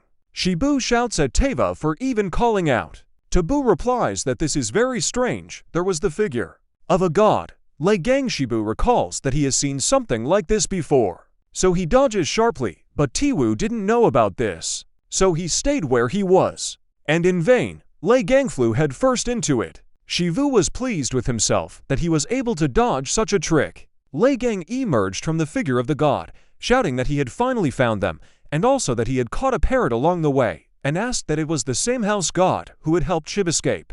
Gan added that this household god was trying to drag him somewhere, so Gan decided to check out who ordered him the Parrot Scream's disaster class creature. Successful summoning. Everything went well. After throwing out the parrot, Gan suggested that they finally talk. Shivu wondered if this household god was supposed to bring a disaster class creature that no one could handle, but he brought Lei Gang. Shivu was very scared, So he started saying that they were wrong and they admit that they did all those wrongdoings, and Shiba even agreed that if Gan wants, they can go to Sagittarius Manor and apologize to everyone.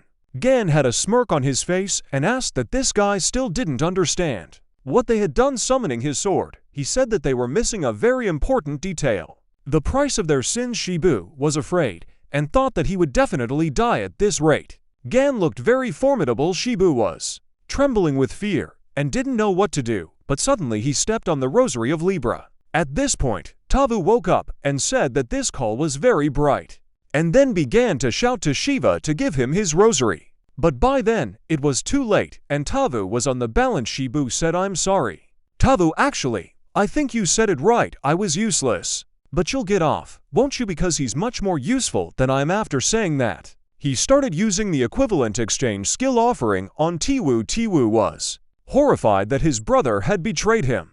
Tavu was beginning to turn into an enticer, and Gan just stood there, looking at it all and laughing with the words, "Wow, the deity who confirmed the deal, and the younger brother who sold the older one. I didn't know they were so bad. Seriously, they are very different from the other factions." Kicking the ground, Gan started to activate his sanctuary deployment skill. Shibu can't believe that his connection to Libra has been severed.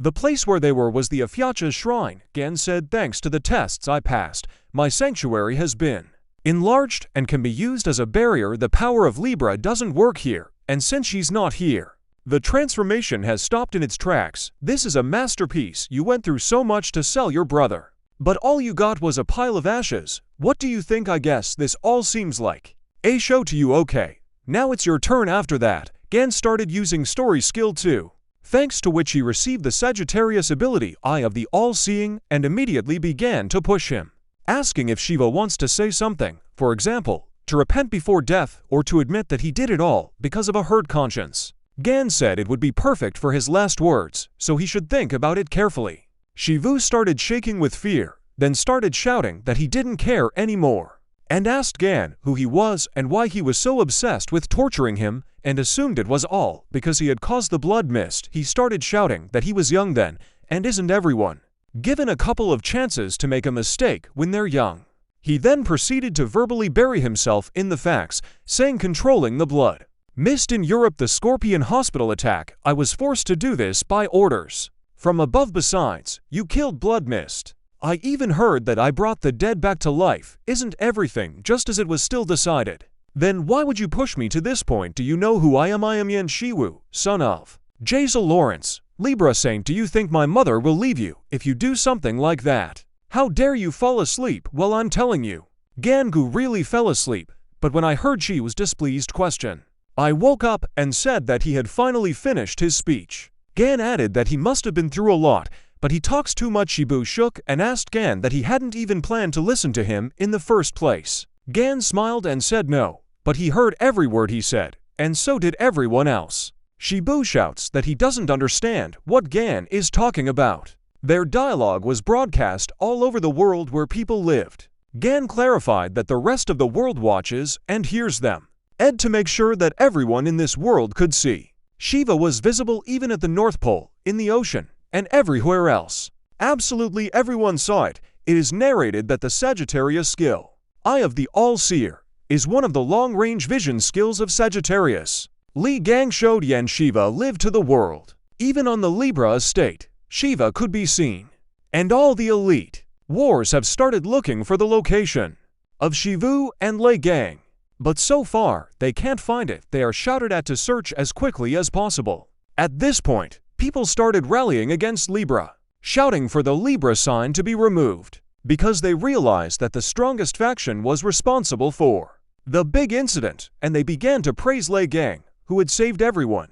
Daughter Libra, sitting on the building, understands that the situation looks deplorable, and that there is no escape from such a hole. She feels sorry for her brother. Lei Gang started projecting people's words right in front of Shibu, where they shouted for him to leave and that he should be fed to the enticers. Shibu started to go a little crazy at these words. Agan asked what it was like to be the person that the whole world wanted to kill. He also added, "Do you know why? I wanted to hear your last words, because you were supposed to apologize, not make excuses." Let me explain, you just threw away your chance at the mercy of the world. Now neither I nor they will give you another chance. The Libra warrior saw this and started to panic as Ligang looked serious in his intentions by then. People's trust in Libra had plummeted. People expressed their dissatisfaction with Libra. People began to see Afyatis in a better light. Libra's followers began to tell her that this is a very bad effect on their reputation,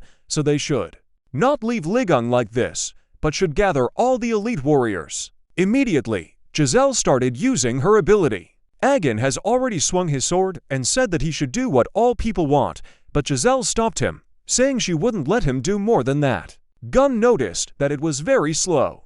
Giselle admitted that Lei Gang had dealt her a huge blow. She never would have thought that he would do something so crazy on such a grand scale. Gan confidently said that maybe releasing a disaster wasn't a pretty good reason. Giselle decided to get straight to the point and ask for her son's return because she understands that Gun provokes her, but so tasteless. Gan noticed that if she was talking about tasteless, it was probably referring to her sons at the same time.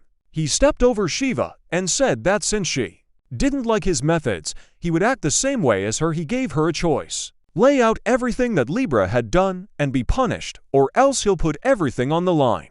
Fight Gan and lose, and of course, she would have to tell him who had tried to kill him in the tower. Giselle started laughing, saying it was stupid, and asked why she had to agree to any of this. Gan replied that he had anticipated such an answer, then he cut off Shiv's head. Giselle said, "Ligan, how dare you do such a thing? Do you think you can stay unscathed now at the same time?" Gan said that he would make things worse and used magic. Giselle couldn't believe her eyes, and Gan, with the help of magic, was able to resurrect Shiva. It was super regenerative. So it was also enhanced thanks to the sanctuary. Shiva is horrified because he remembers that his head has just been cut off suddenly. Another sword strike hits him, cutting him in half. Gan used the resurrection skill again. Shiva is absolutely horrified and asks what he is doing to him, but then Gun cuts off his head again. Giselle asks him what he's doing. Gan laughingly replied that can't she see that it would be too boring if he just killed him. Gan believes that losing your head just once is not enough to atone for all the suffering you've endured, and they've caused more than 1 or 2 disasters, so Gan decided that he would cut it down again and again. He spoke to Shiv, telling him to relax and fall down because Gan would count the number of times he cut off his head. Shiva was in complete agony, and Gan repeatedly cut him in half and resurrected him. All the people still saw Gan torturing Shiva. Shiva screamed for mercy. Gan coolly asked if it was worth it, since he was already resurrecting him, and he continued to hack and resurrect. This was also seen by his friends and followers. Shivu kept begging for mercy. There was no longer any living space on it. The Libra Wars were shocked by this. Shivu screamed at him to just kill him, but Gan decided to see it through to the end. So as he hacked and resurrected, he continues to do so. Giselle got tired of seeing her son being tortured, so she started yelling at him to stop testing her patience when suddenly the huge corpse of the unlucky one, which was Tavu, teleports out of the sky. It flew right in front of Giselle, and she was in shock. His head was separated from his body. She noticed that he looked a lot like her son.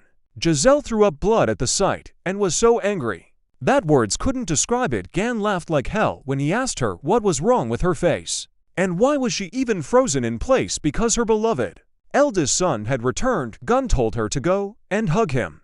Giselle replied that Li Gang would be responsible for such a provocation. Taking the bird through which she communicated with Gan, he looked directly at her and said that it was not a provocation at all, but just a response to all the decisions that she made. Gan said that he would turn everyone standing in his way into slashed corpses, and it doesn't matter to him whether he is chosen by a deity or a catastrophe of an unknown civilization. Gan doesn't care if it's a deity. Throwing the bird, he said that they will meet again. He added that it should stretch its neck and wait, and right after that, he chopped the bird with a strong blow. All the screens that people had used to see what was happening were gone, and Heisel's vision was gone, till they noticed that the saint was very angry. But immediately, she started shouting, "Why Gang?" and a huge beam came out of it. It was filled with evil. People outside saw a strong flash in the tower, and even thought that there was an earthquake. Giselle shouts, "You dare to humiliate me like that? I'll tear you to pieces, you and all your loved ones." Why Gang? We return to Gan. who was waiting for Shivu to wake up. Shivu was terrified, and Gun said that he was already upset because he thought that Shivu really died. So he offered to finish what he had started and began to remember how many he had already counted without remembering. He suggested starting from scratch. Shivu shouts that enough is enough. Agang still didn't listen to him and said about 5,000 people were injured because of the blood mist. There are also people who were injured in the Scorpion Hospital. And also if you count the suffering of Tixu and his family. Okay, the calculations are over. You need to die 10,000 times. Shibu screams in fear, but Gan just cuts him down with a score. And then it resurrects again.